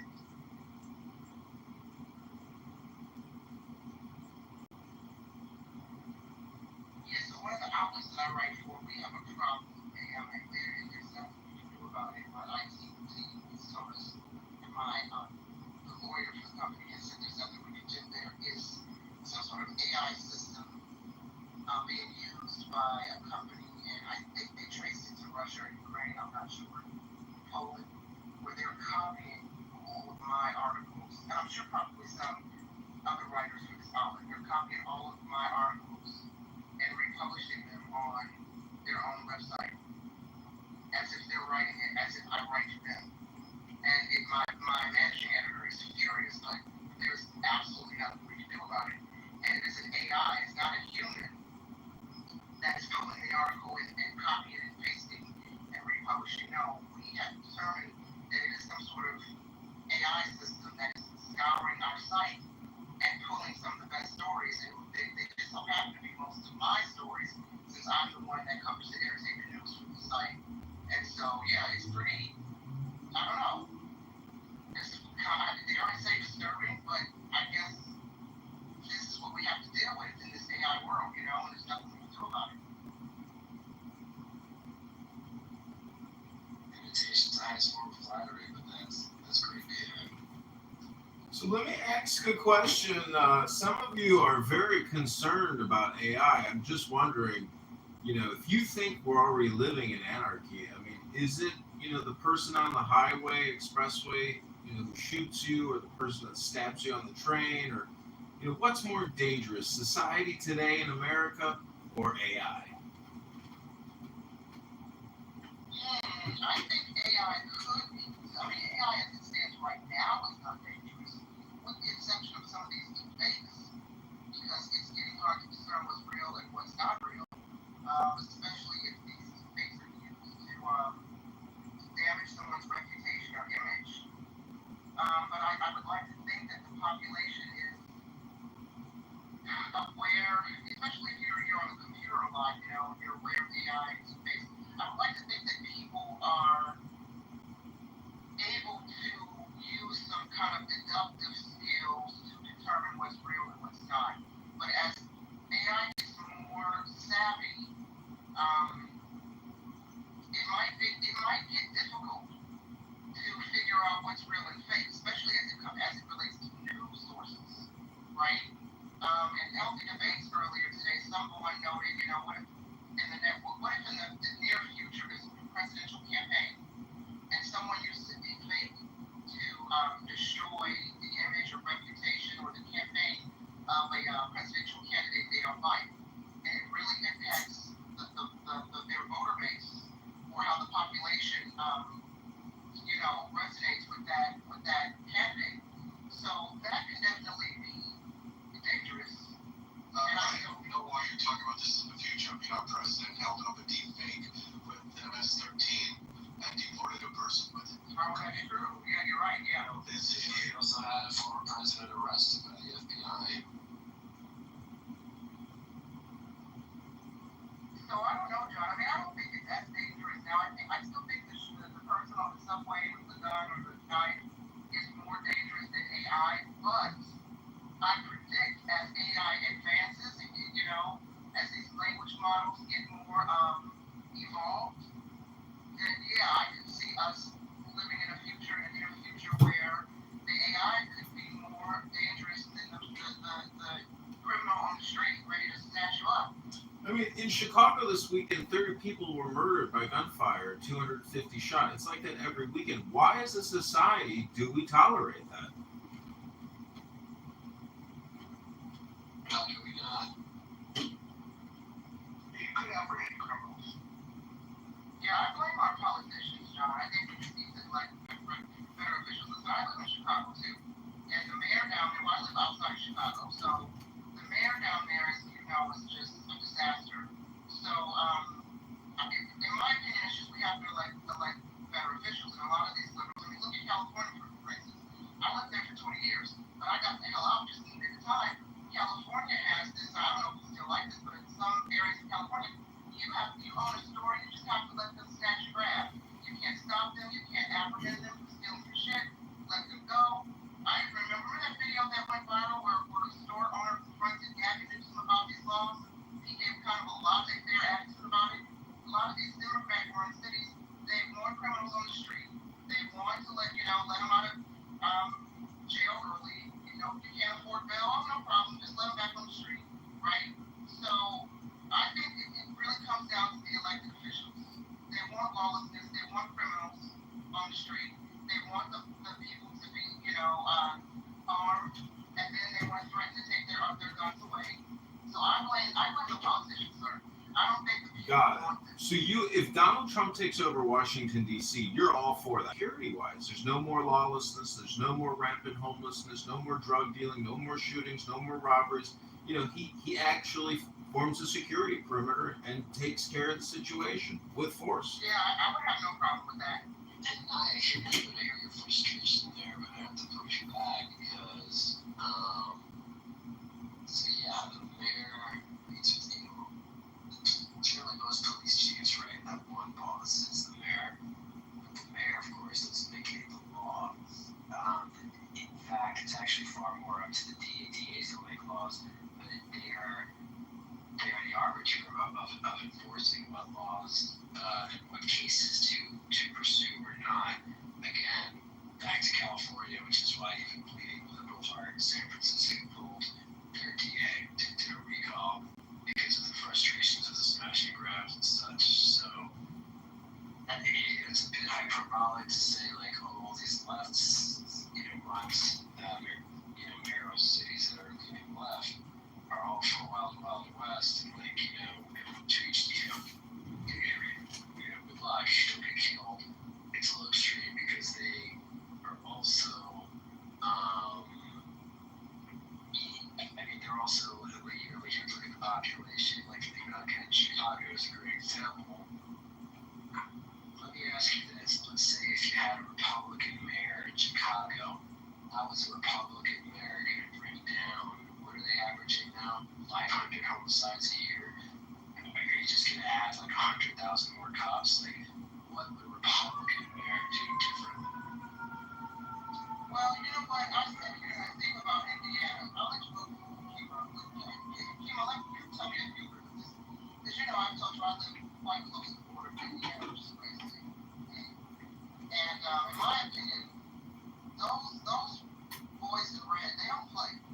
I rarely hear about. I'm not saying that there's no crime in Indiana, but I feel like people know you don't go to Indiana with that BS, right? Because they're not going to put up with that N-word shit, okay?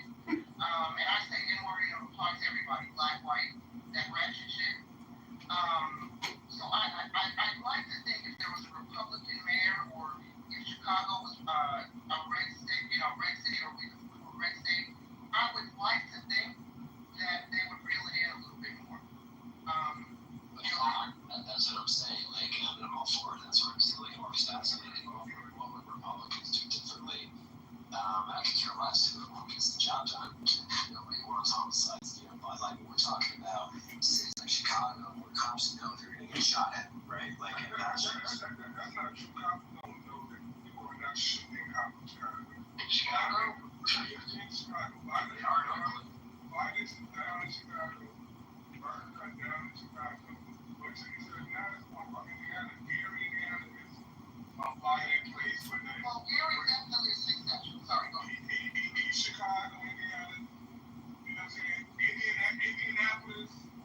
South Bend, several cities in Indiana that are fucking good that are like there's no answer. But like, bro, and a lot of Chicago, that's the thing. People back up, then they come right up to Florida itself. It's hard to believe. It's hard to believe. Illinois, Chicago, all the guns are coming from Indiana. So act like Indiana is like, you got some really don't. Well, here's my thing. Let me say something about Chicago. Chicago is export, and that's all one crime, right? Which is a big drag. I feel like Chicago, were they part of the fun movie there? I feel like if it was a Republican ran city, we wouldn't have. And I'm not saying every liberal leader in Chicago is about to fund the city, but there was that narrative in the height of George Floyd. You had some saying it. This past year, how many town hall meetings did we have of Chicago voters expressing their anger at the mayor and the governor over the immigration issue? I feel like if Republicans were in control, that would be a thing. We would have, and don't get me wrong, I'm not saying Republicans are perfect. I didn't like Republicans, right? And I know, I remember during Trump's last election, how some of my family members were greatly impacted by some social services that would be cut because of Republican leadership or Republican policies. Specifically, I have family members that have children who have disabilities, and some of those programs they relied on to help their children, and they lost access to some of those resources. But I just think as it relates to law and order, conservatives seem to be more pro-law and order than liberal leaders tend to be. And again, I'm not saying that applies to all liberal leaders. Well, I would also say that it's hard to know what would really take place because in large cities you don't see Republicans as mayors. It would be interesting to see large cities ran by Republicans. We do have examples, a few examples of where this is true. You can go back to Rudy Giuliani. I think is probably the best example of what you're talking about when better outcomes happen. But the challenges in a big city are just different than in the suburbs and different from rural communities. And I think it's interesting that in a big city you tend to see Democrats being favored, and in the rural areas you definitely see Republicans being favored. And in the suburbs, that tends to be or this state, that state. I think we should really hone in on the different policies that are necessary for governing the wants, the needs of the people in these different areas are different. Yes, everybody wants to be safe and that's the price. The challenges is right, but they're just different. And that's why I think we should more thoughtfully move towards what would be the best set of laws to govern a rural area. And by the way, not all rural areas are the same. Not all big cities are the same. We need to examine the unique challenges. There's a true line though. If you have less tolerance for violent crime, you're going to see less violent crime. And the evidence of that is, a lot of the 94 crime bill, and I think that there was definitely some mistakes made. But if you look at the facts, 1990, 1991, 1992, 1993, that 4-year period, the most violent period in American history outside of the Civil War. And so those violent crime rates were insane. In fact, today when people talk about crime rates, we're actually 50% lower than the highs that we saw in that 4-year period during the early 90s. And then the 94 crime bill comes, and then you see a steady decline ever since. Giuliani had a plan, he's disgraced now. He was called America's mayor, and I love it. But he couldn't do it by himself. He organized the courts, and other agents. Unions, see what you're doing. If I see Missouri, it's welcome. I mean, New York was as bad as it is now. Everybody does, John. And it now changed. This change was, and to be fair, I say they face New York's mayor, but I think any mayor that happens to be more, I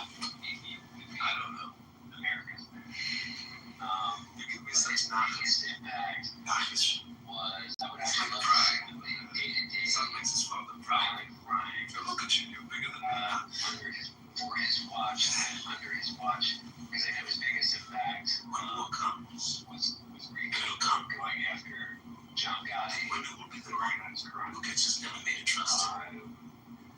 Like even just cleaning up mom was running, I believe, district. He cleaned that up. Yeah, he was doing everything really big. Crew's taking steam tomorrow. And his crime. What's you do? I forgot what point in his career he really lost his fucking mind, but it's in the show. He did have a multi-faceted approach, and I think that you could ask anyone. Nobody's gonna think you a profound change. It wasn't just statistics and maybe it happened. So, guys, let me ask you something. You ever dream about this game? I do. Every night. Nightmares. I got jackets out of my fucking Kings out. I got 4 aces. I can get straight out.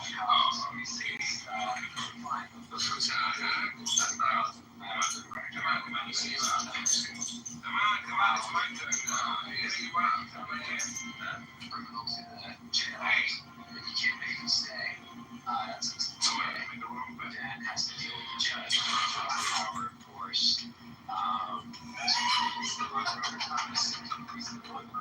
whatever it is.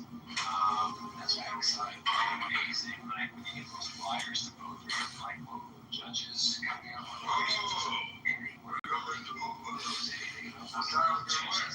There are some like folks that do deep dives, do history of judges, that show you old boys like Germany, offenders, like otherwise to get reelected. It's not all across the street to get it done. Perhaps I'm sure. I don't know. It's just things that show the arts. I believe but now when he's trying to appointed people just would be better than elected. Appointing judges are better than elected. We should also not elect like TAs and stuff. I think you get low enough in the chain of offices. Like I grew up don't know how to be elected like the water commissioner. Like nobody knows what the water commissioner is doing, but you have to you should elect executives and legislative body, and at some point, just because life is too busy, turn over that kind of oversight of the water commissioner to them. It makes a whole lot more sense.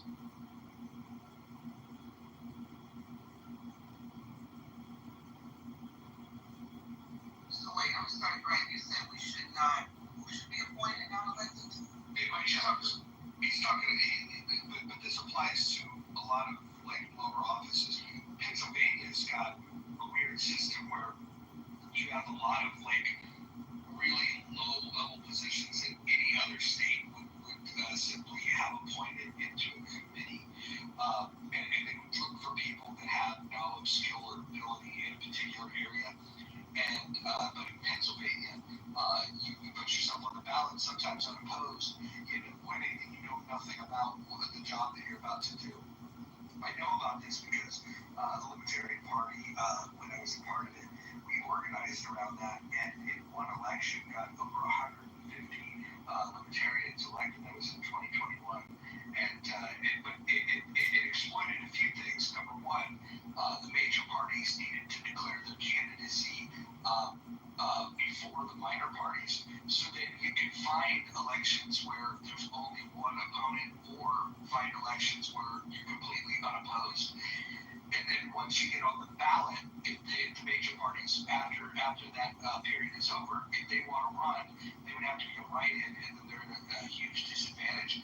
The other thing is the filing fees are very, very low in Pennsylvania, and so the final piece is just the fact of some of the low-level positions that you have.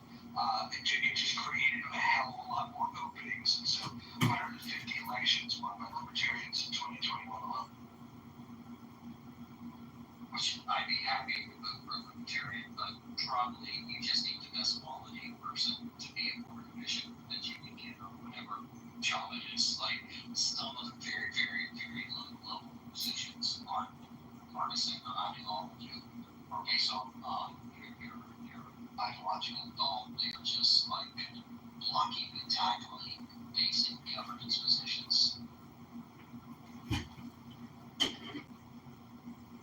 Brett, can I ask you a question? If you were made king of America or king of the world, what would you do for your people? Create a system that maximizes economic prosperity and maximizes human freedom for things like violence. I think big picture, we got a pretty good system that gets pretty close to that. I'm sorry, go ahead, Michelle. I'm sorry. I would really capital REALLY educate them. That's not happening. It's just not happening.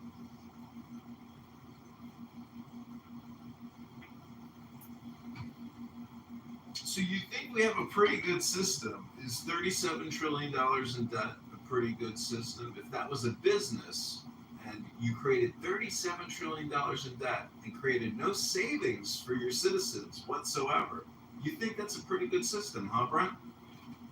Yeah, I think a system where your per capita wealth is the highest that all of the highest in human history, that keep on expanding given still expanding human lifespan. I think it's a pretty good system that we've developed in human history, and it's much more damaging to knock it all down than to not understand how lucky we are. To participate in the economy from, let's say, 1870 to 1900. I would argue that was a pretty good time as well.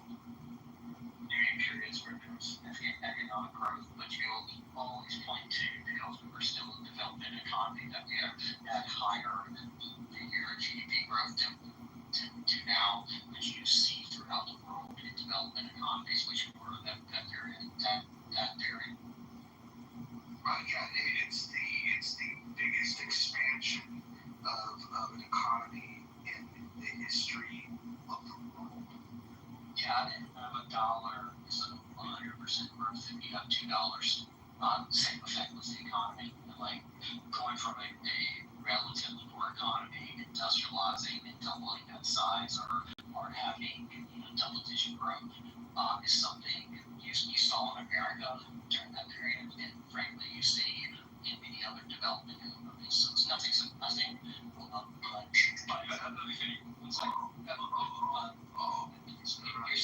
You're still much better off living in post economic development and the time we are living in.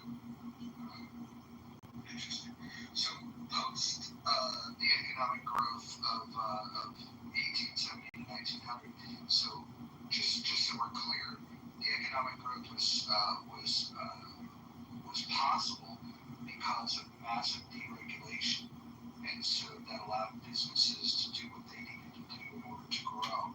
And then following that period of time, we had massive restrictions that were put in place. And then shortly after that, come 1929, we had the biggest financial collapse. During this financial collapse, preceding that was a period of heavy regulations, and extending that depression was the fact that we doubled down on even more regulations. And so the evidence is very clear that if you want to grow the economy, you have to deregulate. If you want to crash an economy, you overregulate.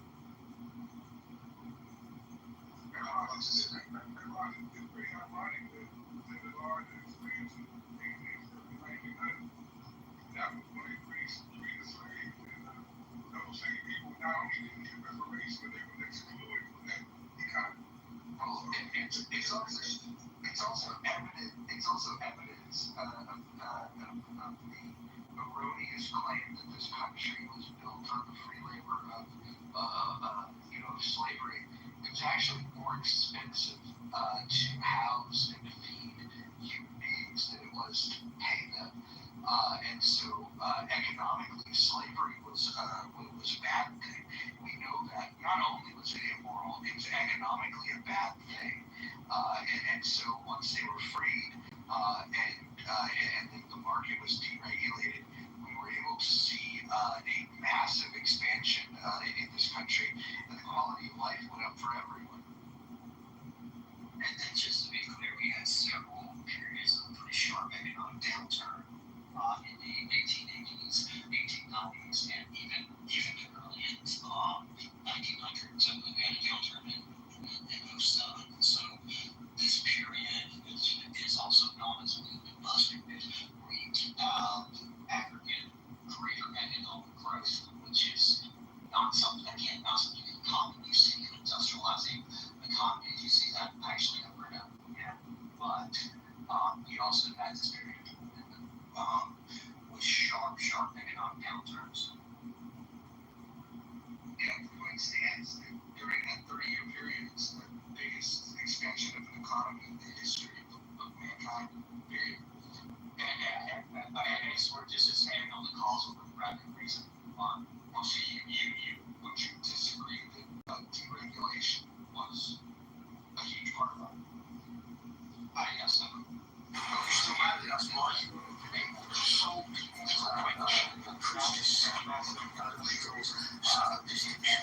fighting the great law.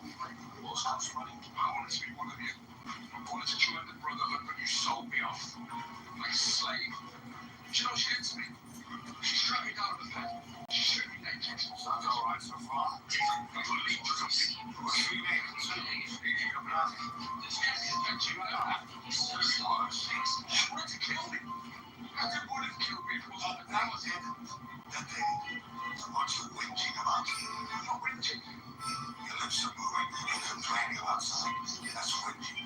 I was running killed 6 times and don't hear you bitching about it.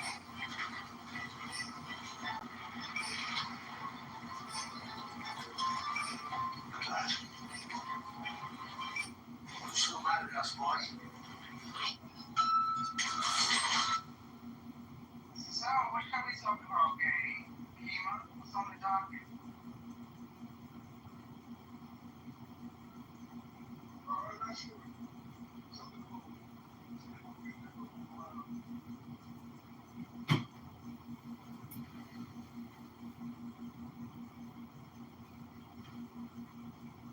I don't know if please hear this, but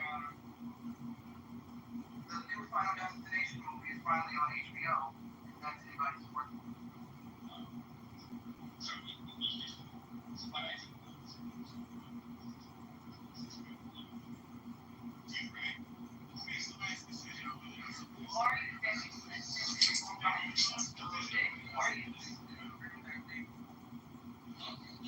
Why the fuck I see you from my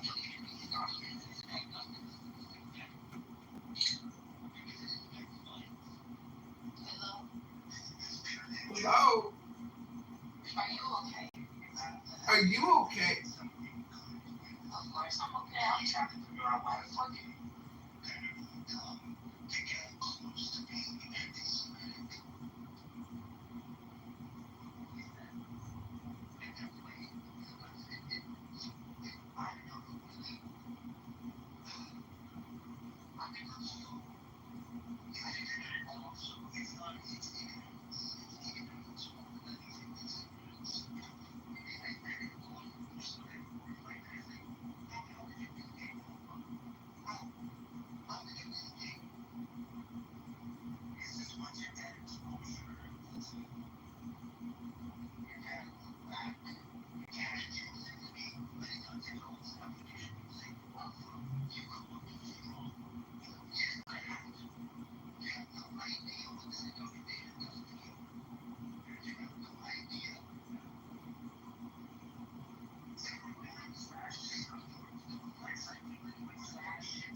kids.